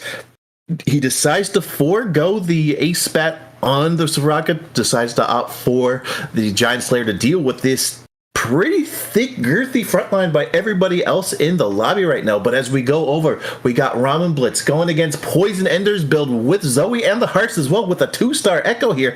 We got the Lulu kind of sneaking in the back there, trying to harass them, but not doing a great job here. But we got the LeBlanc with the Archangels, the Deathcap, and the Giant Slayer Gadgeteen edition doing pretty good damage there with the Zoe building up the heart stacks here. The Soraka is trying to do their best here to heal as much as they can. The Syndra is still trying to stay alive here, but now we have the Zoe. Prankster has been activated, but the Soraka is still going hard, probably going to take her out in the next hit, and he does. Poison Ender loses a bit, but more importantly, Ramen Blitz stays alive. Yeah, I gotta say, I've gone from saying, I don't really see too many Zoes to, 2 Zoes in one game. That feels a little bit weird to me. And honestly, that's off the back of all these hero augment rerolls. The fact that players are more easily able to gain the heroes that they want means they can force some fairly interesting angles. Romblitz, I feel like, is in a slightly worse place because they went towards the carry and they decided to shift away from that, but still incredibly powerful stuff. And Jesus Timo, actually did go down in that last fight. So we had 7, we now only have 6. Absolutely. And by the looks of it, I thought we almost had 5 for a second, but no, player 3X is still in with 3 HP as it's Shining Star going up against the person that we just watched, Ramen Blitz, right now. We got the Slap You Silly Belveth there with the Laser Corpse doing a pretty decent amount of job, just kind of forcing their way through the front line, along with the Zed as well with, wow, interesting, but loses even with the Dragon Claw, the Urgot shooting Soraka, trying to turn her into Swiss cheese, but no, the Soraka is still going strong there. Clutch. I gotta say, there is so much off the back of the Syndra. It is carrying the team. Yes, Soraka's the one really getting the damage numbers in, but the Syndra is throwing in enough bodies to make that possible. That is absolutely incredible to see. Shining Star, meanwhile, like I was talking about earlier, has decided they move down to running less and less Laser Core as time goes on. Here, though, you see them also weakening the board immensely. That's because they want to get as many of these chances for Urgot procs as possible, especially against Zac. Absolutely. You took the words right out of my mouth. Zac does spawn a fair bit of mini Zacs. So what he's trying to do there is getting a lot of tidal waves to hit as much as people as possible, giving them a decent amount of chance to get more components, more gold. And right now that's, I believe, 3 gold and a sword there. It's pretty solid. Does get themselves another chest there. And, I really do like this idea with the double Urgot from Shining Star. Yeah, it's a really good switch up. We'll have to see how they're exactly planning to switch things back in when time goes on. I am a little bit hesitant to see the roll immediately just because I'm always like, you might want to fix up your board first. Don't want to get caught with your pants or something like that. But this is going to be a pretty effective way back in. Again, they have gone down to 5 Laser Core. They're running a bit more utility in the form of the Urgot as well as the Fiddlesticks. That's really going to be tools to help keep this Belveth alive. Absolutely. And we do have the two-star Sejuani with the Protector's Vow as well, giving her a little bit more effective HP there. But as we go up against Poison Ender's board once again, we notice that he switches from the LeBlanc to the Soraka as well. But we got the Belva slapping the nonsense out of the other Sejuani, but is still able to possibly hold on for dear life there against the other Soraka. But no, that goes down. So does the other Zed. This is chaotic right now. All the drones are going over to the center right now. It's not what you want to see here. And this is really tough for Shining Star, and it is more than enough. But Norse is down worse, and Dame actually, who's been doing very well, just took a big hit down to -1 HP. So we have our top 3 at this stage, with Dame just squeaking in with a gray screen to the top 4. First and foremost, that is incredible for Dame. They were one of those players that really need to show up big as they moved into this lobby, and they certainly have after a worse showing, I feel, in the initial games today. Beyond that, though, you have so many other places. Player 3X is now streaking, has that Leona too. Poison Ender approach this with fresh eyes. There's so much blood in this fight still. Absolutely.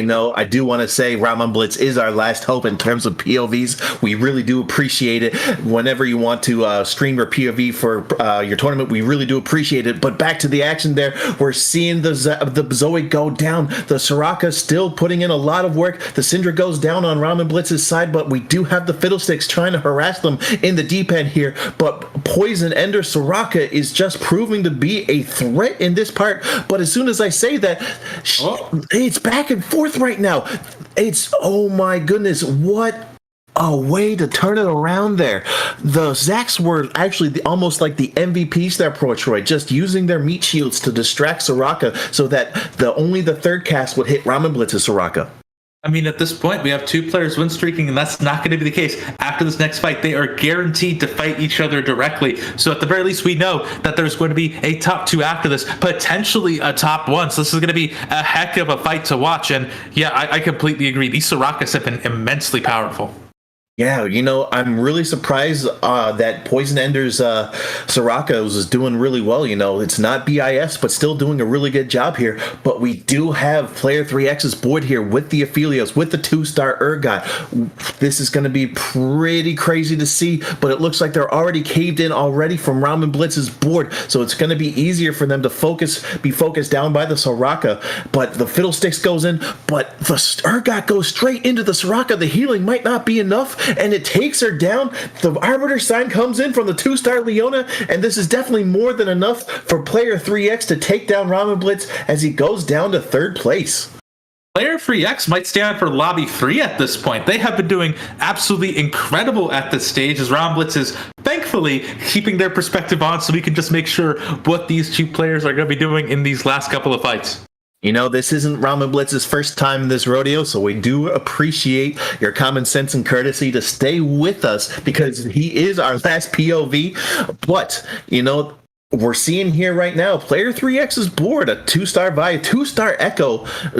Honestly, though, Player 3X's board is just a lot bigger in the front line and in the back. I honestly feel like, with this, I think Player 3 is going to be able to take this over Poison Ender simply because he has more carries. I really feel like the Zoe is not going to do as much damage this late in the game, especially with the 2-star. I mean, look at all the synergies that have been activated on this side of things for Poison Ender. That is going to be absolutely insane. And you were talking about how there's so many synergies and just units on the board here. That could be because of the new recruit that's also feeding up on this power here. Look at those Urgot waves. They're really honing in on the carries.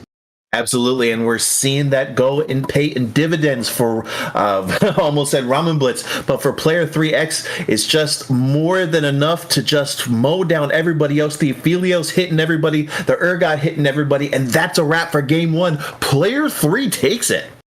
Yeah, had 7 HP for the longest time, effectively 1 health for the rest of this lobby. This is going to be absolutely insane seeing them come back.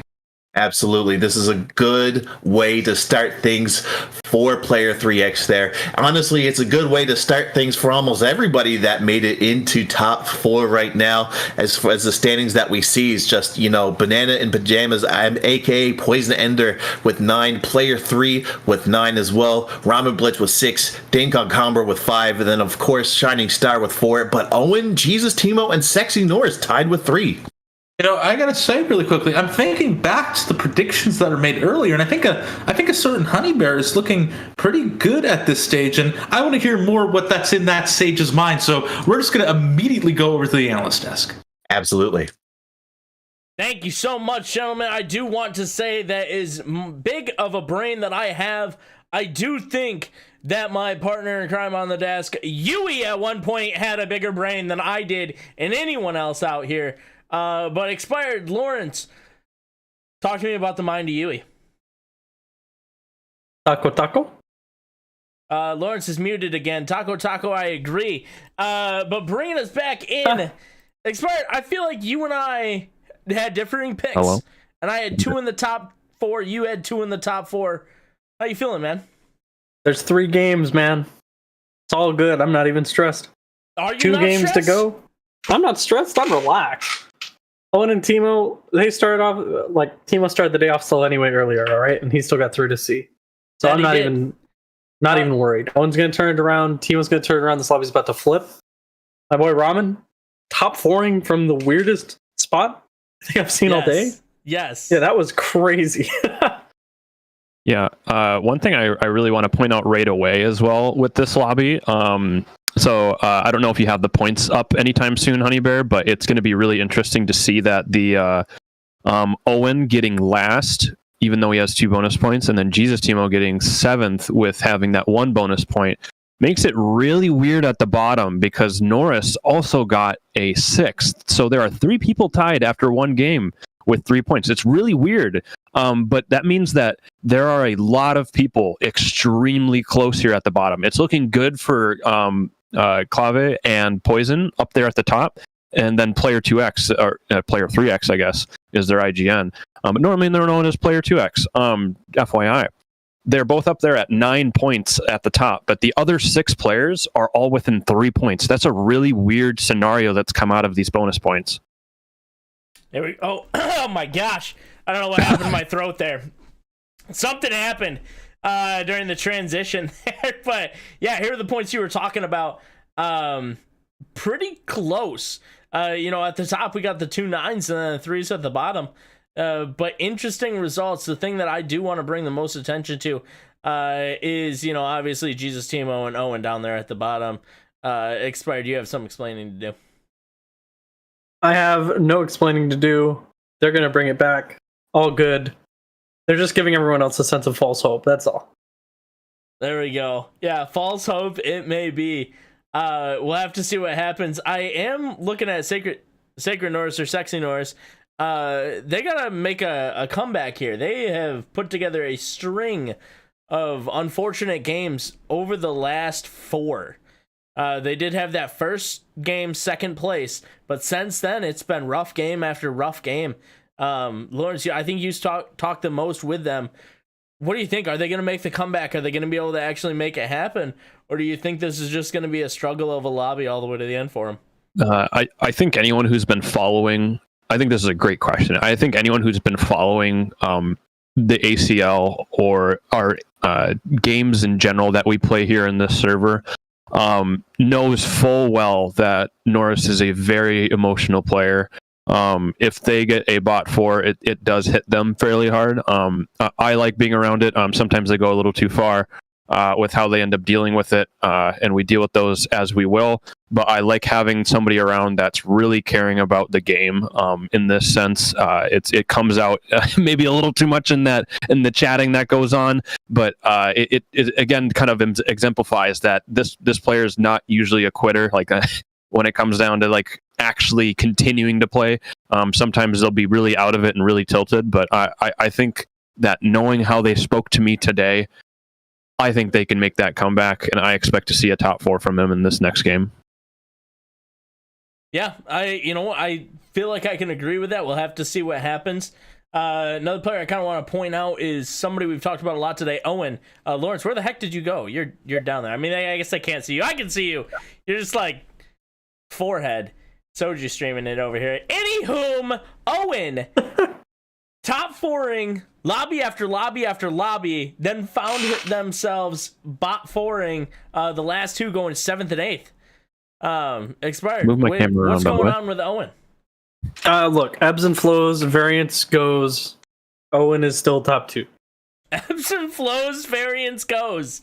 You heard it here first. Dropping bars. You heard it here first, man. Woo! That's pretty funny. Last point that I have, and I'll open the floor if you guys want to talk about any other players. But I want to talk about Banana in Pajamas, or now it's Poison, coming in to take over for them, their substitute, or their teammate, coming in and playing. I did get confirmation that Banana in Pajamas, aka Clave, was playing on mobile. We, in that game, got confirmation that Poison is also playing on mobile. So this is a full mobile team running it right now, and they are at the top of the lobby. And I think that deserves a big shout out. That is pretty incredible. Let's be real. If you're really good at the game, playing TFT on your phone is a buff, not a nerf. No way. Go. I disagree wholeheartedly. Because you don't get baited and taking things fast. Yeah. Last night at 2:30 a.m., Expired and I were in a call. I saw Think Fast come up, and I'm like, Expired, take Think Fast. And he wasn't thinking, clicked it. Expired, how'd that game go? It went great at top forward, but also it was loaded dice, which is a lot like Think Fast, so I can't blame you for misremembering. Honestly, loaded dice are a lot like Think Fast in that you're 3-starring units. A little bit like Rich Get Richer is a lot like Think Fast in that you're rolling more just over time, you know? All the exact same. Any final thoughts on this lobby before we send it back to the casters to get into game 2 of the lobby? These guys are ready to think fast for a bloodthirsty game. Lawrence? I don't know. I'm so ready for just seeing. I love this last lobby. We saw it yesterday. It really comes down to the wire. I'm going to try hold myself back and just see what happens for game 3 or coming into game 3. This game 2 is very pivotal. If you have one bad game, it's okay. Come back, have a good game. If you have 2 bad games, good luck. Good luck. You need all the help you can get. I'm excited to see how the second one goes. It's going to be a banger. Lawrence, I was hoping you'd have a terrible point, and I was just planning to cut you off and send it back to the casters. But it was a good point, gosh darn it. Back to you guys. Protroid, Maloney, take it away. Hello, and for the record, I would never cut you off, Lawrence. You are a dear friend of mine, and I don't quite know what that honey bear guy is talking about. But to now talk about our broadcast right now, I am Protroid, that's still Mashed Up Maloney, and we are here for more TFT action in Block 2. Absolutely. I had to kind of cover my ears for a bit because, the stuff that Expired was saying was so blasphemous. You can, in fact, Think Fast on mobile. I've done it before numerous times. You've done it before numerous times. If Expired was an animal, he'd be a capybara because, every little opinion that comes out of his mouth is cap. It's cap. I can't do it anymore. Isn't Expired also a higher rank than both of us? So maybe they know something that we don't about the Think Fast mobile strategy. But then again, so could Poison Ender and Banana. Both of them are doing absolutely phenomenal in that bracket with it. Absolutely. I got to say, I was a little bit concerned there when Clave was subbing out. But once I heard how consistently good Poison Ender was, honestly, it's going to be really good. But the most important thing is that mobile gangs stand up. It ain't easy being, I don't know, I was going to say something, but more importantly, game 2, everybody's running around at the carousel picking up whatever items that they need right now. I Mash Up Maloney once again, and Protroid, do you think there's going to be anything crazy this time? Do you think there's going to be any big adjustments here? I mean, I hope there's going to be, because we got a bit of a lobby going on here at any rate because of it. Owen, I know, for example, really wants to try to step back. They did have the safety net, like we were talking about before, of the bonus points coming out of the standard blocks earlier today, but they really do need to bring it this game to make it so they still have a chance to really be swinging up and moving on to week 2. Absolutely there. I'm so sorry, Protroid. I kind of zoned out thinking about how fraudulent Expired was, even though he is in Masters and I'm not. But it's just, you got to think about it now as Rama Blitz. You just kind of look at the board right now and just, find your pairs, find what you need. And he's just buying a lot of units to hopefully get those pairs to get those 2 stars next round. Hey, I mean, it's a good thing to have these early options. It will allow you to be able to go in a lot of different directions here. And who knows, maybe you can make a pretty surprising decision here, like, being able to get this early 2-star talent, which is definitely going to be a big increase in power. Absolutely. That's the thing about it. The talent is just going to be able to leap into the back here. And he goes for the good luck after he gets the talent, too. I don't know if that's accidental BM there from Rama Blitz. But, I don't know. Could it be that all manners can be conceived as bad manners at a certain point? Honestly, knowing how society goes these days, you're 100% correct here. It's just you could perceive things as many different things, but more importantly, we're at 2-1 right now, and Rama Blitz got to figure out what he wants. Metabolic Accelerator, Laser Corpse, another chance to get Laser Corpse or the reroll, and he goes for the Laser Corpse crest. That's really interesting to me because that's a very narrow option. So Romulus just basically raised up a flag that's going, I am going Laser Core. Please, no one can test me, at a point where everyone is perfectly able to. The other thing to keep in mind here is that, yes, they have a lot of strong Laser Core units. They also been hitting a lot of really good Renegades. So I'm a little bit surprised they didn't try to see if they could work around to be a little bit safer, maybe go for the Toma traits in order to get things a little bit more relaxed. However, they have a nice little start here thanks to that early 2-star power combined with the emblem. Absolutely. There's the really cool thing about it, it's just saving up all your options there, not automatically spending your 4 gold like I used to pre-level to 4 every single time. He decided to wait and then level up after he saw the fact that he got that 2-star Silas, after the 2-star Talon. So, and I also really like this. With the Edge of Night, it does shave off a lot of aggro there, so he can still keep slapping people.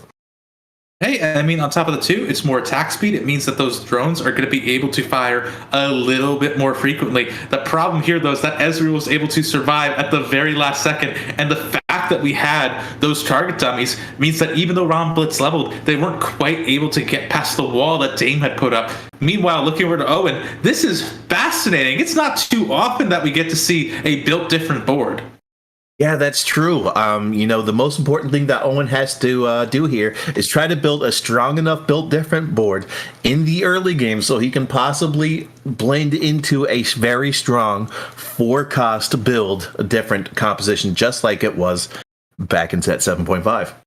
And I gotta say, I'm not as familiar with this, so I'm really excited to see the exact directions that Owen does decide to go in. I do like the early slam of going for the Shiv onto this Kale, just because, again, built different, if you do not recall, is bonus health and attack speed. So that's gonna be something that Kale is able to make great use of, even without being able to activate Duelist. Poison, wait a second, you have 6 Lulus?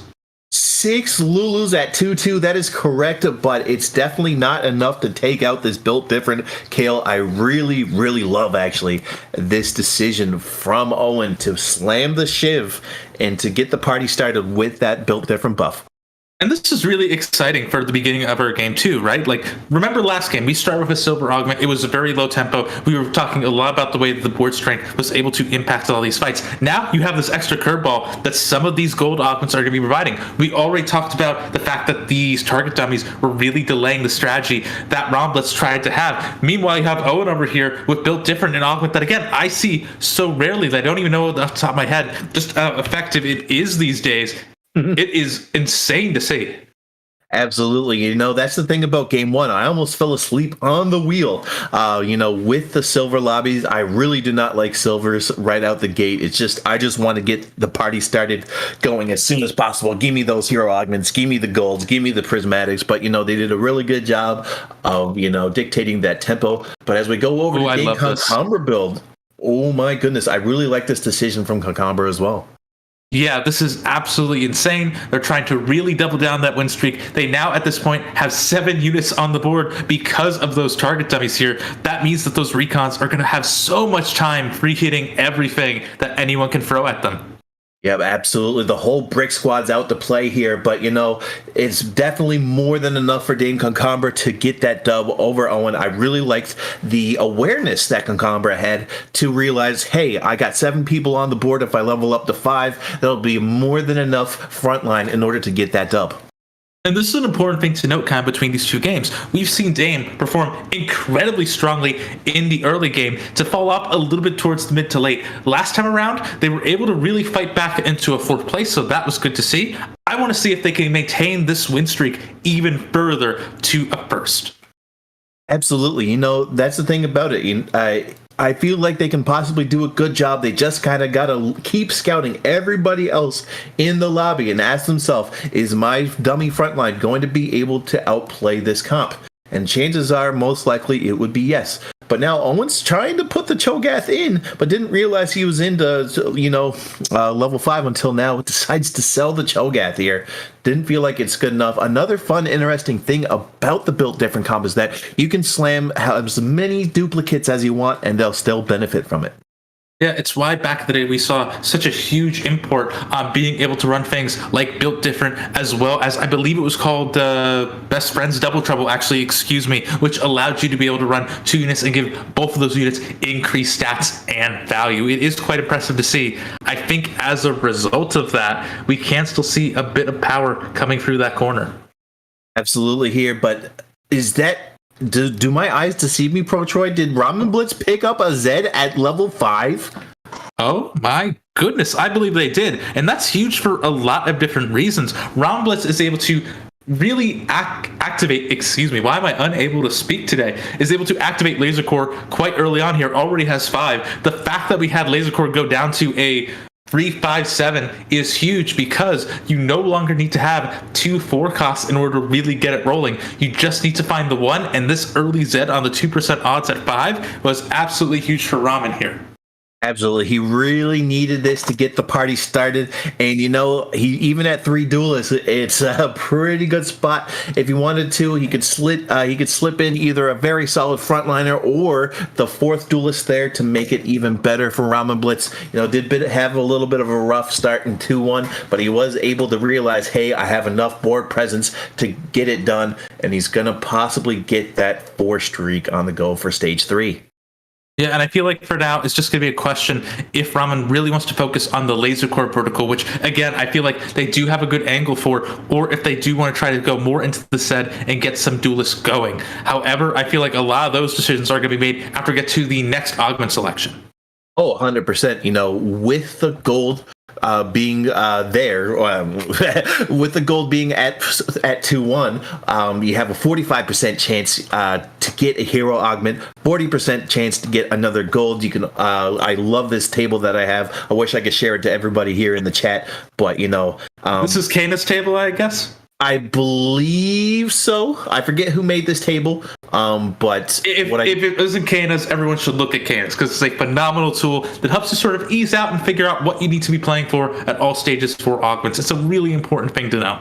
Really? I'll definitely be looking into that for sure. The one that I got just shows what kind of percent chances is there going to be. So we could possibly go gold hero or gold. We'll find out at 3-2. Yeah, it will be interesting to see which direction that we go in, but we shouldn't see too many low-tempo lobbies here just because of that. So all players are going to have to really play on their toes to go around some of these crazy powerful augments that they could be offered. Mm-hmm. And that is absolutely true, but now Ramen Blitz decided not to go and slam stuff, of course, unsurprisingly. Until now, he slams both the Last Whisper and the Shiv. I do like this there. The Shiv's going to be a really good enabler there to reduce the magic resistance on everybody on the board almost. I think it bounces up to 5 people, and then the Laser Corpse drones just go in and just take everybody out and not on a date. Yeah, remember, it is one or the other that you want to go for between the Static Shiv as well as going for the Ionic Spark. You only need that one source of magic resistance. You don't shred. You don't need to really double up here. So being able to play the Shiv, as you said, absolutely huge. On top of that, too, you are going to be able to probably eventually move over the Last Whisper either to the Zed or to the, why am I forgetting the name of Vayne? For whatever reason, I did, but I remembered it, so it's saved. We're all good. Later on, depending on if you want to go deep into Laser Core or Duelist. Absolutely there. We do have potential options there for duelist number 4. I definitely would want to go Nyla there because she does provide a decent amount of healing through her dancing there. But more importantly, we got gold. So Portable Forge, Knife's Edge, or Trait Sector Plus. If you were in Ramen Blitz's shoe, Protroid, what would you want to go for? I mean, I will say, Trade Sector is very interesting here because this is going to make it easier for you to hit some of those later game laser core. If you're not trying to go for reroll, it gives you double the chances every round to try to hit something like that Mordekaiser later on. That said, though, Knife Edge, really safe choice. You are going to be trying to keep that Zed towards the front line in general, so that is going to be another really strong pickup here. Absolutely, and as we go over to Shining Stars board, we got the CB, but is that a combat training? You know, one of the most rarest ones that I've seen. I've never seen anybody pick up combat training. It's wild, but he's going for the Camille reroll. But most importantly, going back to Shining Stars board, Shining Storks board, we got the CB and the Exiles. So that's going to provide a lot of sustain right out the gate. And that's going to be really important because also look at the traits that are active for Shining Star. They're running 4 underground at this stage. So everything they can do to help stall things out faster, try to get the chance to potentially kill just a few more units is going to be strong to make sure their losses are not going to be completely debilitating here. I really do like what we're seeing here. Oh, 100%. Speaking of liking what I see, player 3X with the Samira with the Last Whisper at 3-2. What a way to go with the 50 gold as well. Even more probably with the rich get richer. So in a great spot there for player 3X. And that's a really important thing to note, too. Rich get richer is a very tricky kind of thing to work through because if you take it without the right amount of strength, you can start losing and going, well, at least I'm rich, but I'm also dead. So being able to run it in a way that you're a little bit safer, it'll be a little more confident, is a good thing to see. This is something I'm also interested in, though. Shining Star is being offered their level 2 heist at this stage here. Most players in previous metas would take that immediately and just say, I'm not quite sure if I really want to go too deep a risk. It's time for me to get out of the undergrounds. That said, though, we are seeing Shining Star stick around. They want to try to see if they can make full use of the extra lock that is opened after every loss. Absolutely. You know, if you're in this situation with 4 underground already, you might as well go for the big heist cash out. Might as well go for level 5, 6, or 7 here. But we got the Hacker Camille ready, willing, and able to go and kick the crap out of everybody right now. An extremely good pickup there with the thrill of the hunt. So she's going to be able to stay alive as long as possible and possibly even forego the Bloodthirster for another damage item. Yeah, honestly, combat training and Frill is just absolutely exciting to see. We don't quite know what the admin is, so I'm not quite sure how that is impacting things. However, those two combined are going to mean the Camille's going to be able to stay alive longer, give her more chances to gain that extra bonus AD from the combat training. Absolutely, and the cool thing about it is that, of course, the sweeping kick does hit more than one person, so she's going to be able to get those stacks a lot easier with her ult as well. So that's good stuff and good awareness on that person for that. It's unbelievable. I wish I had that amount of luck there as well. Hey, I mean, you got some rerolls, a few more if you're able to roll for heroes, so I would say keep an eye out for it. There is still plenty of chances here. Shining Star, by the way, focusing on trying to get that Rammus here to 2-star up. Usually not what you see. I'm not sure if that glove is going to be what you kind of want to try to build on that Rammus, but at the end of the day, that 2-star is going to be absolutely huge to further preserve some more health. 100%. We might see the fabled carry Rammus. I'm just joking, by the way. Yeah, but that might be. We might see the jeweled gauntlet on the Rammus with the spike shell. That would be really bad. But you know, it's just probably really good. No, really bad. Who knows? But the most important thing is that what Shining Star's thinking is that I need a front line, and I don't care that it has a glove on it right now. Maybe down the road they'll eventually sell the Rammus and be able to free up that, or even get a item remover as well down the road. I mean, hey, you are right. Underground does have a few more opportunities to get those eye removers than some other comps could. So as a result of that, I think that is something we do have to be a little bit more mindful of. And like I was talking about earlier, Shining Star just able to run deeper and deeper into Underground using the sustain from both the Exile Shield and the Celestial Blessing to keep them alive. That's 50 gold. I think you just take that. Absolutely. You're at 103 right now, at 140, sorry, at 142 HP. At 42 HP, you're going to be able to get to, yeah, same here, to level 7 now. Through that, with 64 gold there, you could definitely be able to get a fast 8 in this. And honestly, you could roll, like level up now to level 8, even if you wanted to. Yeah, and honestly, that was a perfect underground cash out too. Didn't overshoot it, opened precisely the amount of locks they needed to, cashed out, took the money, and ran. That was great for Shining Star. They level up here to preserve a little bit more health and also put them ahead of other players like Owen, who is still maintaining that build different. I really want to see how this is going as we move next to the creep round. But until then, though, I gotta say, this is a great move from Shining Star. They are back into this game.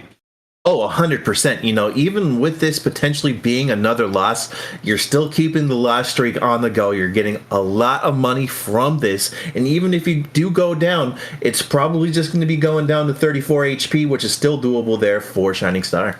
Hey, 35, you get that 1 extra HP, no charge. The other thing that's important to note here is that you are level 7 at free 7 with 50 plus gold, 75 if you want to be specific. That is going to be absolutely huge. That means they're way ahead of everyone else. They can rush 8 and start getting some of those legendaries before anyone could try to make that jump. 100% here. And you know, the funniest thing about it is that he's staying at 50 gold with 5 people, but it's definitely more than enough to take out these wolves. There's 3 of them focusing the Rammus right now. They're all about to die a slow death here, but you know, it's still extremely good spot here. We do have a Gunblade potential there as well with the Samira, with the Misfortune.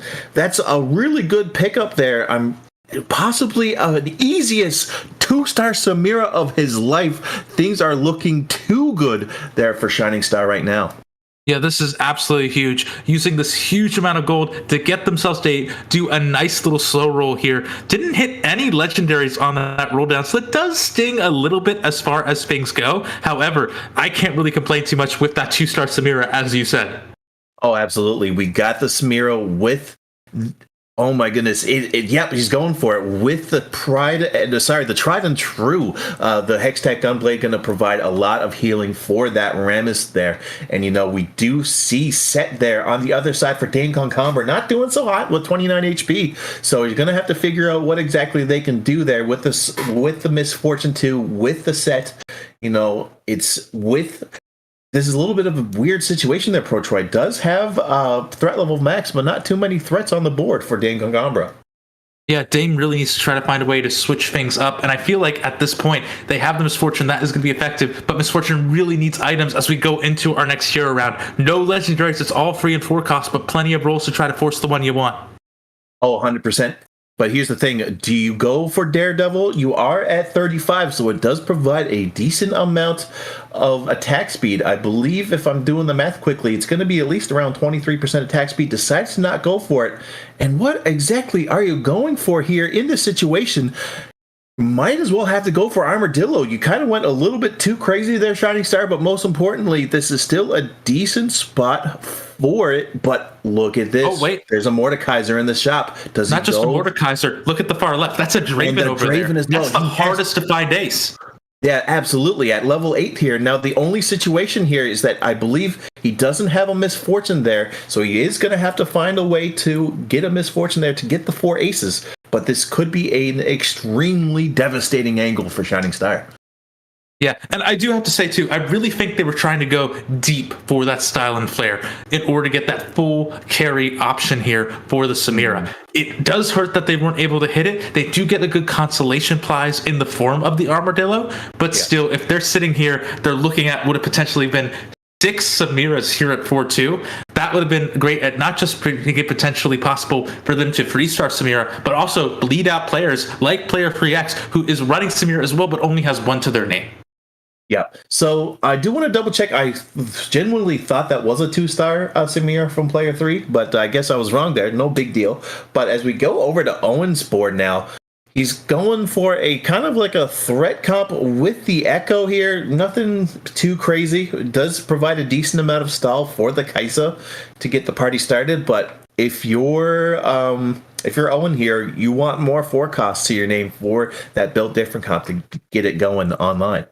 I will say, though, this is pretty in line with what I've seen for Built Different in general. I've seen a lot of people just say, hey, I'm just going to run Recon Kaisa without any of those pesky Recons slowing her down. It's a lot of bonus attack speed here that's going to be fairly effective. And remember, Kaisa has a few different traits. Recon is easy to activate, but at the same time, you don't really want to run too many of those other ones in this style of comp. And Star Guardian, because they have as a free piece trait activation, not two, it means you can slot in something like that Echo to really get some extra power rolling without accidentally deactivating the output.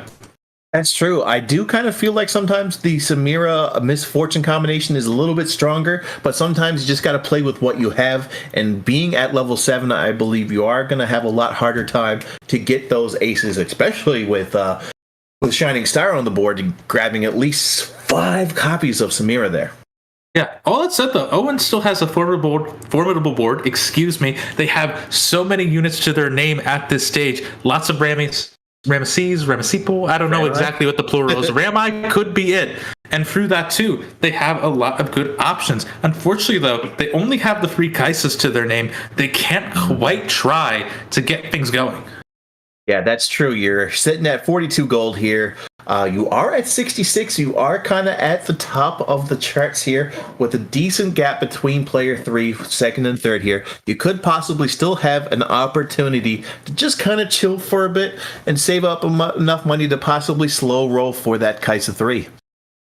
It is going to be tricky, though, because, again, Kaisa is going to be something that falls off. We see her do incredible things, but there's usually going to be a 3-star Kaisa doing them, not 2. So, really, Owen is going to need to see some kind of shift as time goes on. Meanwhile, if we're going to be looking over here to that composition that you were seeing before at the part of Sexy Norse, going to combat training alongside the, Camille reroll, now 3-star, that is so much AD that she has built up, absolutely nuking these backline carries. And that's a scary thing, playing Kaisa without recon. He went straight into Kaisa there, just kicked him once, and he disappeared. That's a rough win for Owen, but a big win for Sexy Norris there.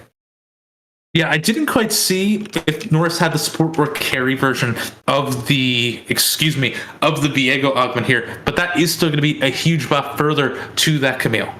Absolutely. I would be surprised if he chose Heartbreaker, especially going for the Camille reroll. So I do believe it's most likely going to be Partners in Crime, which does give you 12% Omnivamp, but tripled when there's only 2 Renegades left. Actually, 2 people on the board left for his team. Yeah, again, there are so many ways that we can see Sexy Norris really amp up the damage that is being done by this Camille. And honestly, I am absolutely here for it. It's exciting to see. Absolutely there, and we're going in against Shining Stars board versus Owens, and we got the Samira in the back. It looks like they're trying to go for 4 sure shots here, but missing a Philios, but it still might be more than enough with the Samira going at it, but it's just kind of crazy right now. We're seeing the Ramets pop up the rest of the board here, and it's just more than enough for Shining Star to mow down and take out the Kaisa here.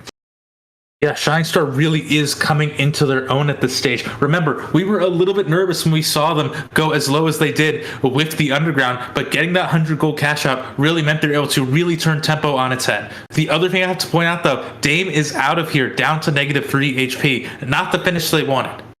Absolutely here. Let's see how they did first game. So first game they got 4th, which is not too bad, but they don't have any bonus points, which what you would have gotten if you would have gotten at least 3rd or 4th in the previous lobby. So it is going to be a bit rough. I believe Dame is going to have 8 points. Actually, no, I lied. 6 points after game 2, which is not the best situation to be in, especially if you want to get top 4.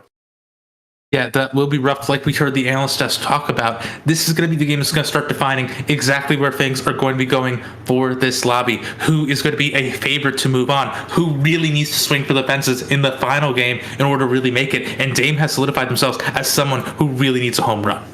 Oh, 100%. And speaking of people who already got home runs, Ramen Blitz looking really good here with the 7 Laser Corps and the Z2 here with oh my goodness, with the Hextech Gunblade, a very popular item this time around, actually has been for quite some time here, going up against Sexy Norris right here with the Renegades. Yes, and this is going to be, as you said, the support Viego augment. That is, as we said, understandable. Just wasn't quite sure if we saw Norris able to hit. But I have to say, this is an incredibly scary Zed. Has so much extra healing because, as well, they are running that nice edge. That means they're getting more AD. That means that you're going to be turning that into more heals for the rest of your team. Unfortunately, though, that is a fully stacked Camille.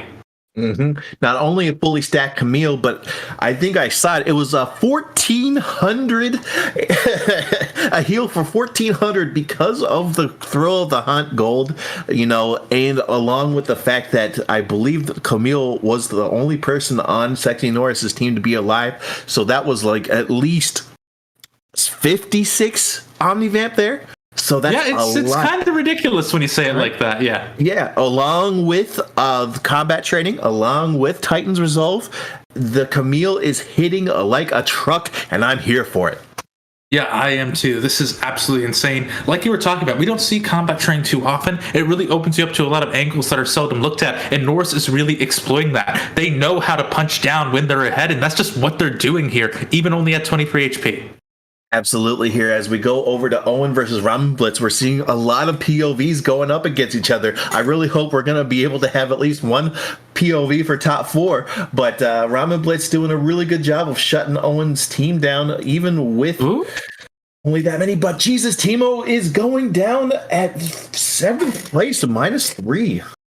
Yeah, Player Free X is fighting for dear life, and they are going to be able to take it against Shining Star. That is a big sigh of relief for them. They're so low, but they're able to, once again, like we saw last time, claw their way, not hit an 8th, not hit a 7th. They now want to try to see if they can get into the top 4. It's a much taller order than it was last time, though.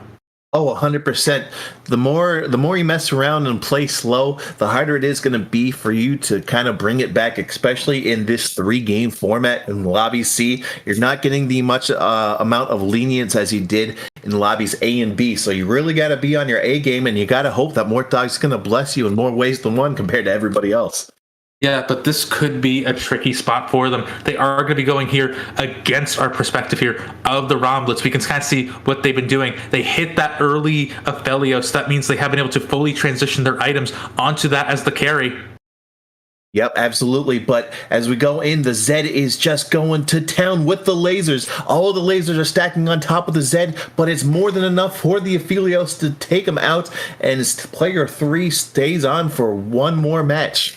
Yeah, switching over, by the way, checking out Shining Star's board. It looks like they're in a bit of trouble here. Player Free somehow does it. They're able to further squeak out into a top 5. They can't keep getting away with this. I know, this is nuts. It's wild to see Shining Star out at 6, player 3X holding on for dear life. Sexy Norris at 23 with the Camille reroll on a hot streak. Owen at 30. Ramen Blitz at 30. Poison Ender back at the top of the charts once again, filling in for Clave, aka Bananas and Pajamas, with 53 points. This is a real good spot for Latin America here in the ACL. Good day for Latin America. Good day for mobile gaming too, I feel like we have to call out as well. So that's another important thing to point out. We do have, again, Owen now being able to roll down, find a few more of these Kaisas here, which is, as you were saying, what they needed to do. But they have started losing health. This has begun to fall off. They need to try hitting sooner rather than later, because players like Norris are only going to scale to the moon. You hit the nail right on the head there, Prodroid. We're going in against, of course, Sexy Norris's reroll Camille here, but a good switch there from Owen is going to be able to have those Kaisas pop off for a little bit longer, and now the Camille is stuck on the Rammus here, does land a really good ult, but the Arbiter sign from Leona takes him out, tries to go against the 2-star Echo, dashes in towards to try to save the Kaisas, but the big old drop kicks here, the dropkick Murphys, whatever you want to call it here, Camille just runs him over with the greatest of ease.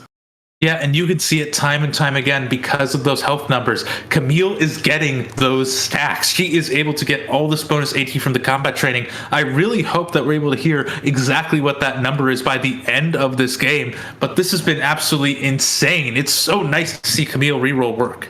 Oh yeah, this is Camille reroll was my favorite non-mecha reroll, and it's just so happy to see that somebody whipped it out. And with the combat training too, it's just icing on the cake. And with the thrill of the hunt, even more icing on the cake, which is exactly why Sexy Norris is on the hot streak. But as we go over here, Poison Ender versus Owen, once again, we have the Kai'Sas popping up, but will it be enough to take down that front line? We do have the Soraka 2 with the Infuse, giving so many admins so much mana, and it's just more than enough to take out Owen, who goes down at 5th place potentially. Player 3X Watch has player. to do something here. Yeah, they're against Norris. This is going to be absolutely rough. It's going to be Camille against the world, seems like. And Camille is in a strong position. Player 3X goes down to -4 for just the top 5. That is so incredibly close, and I can't believe they gotten as far as they did. Yeah, it's absolutely crazy to watch here. And right now we have our top 3 here. Poison Ender, Sexy Norris with a great bounce back. And of course, Ramen Blitz, most importantly, our last POV once again for this match in game 2. We got one more to go, but man, Protroid, these games have been unreal. Yeah, I have to say, this has been an insane Lobby 2 here, coming off the back of perhaps a bit more of a muted Lobby 1, so this is really forcing our players to really go the gambit. We know that everyone likes these low-roll silver augment lobbies because that means they're able to flex off board strength and a few more decisions there. But when you're running gold, when you get prismatic, that's when you can start hitting some pretty crazy cap boards. You know, what I like to say is all gold, all everything, and you just love to see it. This is, in my opinion, more than enough pacing that is great for me to cast. I just love to see when everybody hits off of these gold augments. These hero augments at 4-3 are insane too. He's now just, Ramen Blitz is just trying to scout around to see what we could possibly go for. Most likely going to go for some Zephyr cheese here. I could be wrong, but we got Ramen Blitz lined up. Yeah, just took his sweet time here, but does get the right Zephyr on the infused Soraka right now. So the Zed goes in, beats the crap out of the backline here, just takes out the Syndra, the Zoe, the LeBlanc. We see the Skylines fall down. It looks like a big W for Ramen Blitz here. Poison Ender is down, but he's definitely not out right now, but does bring the gap a little bit closer for this top 3. Yeah, Poison Ender had a huge help pool there, has quite a bit of fight left in them, but the problem that they have is that they might have been outscaled. Norris win streaking 23 HP, Ramen Blitz proving that they can convincingly beat them out as well. I think Poison Ender's hope is that the 2 HP gap between them and Ramen Blitz is going to be enough for Norris to take out Ramen Blitz before them. Absolutely. We're seeing, like, pretty much just almost the end of game 2 right here. It's just kind of, you know, what would you call it? It's kind of futile right now. I feel like this Camille has spiraled out of control and is unstoppable for both teams. Well, it has. I just got confirmation from production that Camille has 325 AD. It's really been stacking off of that combat training. Absolutely, and we're seeing her kick in the door. FBI open up. She's trying to take out the front line right now, but as we see it, she's getting picked off slowly but surely here. But no, I lied. It's just a big dub for Sexy Norris there, but Ramen Blitz hanging on with 1 HP. Yeah, and it looks like Poison Ender is going to be going against the ghost of Ramen Blitz that past fight. That is going to be absolutely huge for them. Actually, excuse me, I missaw things. Honestly, Viego jumps around, I get confused. I thought they were winning. No, they were losing here. Ramen Blitz, Poison Enders, both going low against Norris. Yeah, as you said, you know, 325 AD on Camille, and that's not counting the stacks from the Titan's Resolve as well, which does help out a fair bit, along with the admin trait, which we have no idea what it is, but it's doing a lot of quick work there for Sexy Norris. Yeah, absolutely incredible to see. Trying to see if they could cheese that Zephyr at the last second, was still able to get it onto Soraka. Absolutely, this is unreal right now. We have the Ghost going up against Ramen Blitz here by the looks of it, and the Zed is going up against the Zoe, but oh my goodness, the Senna takes out the Zoe even after she retreats. The Soraka is just going up against everybody, and it's more than enough for Ramen Blitz to get that there. It just got shot in the heart there, just like I did. But wait a minute. Did I see Sexy Norris lose? Even with the admin trait. if Norris is CC'd, excuse me, if they cannot avoid the CC, that is going to be the death of that Camille. Poison Ender, by the way, takes his effort, trying to find more ways to take that Camille out of the fight, to force her into these difficult Camille versus the world situations. Absolutely here. If you take out the Camille quickly, she won't benefit from the trait, which I found out from my good friend Lawrence, that he does have the 12% AD every 5 seconds, which is pretty nasty, I gotta say, which is a really good reason why he's sticking with the Camille, why he went that route. And, good stuff to Sexy Norris. But as you said, the crowd control was a little bit too strong there, and it shows that even gods do bleed.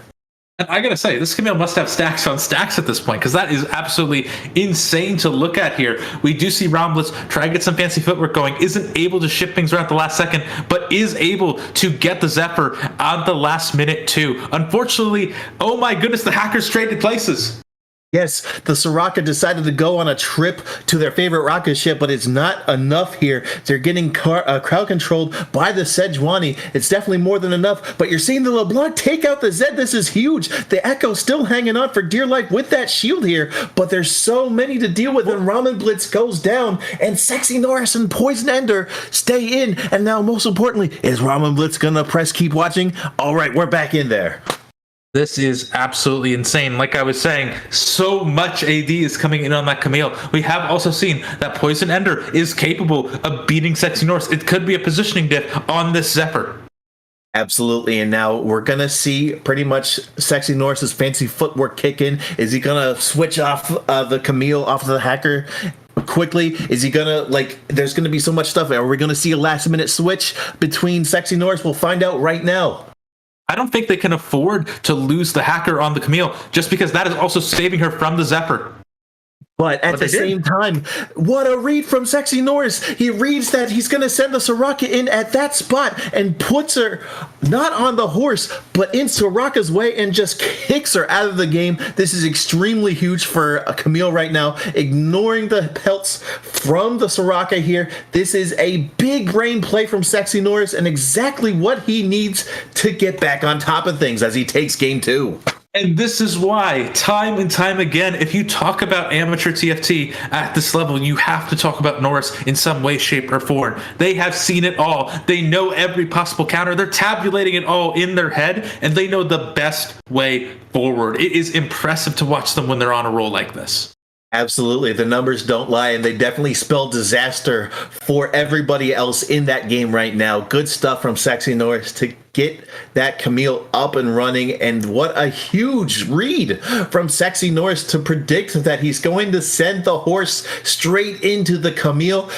Oh my goodness. Poison Ender completely thought he had it in the bag by sending the Soraka back in once again, but then realized that he got duped. That's just how it is sometimes. I got a little bit duped too, because I was like, okay, when you have the Hecarim, that means they're able to avoid Zephyr, so you can have that little bit of extra preview. You don't have to worry about the Camille going. But Norris takes a risk, decides to try to get off of it at the last second, just to make sure they're able to have, as you said, the Soraka come into the waiting arms of the Camille. Beyond that, though, scores have been absolutely insane moving forward here. Norris has clawed their way into the top 4. We'll have to see if they're able to maintain that in the last game of the day that's going to be coming up next. Until then, though, let's check over to the analyst desk. Absolutely. Thank you so much, guys. And so, Camille? Yeah, Camille. I think that was it was No, we don't need an analyst. Just Camille. It was a roller coaster. It was a roller coaster. Don't That was analyze insane. things. We don't need analysts. We're not actually analyzing this. We're just I just look at it. It's Camille. Camille? That was Lawrence, uncomfortable. go ahead. You can have the floor. Talk to me about that game. Obviously, Camille wasn't the only thing in there, but there was a lot of Camille, and Camille did some things. And those like, Camille. What are they, like sword legs, scissor legs? What are her legs? Scissor legs. Scissor legs? Yeah, those things are terrifying. Sword. Scissor legs? I hate you. Skizzer off. Skizzy legs. Anyways, there's Skizzy Lizzies over here. Lawrence, are you doing spreadsheet stuff, or are you ready to talk to me about Skizzy Lizzy? I'm ready to rock. Who is Skizzy Lizzie and how does she clippy the everybody? I got nothing. I ended it. I could. I wanted to continue. Good try, Honey Bear. Oh, broke. no. One thing I got to add is a slight behind the scenes that people might like to know. So Norris, about right at that 26 HP point when they were just getting dumped on, they're like, I don't know what I'm doing with my life right now. I'm playing a tier 3 comp. This is not like, this is so crazy. Kind of like getting into his typical tilt mode. And you know what freaking happened? You saw what happened. No, I didn't. I missed it. What happened?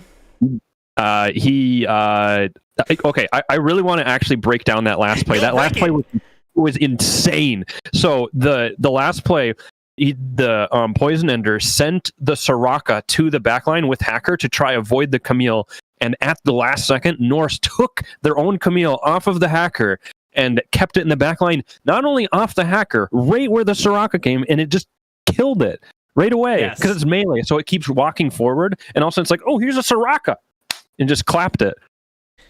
And I want to bring to attention, we did not fully see the other fight. However, that was an adaptation from when he lost before. And so he lost because he had sent it to the back line on the wrong side. So I'm assuming he saw that, recognized the loss, understood the reason why he lost, and made the single transition or the pivot that he needed to do to actually win that game. And that was big brain play by Norris over there, because it's one, you have to analyze what is the reason why I lost, and he analyzed it correctly and was able to do it right at the last second before they were able to, Poison was able to switch it over. Big brain plays over there. I think that's one. It's so crazy. Like there's so many different ways that you can kind of like finagle these fights, and I think that was a Hacker is I think such a perfect way to encapsulate why assassins were kind of bedge, because it's like there's a better way to do this. And I think that perfectly explained why Hacker is amazing in that sense, where you can have these little things that you attach the assassin trait basically to it, Yeah. It's just insane. Assassins are dumb. Horses are the way to go. If you want to play assassins, you grab the horse. Lawrence, everything updated? I'm sending it over to it either way, regardless if they're updated or not. Here are the updated standings. Expired. Talk to me about what the heck we're looking at here. I have some deep technical analysis. Hit it. I hope you're ready for it. I am very ready for it. And if it doesn't start with Timo at the bottom, I don't know what you're talking about. Down in 8th, we've got Jesus Timo not having a good couple games. No, he's having a rough 7th, we've got Madam Cucumber. In 6th, we've got Shining Star. In 5th, Owen. 4th, Sexy Norris. 3rd, Ramen Blitz. 2nd, Player 3X. And 1st, Poison Ender. This was the deepest technical analysis that you could expect from me on the analyst desk. I don't know where the names are or why they're there. They're just there. And I'm here to help the TFT players understand what they're looking at, because most of us cannot read. Thank you. And if you would like to find more technical analysis from this person that was just speaking with you, make sure you at August in the Discord. That is August, 2 G's. Is that where you find you, right? That is correct. At August in the Aegis Discord. Please ping me anytime you feel like, even if you're in a different time zone than me, feel free to ping me. I don't care if it's 2 a.m. I will give you answers within 10 minutes, guaranteed. Correct. Yes. So at August at all times, that's where you can find analytics like this. But Lawrence, coming back to you, is there anything that's surprising you on this board? I think one name stands out to me, but I want to hear from you first. I think that one thing to keep in mind before I say anything is that there's the bonus points that we need to account for right here. Poison Ender and Player 3X got 2 and 1 respectively, and then Owen comes in with that bonus points from the previous round of having 2 extra points. That makes us a lot closer than it would have been otherwise. They're only 3 points out from the top 4 still. And that's kind of like a saving grace, is like, oh crap, I am not performing well, but I have a chance because of my good performance in that last lobby B. I think that's where I'm looking. It's kind of like where this naturally gravitates towards, is these top 4 versus bot 4. Like, who's making it, who's not? That's all you got. And it's that's where the hype is. Jesus Timo, sorry my friend, it's looking really rough for you unless some crazy things happen. It's possible, but it's really looking at like these players like Shining Star and Owen. They need to really overtake Ramen Blitz and Norris to have a chance at making it here. Yeah, and I fully agree with you. I do see, I mean, there is just an obvious split, right? It's a 3-point split from 4th to 5th, which is where you need to be. That is the cutoff. And so it's really tough right now. Obviously, looking at the points, the current cutoff is 12. If Sexy Norris goes 8th, that's the 12-pointer right there. And so you at least have to hit 12 points in order to continue on. And for some people, like, that's pretty tough. That's from Jesus Timo. The best he can do is 13. So hopefully he's going to get, go for a first. And this kind of brings back to Expired's point from earlier on in the desk about, hey, do you just play for first? But anyways, we gotta keep going. Expired, who on this list are you looking at? What's going on with it as we close? Final points, here? no doubt. As we close out, final points, no doubt. Concrete. My dark horse is now Jesus Timo. I want to see the world where he makes it to 12 points, and that's enough to proceed. Because that would be an insane shakeup to end the day on, and that would be the most entertaining timeline. I want to see it happen. Ramen Blitz staying in the top 4. I believe he's going to top 2 this game. Big believer in those two. All right, Owen's going to clutch out the top 4. Lawrence, who in the bottom 4? Quick, who in the bottom 4 is moving through? I'm looking at it, and I'm going to say I have a little bit of insider info, so sorry about the insider trading that's happening right now. I think Owen's going to advance, and you want to know why? Because Keon Peter, KPK, is back from Corrupted Cup, and it was simply a sub having Owen in for the day, and he asked if he can play again, and just like any other sub, you can come right back. Wait, KPK's back? KPK is back from Corrupted Cup, and they are playing for this last final game. Holy cow, I wanted to pick Shining Star. Can I get on the bandwagon? You get on. Hop on. Expired, are you getting on with us? Of course I'm on the bandwagon. I knew Owen was going to top 4 anyways with KPK. Bandwagon, he's got this. KPK driving it. Maloney, Pro Troy, jump on with us, guys. I mean, this bandwagon is rolling along, so I feel silly not to continue on myself. That is going to be a huge shift here. Earlier on, we talked about how Poison Ender came in here with fresh eyes over Banana and Pajama, and they have been doing absolutely phenomenally. KPK has playing a ton of high-level TFT. Curious to see if that's going to roll over to Aegis as well. I just realized I got so hyped on this wagon. We're already down the road, and I didn't say who the heck we are. So just in case you don't remember, I'm ProTroid, that's Mashup Maloney, and we are talking here about the final game of the day at Aegis. You know, it's absolutely unbelievable where that me and Expired can agree on something, and I do believe that KPK is definitely gonna hop on that bandwagon, carry us all the way to top 4 here, and close it out here. Owen did a pretty solid job. It could have been worse. It could have been better, but I definitely do believe that whoever it was, KPK, yeah, absolutely. Almost blanked out for a second, but KPK, I do believe, is gonna clutch it out. But please, I don't mean to be mean. Please lower your expectations for Jesus Timo. I don't think he's going to close it out. I think that is another absolute cap of a banger from Expired there. But most importantly, back to you. I was just going to say, I think what you're saying is our hearts can only really take so much. Like, KPK coming in over Owen, huge. Jesus Timo going in and just being able to get that, clinching that top 4 spot, it requires so many things to happen to the point where I think we're going to start seeing heart attacks. So, obviously, we want to make sure that we're tempering the hype as best we can, as we would have fine chocolate. There is still a lot of excitement that we could see in this final lobby coming up. Obviously, the thing that I want to watch the most, actually, is going to be our top leaderboard player, Poison Ender. They're currently at 16 points. I don't really think there's too many scenarios where they could be removed from the running up going into week 2. As a result of that, we have to think, are they going to be coming out here, firing on full cylinders, going for another strong finish, or are they going to try something silly? Are they going to lose a bit more points, finish a little bit on the lower half of the bracket, and as a result, give more chances for these players to make up the difference?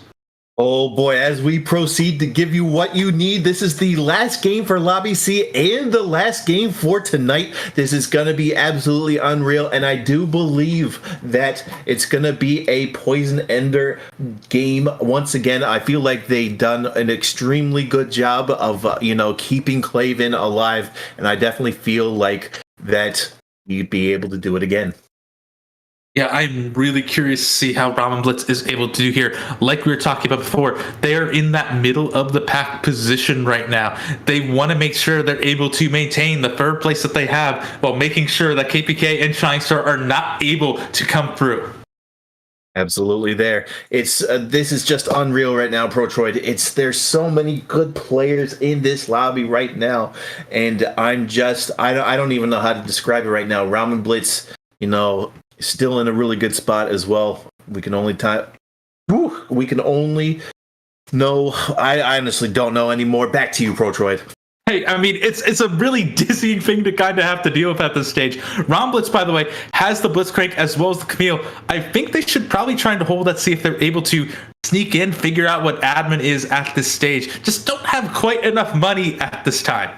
And that's the rough thing about a Protroid. It's like, do you sell the Poppy? Do you sell? What I would have done possibly is just sell the Poppy, get the Camille in, get that set up. Don't sell the Jax. Oh, I mean, you know what? You do you, Ramen Blitz. You've made it so far. But oh my goodness, Hextech Retribution there. He's like, oh man, I don't want to play Camille, man. I don't really know if I want to do this. But I mean, this is absolutely crazy, though, right? Like, this is the first 2-1 hero augment that we've seen. It's 2-2-3. There is full ability for players to really force something that they want, or at least have enough rerolls to find something that they really want. Spear of the Exile, by the way, is huge. One of the highest win rate augments that we've seen on this patch, and I think the previous one as well, at least among 2-cost hero augments. So picking that up, it seems like a no-brainer for Ramen Blitz. Oh, 100%. He's not even really remotely concerned about the admin right now. He's probably going to go for another Laser Corp angle like he has been doing. He's going to slap the Warmogs on the Cho'Gath to get a little bit more thickness on the board to make it easier. He decides to level up. He does have 3 duelists on the go. I'm a little bit confused about that, but, it's more than enough there for Ramen Blitz. And just trying to get as much power as possible. Yes, you're not going to be getting a new breakpoint. Yes, those duelists are still going to be capped at the 2-piece level. However, you're going to have that little bit of extra power, and that's going to be players like Player Free X are going to be taking the full front of the 4-unit damage. Absolutely. This is like the roughest thing that I experience as a player here. You're kind of in a bit of a weird spot. You pick up, Hextech Retribution, not too bad, but it's like everybody else has possibly gotten better options here, and now you realize that you're going to go on a lose streak, but there's going to be a lot of big losses coming your way. That's 8 HP, 8 HP, 8 HP. If you go down 24 HP by Carousel, that means you're already at 76 HP for the rest of the game. X does have a few things going for them, though. They seem to have a lot of build-up in the Renegade, so they can have the ability to activate that a bit sooner since they already have the Camille. They just, I believe, need to find the Silas. However, they do have a good amount of stuff going. Also, looking around the horn, saw a lot of familiar 2-cost faces, I feel like, all around. I believe we saw a Boxing Vi. We saw some form of a Row Augment. Couldn't quite tell if there's Hero Sport. It is the Channel Ferromancy. That's a really important distinction. I have to say, I think the Channeled Ferromancy is absolutely huge as an augment here. Just gives so much extra damage resistance to Rel. Oh, yeah. That's true, too.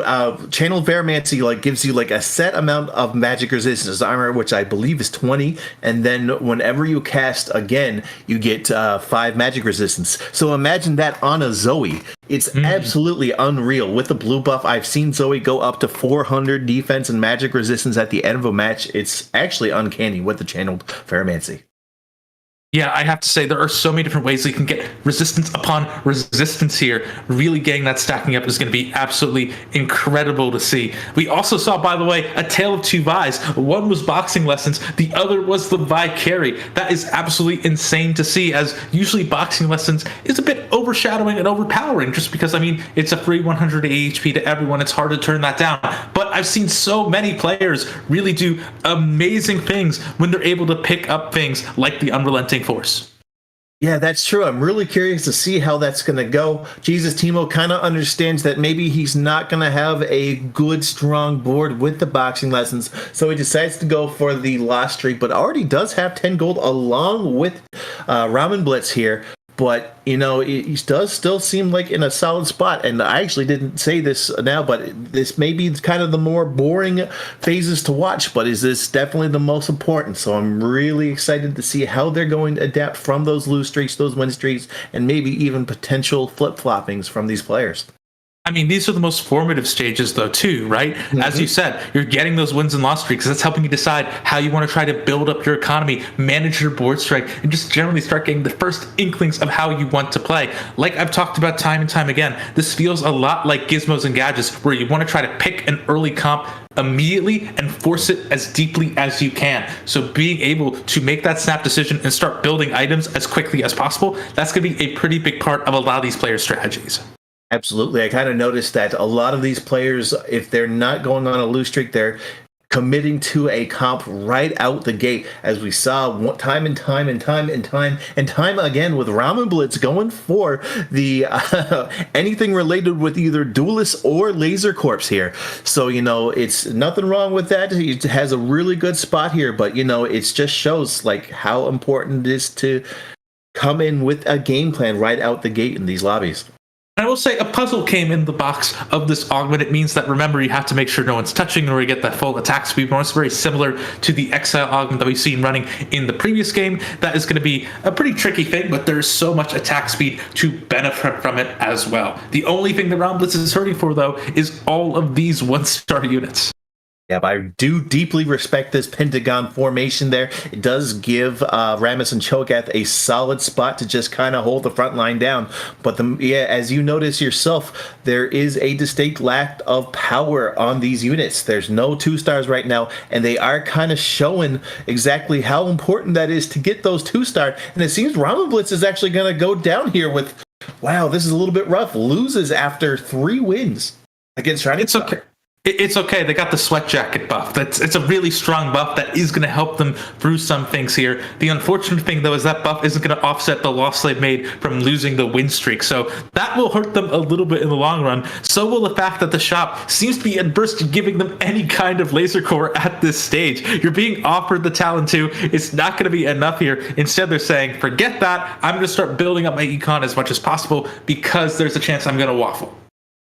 That's true, too. Honestly, at this point, like with a decent sized team that he has right now at level 5, it's definitely probably just going to be a little blip in the radar in terms of winning and losing. He's most likely going to go back to winning after this. We got the Unrelenting Force Vi, but the rest of his team from Sexy Norse is unsurprisingly just 1-star as well, because it is quite early. So it is going to be 3 wins, a loss, and a win for Ramen Blitz here.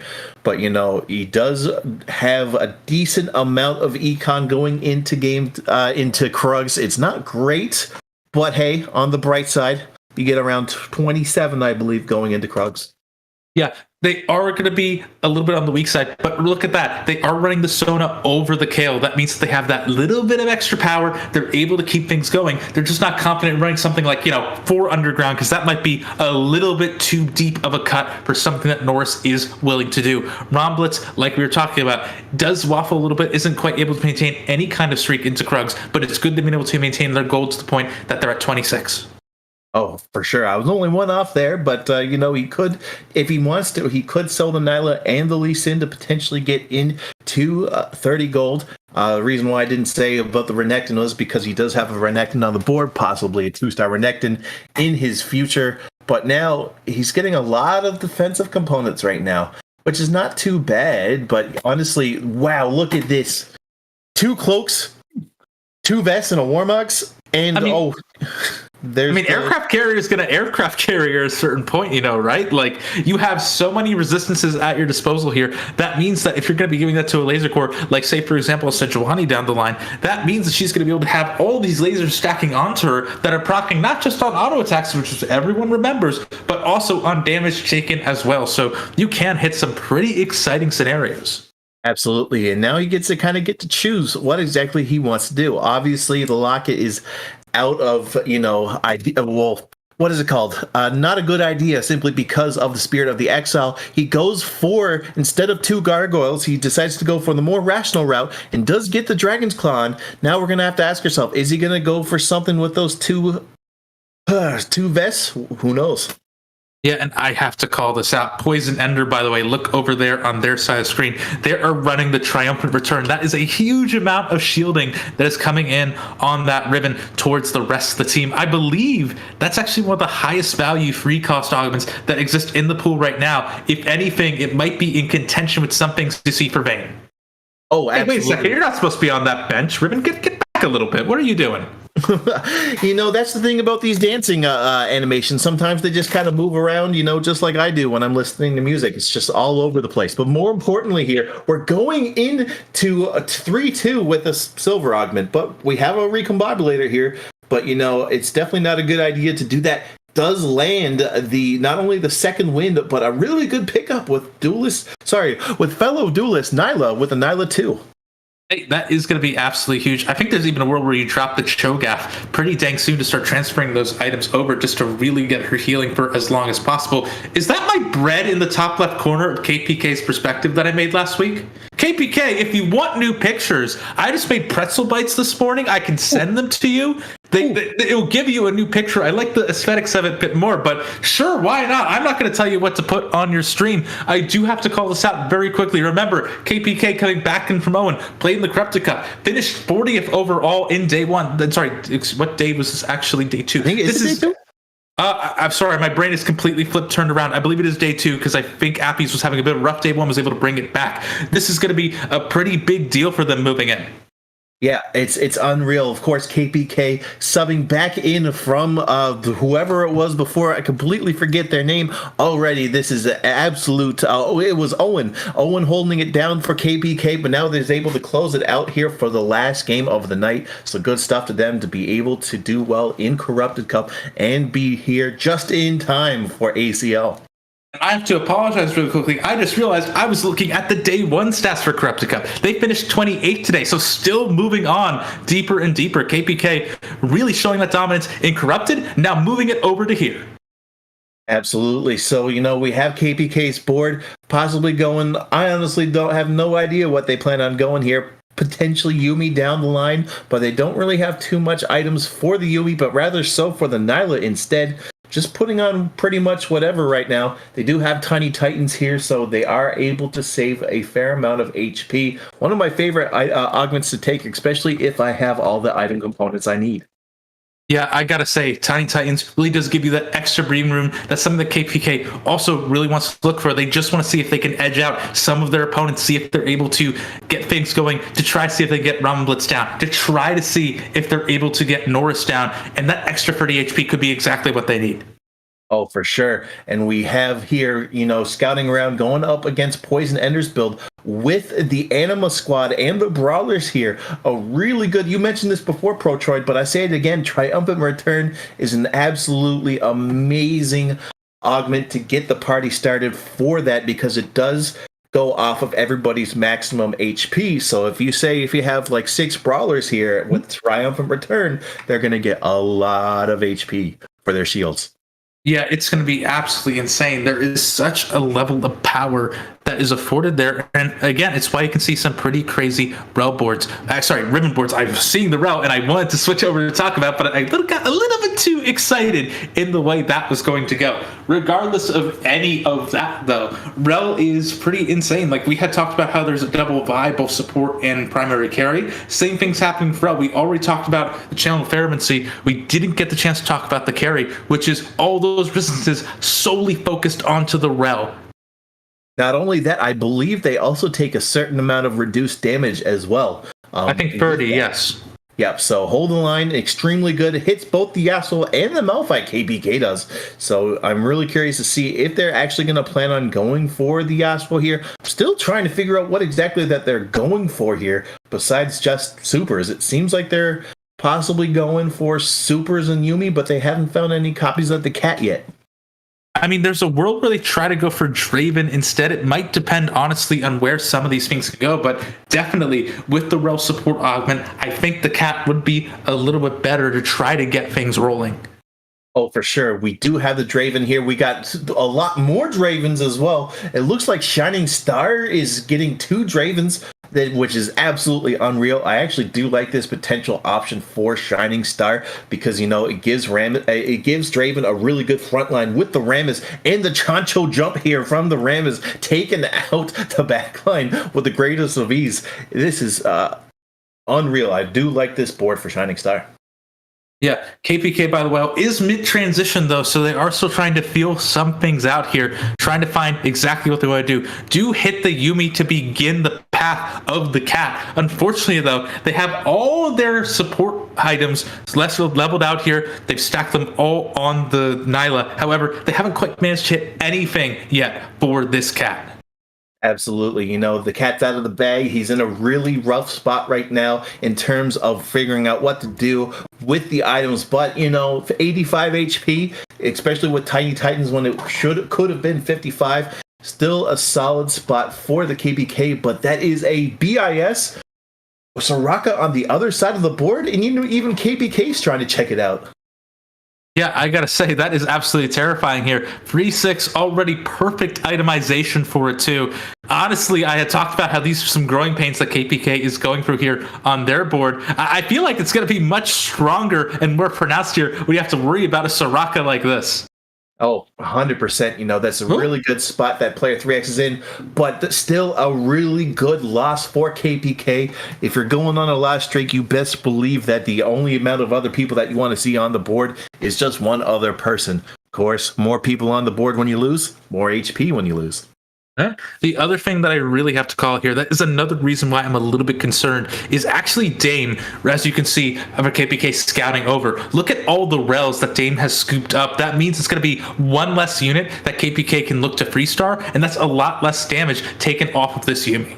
That's a really bad situation there for KPK, especially with that. You kind of want to 3-star your support. Your hero augment, especially if it's like something easy to get, like a 2-cost. But we go over to Ramen Blitz's board right now. He does land the Cho'Gath here with a 2-star, providing a decent amount alongside with the Zed here with 5 Laser Corps, 3 Duelists. Still in a little weird spot here. The fact that you don't have 4 Duelists on the go, but he does have a much better front line than we saw last time.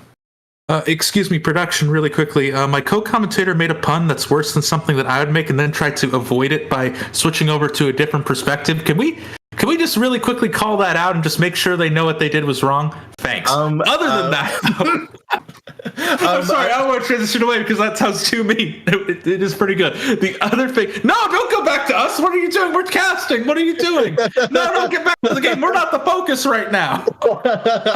I do want to point out that Honey Bear did call me out in some kind of secret chat that we have to communicate with each other while these castings is going here. So, it's just how it goes here. Aegis Esports definitely ran by a bunch of hooligans. We do apologize, Commissioner. This is not how we usually act. But most importantly, in stage 4-3, 4-2, I can't count. But I'm the only person that can't count. But we have gold augments here lined up here, and they're not too bad for Rama Blitz. And we go for the scoped weapons. Not too bad.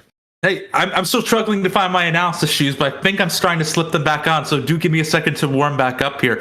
Scope weapons is really interesting at this stage. Zed is going to be using it to stay a little bit more protected. Remember, we've seen many a day where you're trying to run things like a rapid-fire cannon on your assassins back in the day, just to make sure that they're capable of being a little bit more out of harm's way. Zed is a little bit more on the tricky side, though. Remember, Zed wants to be up close and personal to get that spin, to get as much damage off as possible. The bright side for Zed, though, is that when he's going to be ulting and have contempt for the weak, he is going to be saying, I'm going to just teleport behind you, so we'll still have chances to get that damage as he goes, while not necessarily being had to completely thrown around. Absolutely. I actually do love the scope weapons on Zed. You do kind of lose out a little bit, especially if they kind of run away from you. But it does keep a lot of the aggro. It's going to make it a lot harder for whoever's getting attacked by Zed to drop the aggro from it. Not to mention, at the end of the day, it's more attack speed, which means that you're going to be getting even more laser core drones firing whenever you can. Oh, 100%. Even when he dies, the drones go over to somebody else as long as they're another Laser Corp person alive. So good stuff on them. The Senna was doing a really good job of keeping those drones on the go, even when Zed was dead. Yeah, I have to say, it's one of those things that you see with those quote-unquote aircraft carrier comps. Obviously, we don't really think of something like the Ash being something that can carry an aircraft or two. However, can still be good in a pinch when she is the last one alive. Romblitz doing some phenomenal scouting, deciding at the last minute to switch the Cho'Gath over for better priority into most of their matchups. Oh, definitely. So we see him going up against Poison Ender's board here. He's kind of struggling to get the carry here. Instead, goes on the Sejuani. So this is going to be a little bit rough. And you kind of notice on the bottom right, Ramen Blitz is kind of chuckling about that here. And oh my goodness, there's another Sejuani on the other team here, which is going to make it harder for Zed to keep on going, even with the Quicksilver there. It's just too much thickness there. But as soon as I say that, the crazy thing about it, he's still staying alive, and the Cho'Gath has basically tanked everything that the Misfortune has provided, along with the Fire Cannon. Oh my goodness, I was so excited there. Sorry to interrupt, Protroid, but would you look at that? The scoped weapons going in full effect there. Teleports behind you, nothing personnel, kid, takes out the Misfortune. That was absolutely insane what we got to see there. That was a fully itemized, albeit not best in slot Misfortune. That means that she's going to be doing real amounts of damage, but if we've seen anything time and time again, one of the best Misfortune counters you can have is the combination that you see on the Cho'Gath right over there. The Dragon's Claw combined with the Bramble Vest means that you're taking so much less magic damage and so much less crit damage as well. Both those things together are insane. Beyond that too, remember, she has to spend time to swerve around the cone, and when the Zed behind her, she couldn't go fast enough. Romblitz getting some icing on his cake too with a Mordekaiser off the carousel. Absolutely. Along with the Sejuani as well, we're probably going to see Laser Corp 7. We are dropping the hacker right now, but the horsey will probably be back in just 1 second. He's just trying to figure out things right now. He's probably going to wait for the Cho'Gath, for the Sejuani to get to 2-star here, and then we'll probably transition. But as we go over to KPK's board right now, things are looking a little bit rough here, but he's still at the top. Well, he's at top 3 with 55 HP, going up against 2 Leonas and 2-star Bel'Veth. APK is starting to find the items that they need for their cat as well at this stage here. Have the Giant Slayer, not optimal, still going to be needed in order to get as much power out here as possible. Was thinking about slaying the Hextech Gunblade, doesn't quite want to commit to anything just yet, but might need a decision soon just because of the amount of health that they're bleeding. They're so close, though, to so many 3-stars. Yep, and the mayor of Slap City came out there. Bel'Veth doing really good with the 2-star and the almost best in slot here. You had basically Samira items on Bel'Veth, and it was more than enough for them to get the job done. But looking back here, we do get to see the Lee Sin 3, but there's only 3 copies of the cat. You're trying to build towards a 3-star Nyla, which is still really good, but you need that Yuumi 3 in order to stay alive, in my opinion. Yeah, again, Yuumi 3 is going to be the huge crux of this composition. The rest of this lobby is going to be able to chip away at everything, even though there is an immense amount of healing, an immense amount of shielding, thanks to the items and the units that have been found already. Because the cat isn't fully leveled up at this stage, it means she's not going to be able to one-shot things like that Syndra only is able to tickle it. Absolutely. We're having a little bit of cat scratch fever here, but it's not going to be strong enough to possibly take this out. But as I say that, it's just down to the Soraka versus the Yuumi, the Lee Sin, the Nyla 3 just dancing around like my mom when she was a belly dancer back in the day. It's just more than enough to take that out, and still more HP to, I don't even know what kind of analogy was that, but most important. Yeah, I gotta say, after this game, we're gonna talk about your transitions and just generally your metaphors, trying to figure out a sweet spot that you can go for, regardless of any of that, though. Here's where we can see if it was a good decision to hold off on building that Hextech Gunblade. I feel like Yuumi is going to need that eventually. You have enough healing that there's a world where you can look to forego it. However, maybe you're looking to see if you're able to get some kind of extra bonus here from this Aurelian Soul. Yeah, absolutely. There, I'm still hung up over what I said, but most importantly, the Yumi is getting some good items on the go. We're trying to figure out here: do they want the crit? Do they want? Okay, so we're possibly going for maybe a Death Cap and a Bloodthirster, or possibly a Hextech Gunblade and Ionic Spark. We'll see where we go from there. This is going to be a big choice here. I don't think there's any room for the Relfree at the stage. It is just too contested, making the wise decision to sell instead of potentially losing the 1 gold on the roll. Here, though, by the way, we're seeing a bit of a difference here. The Hextech Gunblade is slammed, and instead the Ionic Spark is moved in on the Lee Sin to give them a little bit more resistances and more chances for the Yumi to break through.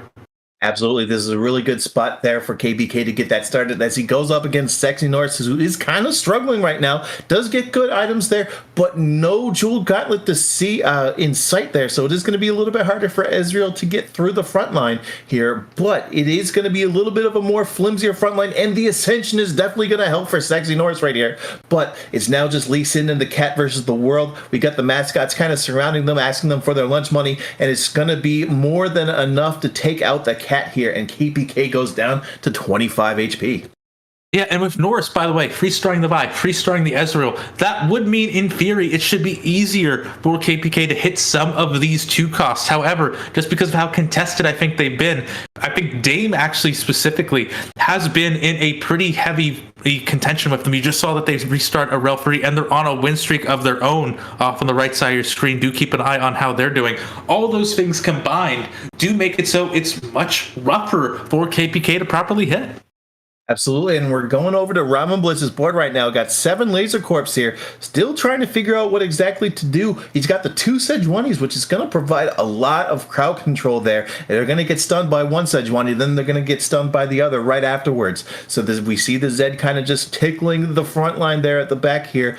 We see the Nyla still spinning for dear life, but it's going to be more than enough to take out. But as soon as I say that, she dances while she's being stunned and overwhelms the Laser Corps here. Aircraft carriers be danged. It's not enough for Ramen Blitz, and he's now at a dangerous 9 HP. Yeah, and it's 2 Sejuani, but it's still only 1 Zed, and a 1 star Z2 at that. It is so difficult for them to really be able to take up from that position here. And wow, KPK, when they're running the Yumi board, it is so susceptible to being punched in the face with things that are good against large crumping, like that Sejuani. However, at this stage here, they have been able to really keep the train going. By the way, that's been a huge pickup here. I don't think KPK is going to be winning any more fights against Ron Blitz's board with those 2 huge upgrades. Absolutely. He got extremely lucky there. Mortog blessed him with not 1, but 2 4-cost level ups there with Sedge and Zed.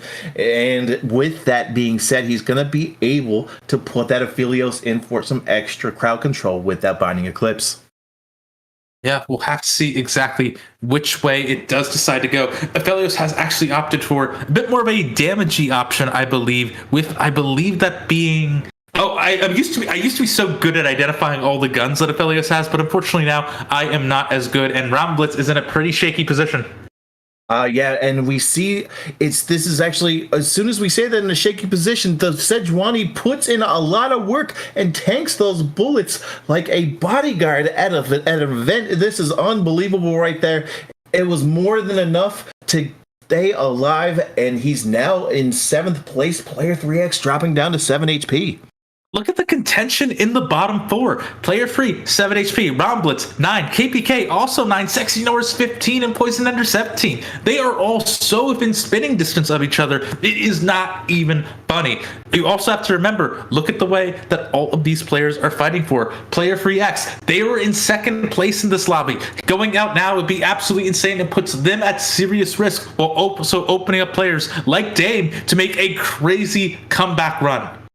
Absolutely, and this is unreal. And even there, Jesus Timo, also known as Jesus Timo, even at a little bit of a distance there towards the bottom 5 as well. One big loss from Jesus Timo could put him, in the same situation as KPK and everybody else. But we do have the blue buff on the Mordekaiser, so we can try to get those skylines come crashing down a lot quicker here. And he's just trying to scout around here, trying to get that set up, and let's see how this goes against Jesus Timo. Yeah, Norris, by the way, really quickly, hit an insurance policy of the Sona Free, so that will hopefully help them. But let's see how they're going to be going against Jesus, as you were saying. Yep, so we're seeing the Zed kind of go in the back with the scope weapons, just picking off the Sejuani, but it's not the right person to really pick off right now. This is a really tough spot. The Zed disappears, the Sejuani's still hanging on alive, but we're getting Jesus Timos and Samira to just put holes through everybody right now. The late aircraft carrier's not enough, and here we go. We see the alley-oop and the sumo slam. Ramen Blitz is out at a tie for 7th. But with the tiebreaker, KPK goes out at 8th. That is absolutely huge for both of those players. Ron Blitz, remember, was in a pretty precarious position. They were still in the top 3 at 12 points. However, they would still have to worry about players like Owen, now KPK, their replacement, being able to overtake them. KPK finishing lower than Ron Blitz can't cause us Ron Blitz to breathe a slight sigh of relief, but they better hold that breath for a while because there's still other players that are gunning for it.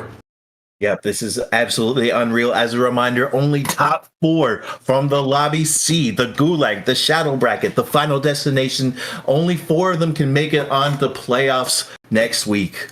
And this is what I was talking about here. Dame was trying to move into a uni board. Look at where all the cats decided to go. It was over to Dame's board instead.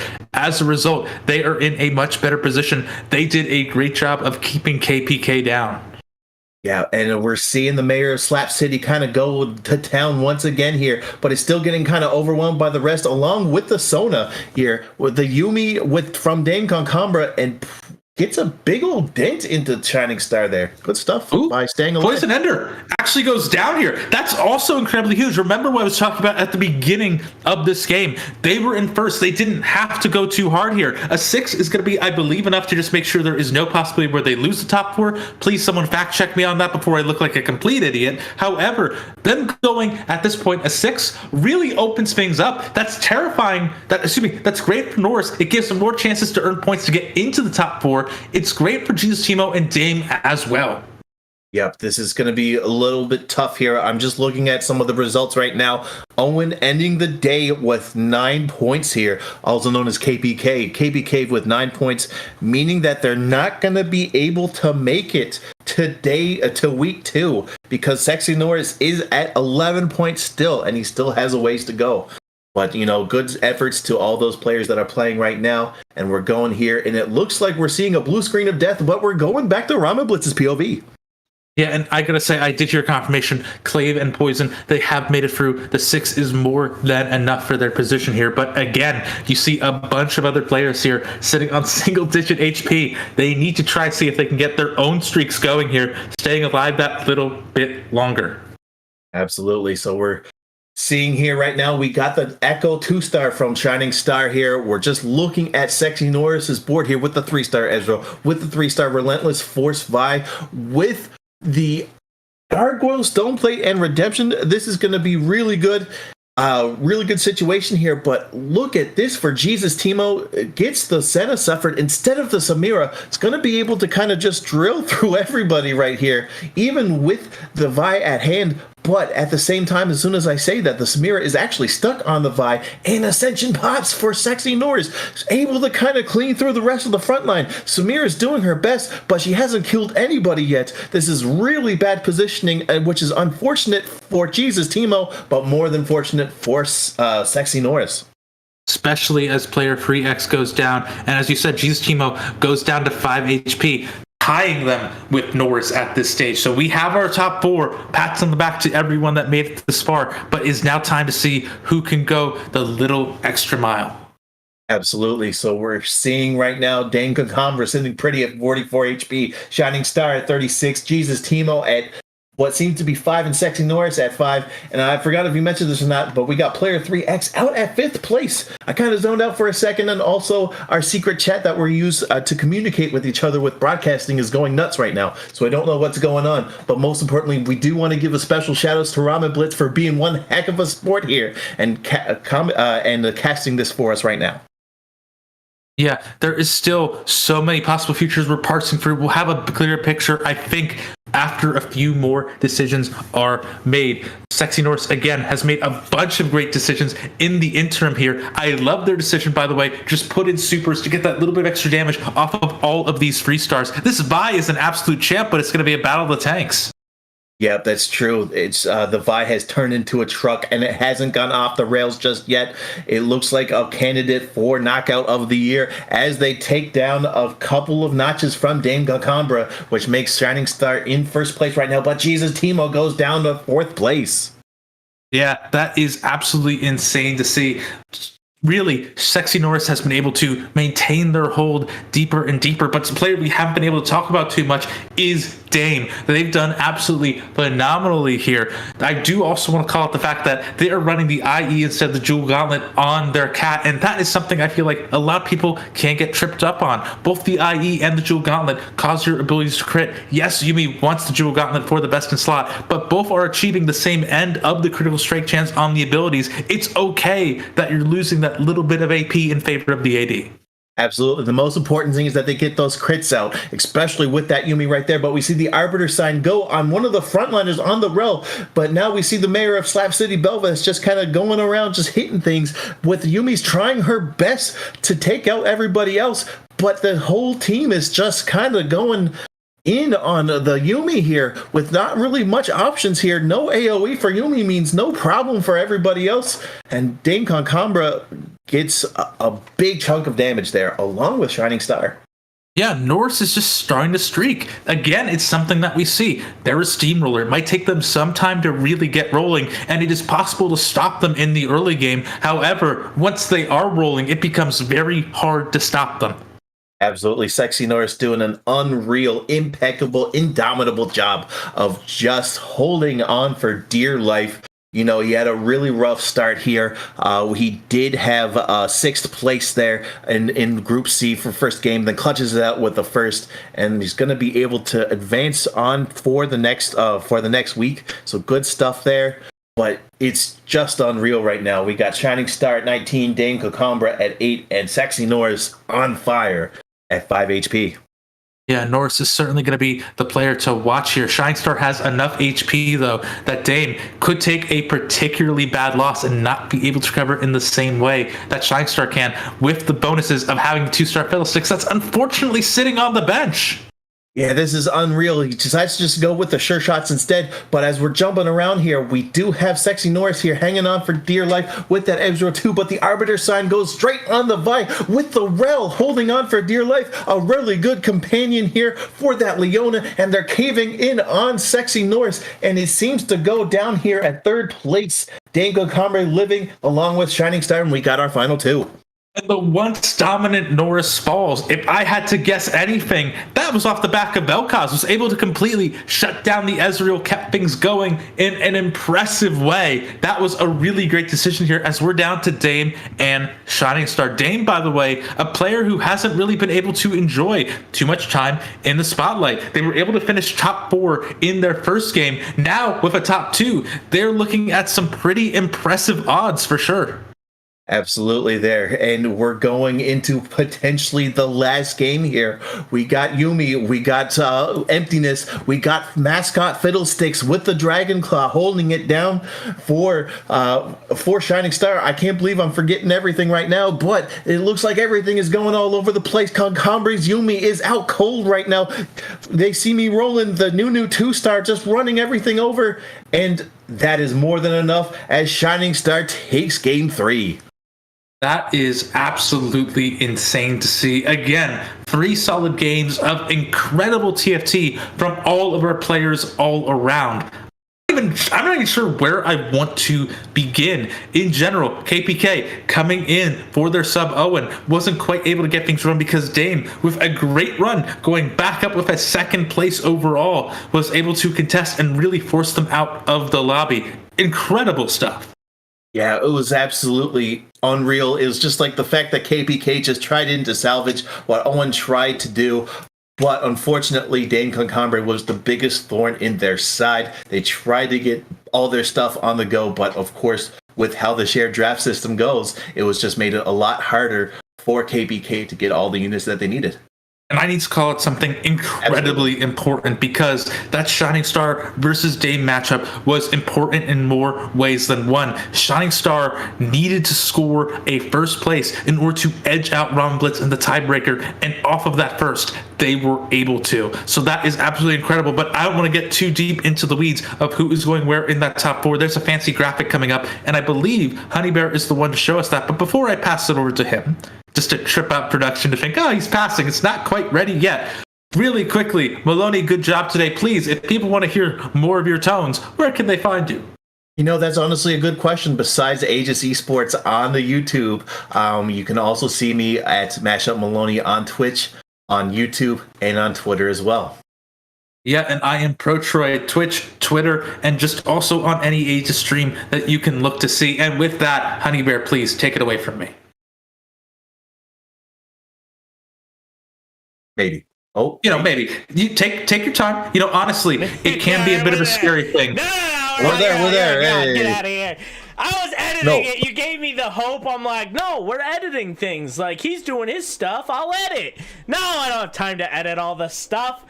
Thank you so much for the great cast on the day, boys. Pro Troy and Maloney, you guys are absolutely amazing. Stellar duo that we had there. And what a heck of a final game. It was such a good game. We lost Lawrence. He actually died during that game. It was so hype. So it's just Expired and I. But Expired, talk to me about it. What the heck happened that game? Man. All I know is that my boy Ramen, I believe he's out. Continue.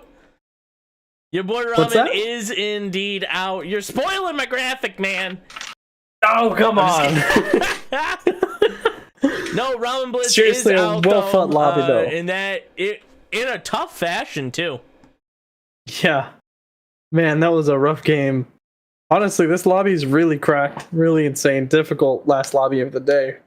That it was. And here is the final results. So Poison Ender does take it away for Clave, aka Banana and Pajamas.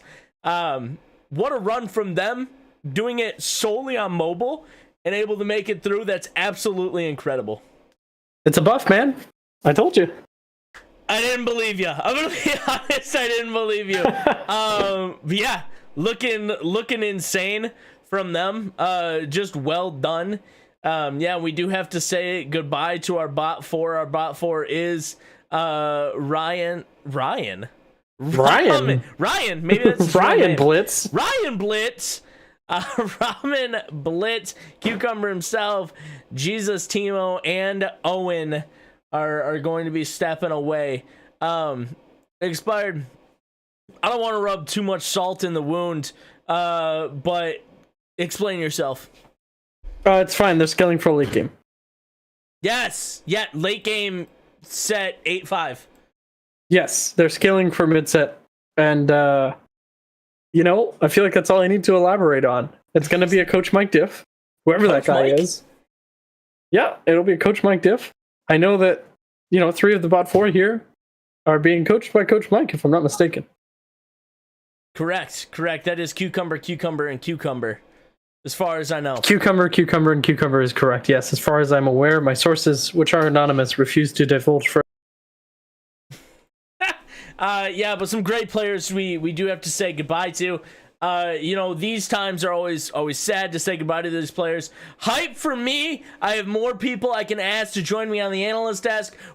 Expire and I aren't going to be stuck with Lawrence, for the time being. But hey, we got more people that can be in these seats, more butts that can analyze the hype gameplay. But speaking of hype gameplay, not just looking at the list, not just looking at the players that move through, do you think the meta was kind of where you thought it was going to be, or do you think there was a lot of adaptation? There wasn't that much unexpected. I think in the lobbies that we saw today all across playoffs for the day, I think the meta is right about where I expected it to be. Gunblade being the premier item, Last Whisper being probably the second most built. The only exceptions being when you're playing around these AP carries that may be a little less contested. One thing that surprised me a little bit, I've been thinking about it, there was that one game where Kaisa 3 was on the field, but no recon units played. Yes. It just kind of made me wonder, why not just throw a Vayne in? But that was it the had win, to have wasn't been a it? stronger Within board. won That was the twice win. with that strat. They won twice, back to back. So I mean, maybe Recon is kind of fake on Kaisa. Could be, yeah. Especially once you get that Kaisa 3, do you need it? Questionable. Maybe not. Maybe not. Maybe Within not. says no. Yeah, I mean, we had. I do think the AP line was way stronger than we thought coming into the day yesterday, right? Because you, Agreed. August, and I were all three on the desk. All three agreed the AP line wasn't as strong. Yesterday they showed a little bit of it. Today they showed a lot. What do you think now of the AP line that we have two very solid, days of games in the books? It's got to be tempo, man. If you know how to tempo through with AP, that's one of the things that AD Flex lets you do a lot easier, is that you can take tempo a lot earlier. You hit a random Belveth 1, you're giga stable for an entire stage, right? Especially if you're already building into it. So it's kind of... It's interesting to see is it the one AP cost Flex. to 2 cost to 3 cost to 4 cost kind of route, if you will, of you have carries along the way that continue through stages.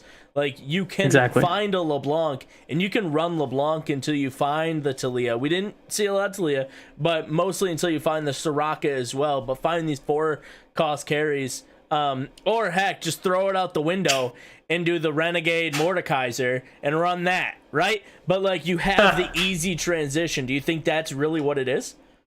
It could be. It could also just be the meta of these players as well, where maybe they're just stronger on the AP lines. It's entirely possible. Could be. I mean, I knew a player back in the day, way back in my day, we had a Pete that only knew how to run Deja. That's all he knew. Hey, it worked Deja for him. vu. Deja vu. Yeah, sometimes it just might be a player diff, a player kind of strategy. And I do firmly believe in strategies built over the course of games. Agreed. Meta was built in these 7 games, and I think it showed on the Convergence today. I couldn't agree more. When you're reading these lobbies, you can just commit to however you play and build your own bubble like that, but I think you inherently read the lobby and the meta just develops over the course of playoffs. I'm really curious to see how that's going to continue into week 2, as well as the finals. Good segue out of it. Expired. We're looking for week 2. What do you want to shout out before we take off here? In week 2? No, just any shout outs. I wish my lists were updated. In general. Shout out to any shout outs in general? Oh, shout out to the analyst desk for letting me be on here 2 days in a row for some reason. It's nice to bring the tomfoolery onto the desk myself. Look forward to doing it more when you let me. Feels good. I just want to shout out the podcast. The Roll Down podcast will be live in about 12 minutes. So if you guys want to be a part of the Aegis Roll Down podcast, make sure you tune in. We will have a live draft of how or what the week 2 players for AML, there you go. ACL. I can get this out. So make sure you guys tune in for that. Lawrence is going to be running through it. We have a special guest. Purple Pouring is going to be on with us, so make sure you guys tune in about 12 minutes or whenever, I don't know, Lawrence can take his quick beauty nap and get back onto camera. We will be all ready to go, but we'll see you guys there. If we don't see you there, we'll see you next weekend. AML starts 3:30. ACL starts 3:30 Saturday and Sunday, respectively. You guys have an absolutely wonderful night. Expired, thanks for joining me, man. Like and subscribe. Don't forget to do the thumbs up thingies. Notification bell. Did we say subscribe? I think. Slam that subscribe button. All I know is that the bottom 3 players are at the bottom 3 with 3 points in the bottom 3. Well said. Taco taco.